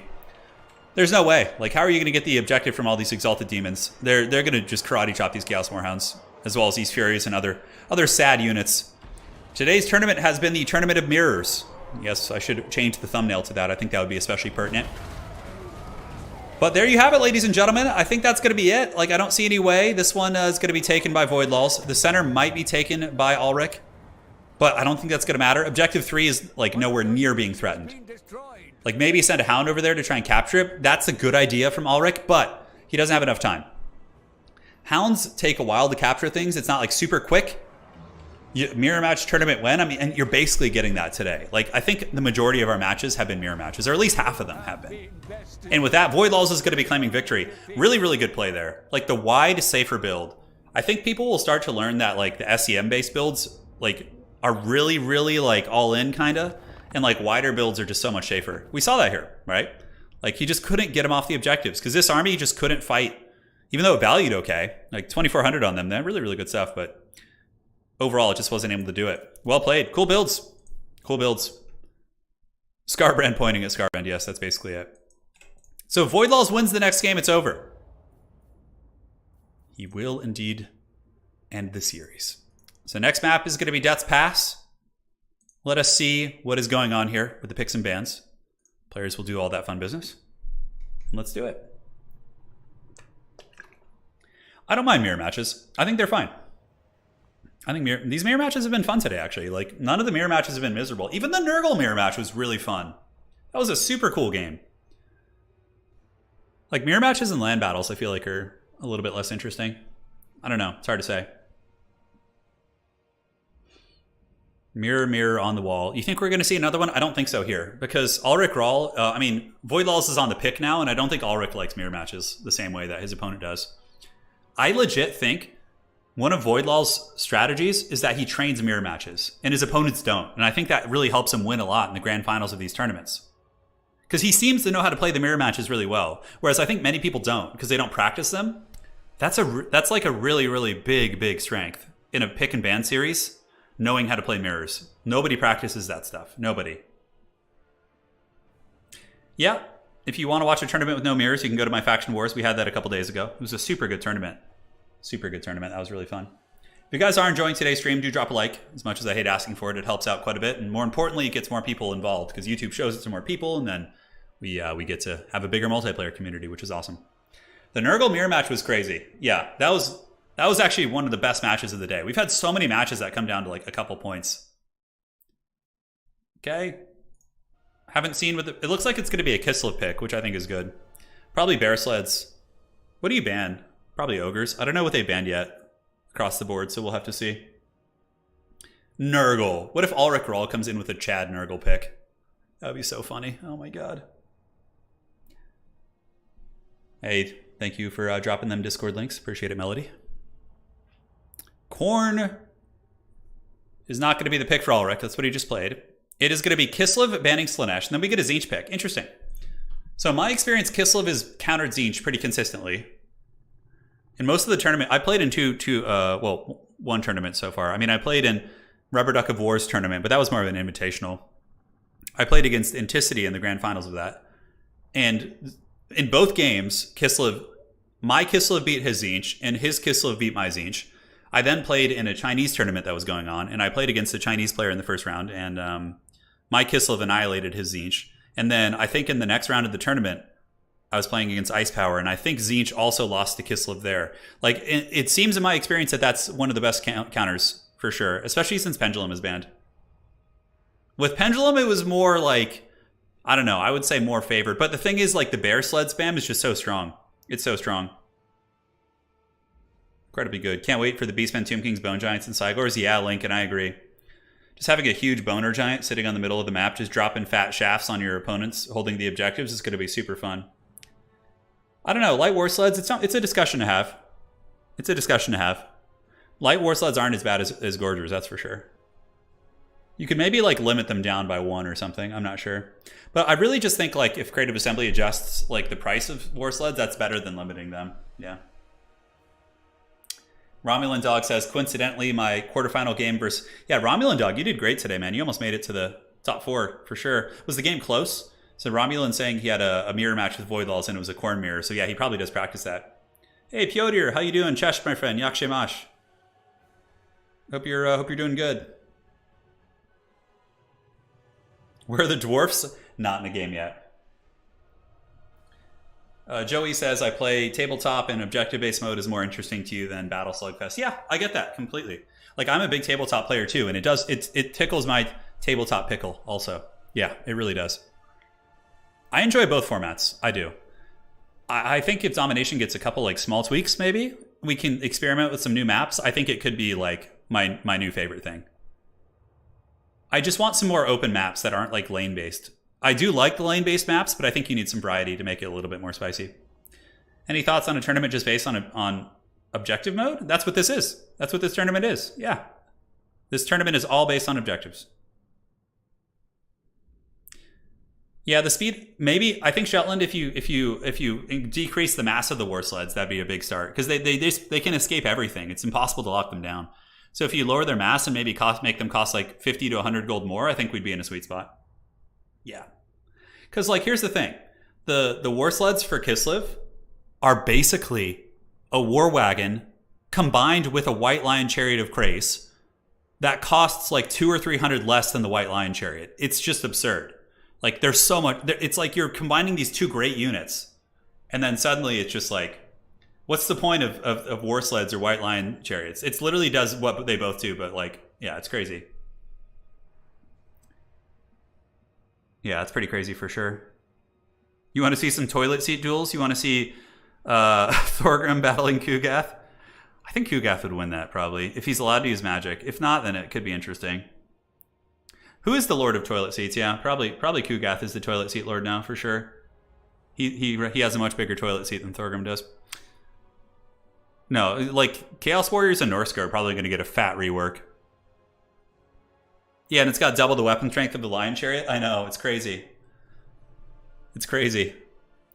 Romulan Dog says, Turin, my match with Void Lulls was close until my Soul Grinder bugged and ran into a rock. Had to halt him to get him back. Yeah, got it.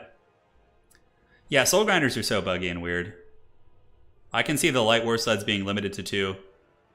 Then you have to take heavy war sleds. Yeah, I think that's more reasonable. You could like limit the light ones so that they have to spend the proper amount of money for like a big heavy one. Yeah, it's something to consider. It's something to consider.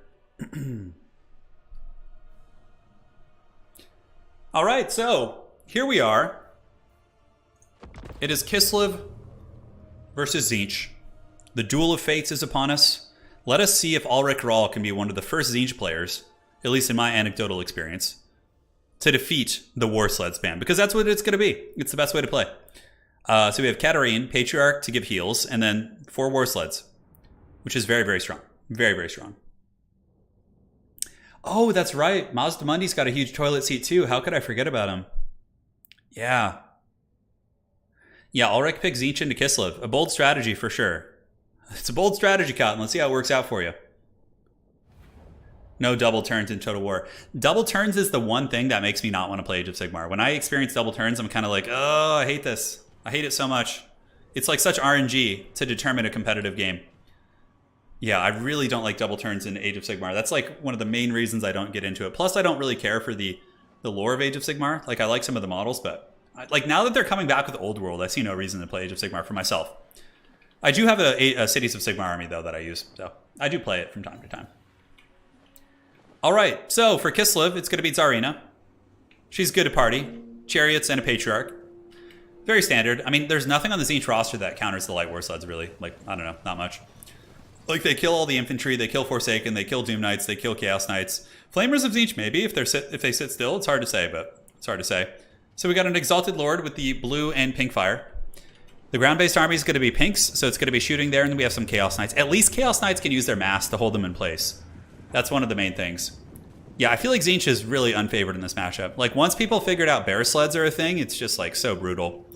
The first unit is going to be the Kossovite Dervishes, so some cheap cavalry coming in to support. Now the bear sled's going to do a little bit of poke. I'm curious about the performance of blue fire here. Let's see. Okay. Does it even kill a single chariot model? Oof, that's rough.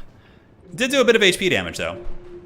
And now the pinks are going to be shooting. The pinks have 130 range. It's crazy that the chariots actually outrange them, but this is pretty cost-effective for Tzeentch to trade like this, for sure, because they have their shields, which can regenerate through the damage of the chariot's poke, and if the ammunition is kind of wasted here. Yeah, Romulan, I agree. I prefer round bases to square bases, too. Yeah. I do. And I do enjoy playing Age of Sigmar sometimes, but I get really annoyed when I lose because of a double turn. And when I win because of a double turn in Age of Sigmar, I also don't feel good. I'm like, yeah, I literally just got lucky and that's why I beat you. It has nothing, I like kind of this more skill-based stuff. But yeah, Tzeentch is doing pretty good in the trading initially, so maybe Ulrich has had some practice here. He does summon out some spawn of Tzeentch. Like, the units that have taken damage have already healed with their Protoss shields. And the Kislev army's taken a bit of damage from the pinks, and the blue fire spam, obviously pretty good. You could probably snipe the Patriarch would be what I would do. Like, trying to snipe the sleds doesn't seem quite as strong. But yeah, Tzeentch is just going to slow push, summoning up a wide army of blues, and the chariots are forced back at this point. And is that going to be another blue fire? Yes, it is going to be a blue fire, going downtown into the light war sleds. And what kind of damage do we see? That was actually really good. That actually sniped one of the chariots and did about 500 or 600 damage. That was pretty cost effective for sure. So more and more shots coming in from the pinks, pushing back the light war sleds slowly but surely. One unit of Forsaken, quite damaged, but what's nice about them is they can pull back and heal with their Protoss shields. And is anybody going for the back objective? I don't think so. I think that the Tzeentch player, Ulrich, is a little bit nervous about going for the side objectives because of the fact that the Kislev army is so mobile. They're so incredibly mobile. Yeah, I agree. The models of Age of Sigmar are really good. And if we get that quality going into the old world, I think I'm going to have like a permanent erection. It's just going to be, it's going to be so good. It's going to be so good. So yeah, Pink's doing a great job. Like, I love this playstyle from Tzeentch. Like, moving up with the shooting wall and then like buffering the countercharge using the spawn and like some of these high mass Chaos Knights, I think is a really beautiful play. Ammunition on the chariots is running a little bit lower. Yeah, they're at like 60%. Some of them are at about 50%. But the objectives are going to be opening up soon. So you're going to have to kind of play this now. You're going to kind of have to get up there and contest that objective. Kislev in the back going to be using some beat up Kosovo dervishes to grab the back objective. Very cost effective there. Could send some Chaos Knights of Tzeentch back here. They would definitely hammer that objective and could pull the chariots away. More and more shooting on the chariots. Tzeentch is getting some okay value. Still, the chariots are a little bit ahead, but they're really not doing any like devastating damage. Kosovo dervish is also going to be contesting the back objective here, going for objective 1. So Tzeentch should be able to get this objective eventually, maybe. One of the Kislev war sleds, very damaged. The pink horrors have really good ammo and are able to get a beautiful volley into the armored Kossars there. And though they are armored, I mean, the volume of fire is still volume of fire. These guys pack a pretty solid punch right there. Objective 3 is taken. I do like the Forsaken going for the back objective because at the very least it pulls the war sleds away. But it looks like he changes his mind there at the end, which I think is a mistake. I think sending the Forsaken there, like his first initial idea he had there, I think was good. I think it was definitely good. Some more shots shooting in. The Exalted Lord of Change can also fight the chariots. It looks like it is going to be a commitment from the bear sleds. Oh my god, is there a Heart of Winter here? Oh god, there's a Heart of Winter. If they blob too much, the Heart of Winter could just be devastating. So now the war sleds have moved in. The Chaos Knights have intercepted, which is very good. Chaos Knights will not do a ton of damage, but they have good mass, so they'll hold them in place. Spawn of Tzeentch getting a little bit wild here, not attacking the best target. They actually go after the Patriarch and are getting absolutely last samurai'd by the armored Kossars here. And is that going to be a Heart of Winter? It is, but the Tzeentch army is able to move off that, I think. It's hard to say. Okay, that was actually the Frostfang from Tsarina Katarine. Now, value is favoring Kislev a little bit. The Bear Chariot's obviously doing nasty work against all the infantry, and the shooting of Tzeentch has been forced to fall back, but as soon as they start shooting again, they could turn the tide of this particular engagement. Screamers of Tzeentch moving to the back objective, but the caps are all going to Kislev here. I'm surprised Tzeentch didn't send like a blue over here or something to just get this objective, but I think they're really focused, like hyper-focused on trying to win this trade here. But nonetheless, you know, if Kislev wins here, that's going to be a 3-1 series. Heart of Winter did indeed go down. It didn't do too much damage at the end of the day. But the Pinks are going to set up, Bear Sleds are going to get shot, and the Gateway of Tzeentch does go down here, which does do a little bit of damage against the Armored Kossars. Yeah, not too much, though. I don't know, that spell doesn't feel like amazing to me. You know what? Actually, making me eat my words, it actually almost fully wipes out this unit. Wow. Okay. I guess that spell isn't bad. It straight up KO'd that unit. That was almost like a pendulum. Yeah. It's really cool. Now that, like, OP Pendulum is banned, we actually get to see other spells and see that there are other options. Absolutely. So Tzeentch going to be able to push up on this objective. I think they should be able to get it eventually. The Exalted Lord of Chicken is fighting here, but the problem is, like, you're going to get to a point where you have to triple cap Kislev. Like, I think there were some small plays that could have been done by Ulrich. Like, the Forsaken going up there, they probably would have gotten that objective. A single unit of Forsaken over here, you probably would have gotten that objective as well. Like, there's a lot of little things. Despite this being a bad matchup for Tzeentch, I feel like Ulrich could have been playing a little bit more efficiently, and like the Chaos Knights also could have been pressuring the sides. So Chaos Knights here, going to move in, easily defeat these Kosovo dervishes. He's playing like a very dangerous playstyle, where you just have to like triple cap someone, and that's going to be super tough. That is going to be very tough indeed. Exalted Lord of Change is like grinding super well, and you know, I have to say, I'm very impressed with Ulrich here. Like, he is actually winning this value trade against Kislev, which is something you almost never see.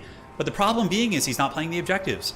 And this is something that we saw from Felcon too in the early access tournament. He value traded super well, but he didn't play the objective super hard, and he ended up losing to somebody who probably would never have had a chance against him in land battles. But because he didn't play the objectives, he paid the troll toll here.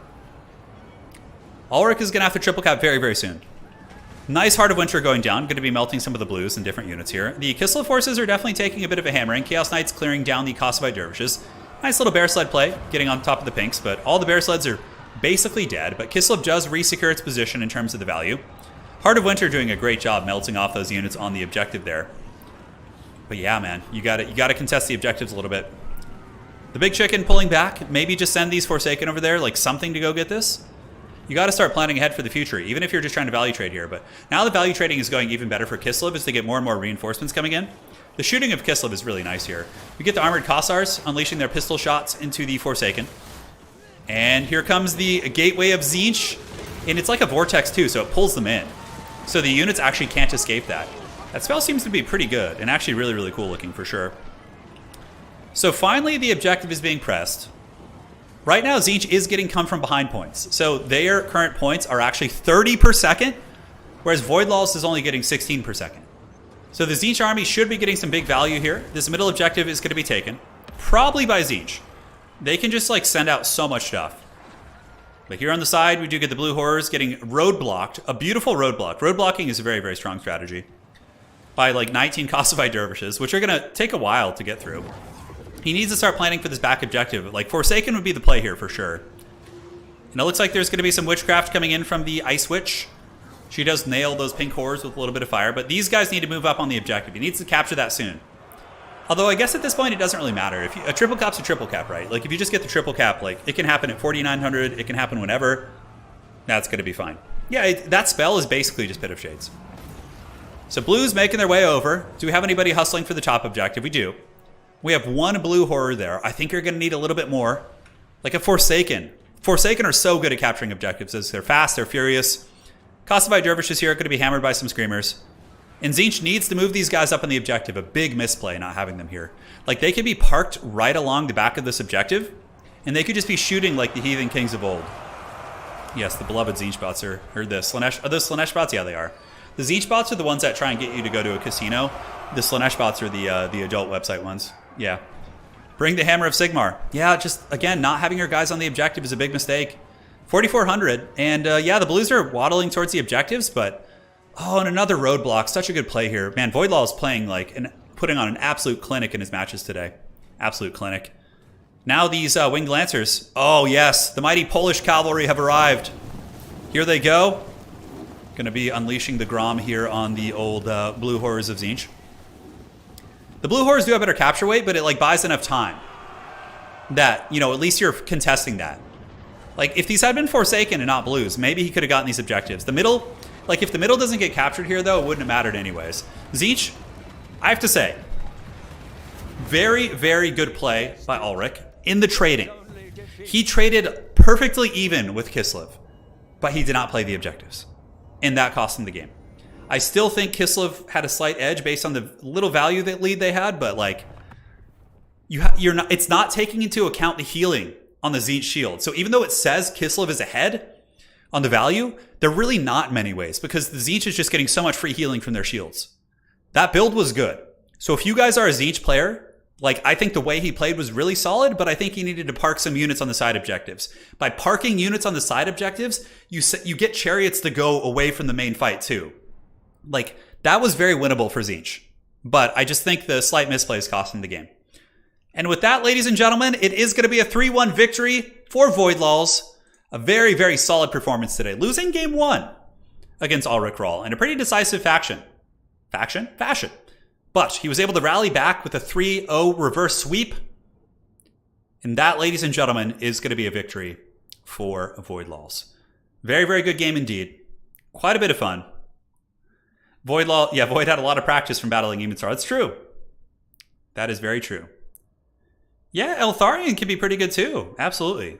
Eltharion the Grim in this game mode. So many things that were terrible in land battles are good in domination. And vice versa. It goes both ways. Like things that are bad in domination are good in land battles. Like Cathay, for example.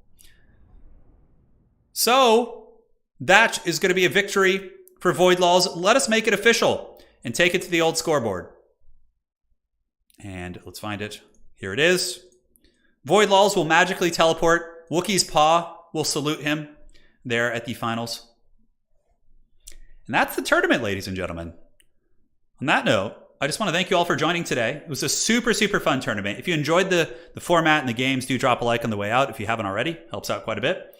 And once again, thank you guys so much for the donations today. We had some huge ones.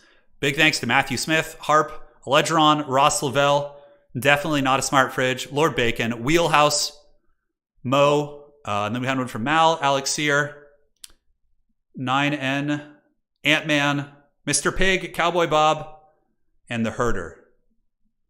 Guys, thank you so much. Dude, the donations were just insane today, and it really does help me pay the prize pools to these players, so thank you so much for that. Yeah, that was crazy, huh? That was really crazy. Oh my god, imagine chameleon skanks in this game mode. They're going to be capturing objectives, like, and poking your objective holders, like, while they run circles around you on the objective. Chameleon skanks are going to be an unholy nightmare in this game mode. They're going to be an unholy nightmare. It's going to be so good. I am definitely a tech priest, yes, of the Imperium of Man. Yeah, for sure. Big, powerful technology. Dude, Vlad on an objective. I'm so excited to see the old world factions in domination mode. That's really going to spice this game mode up, too. That's really going to spice it up. Hey, guys. Thank you again. I'm going to go hang out with the smoking hot wife. We're going to go have a little date night. It's going to be great. Slaanesh was played once today, Gojira, and they lost. It was a winnable game for Slaanesh, but they just made some misplays that cost them the game. Yeah, it was really good. So a salute to all those who have fallen. Bobman, Evenstar, Ulrich Roll, Void Laws is our grand winner. I'll be back tomorrow. I'm not going to be streaming. Tomorrow is the lady's birthday. We're going to be having a great day. She's getting a cool present. And I'll be back Tuesday, most likely. And maybe we'll do a midweek tournament. I'm thinking of doing a midweek domination tournament this time. And then on the weekend, we'll do a land battle tournament just to kind of switch it up so people have opportunities to play in both. So, yep, more tournaments coming soon. It's going to be great. Appreciate you all. See you on the other side. And that is it for now. Dobranoc.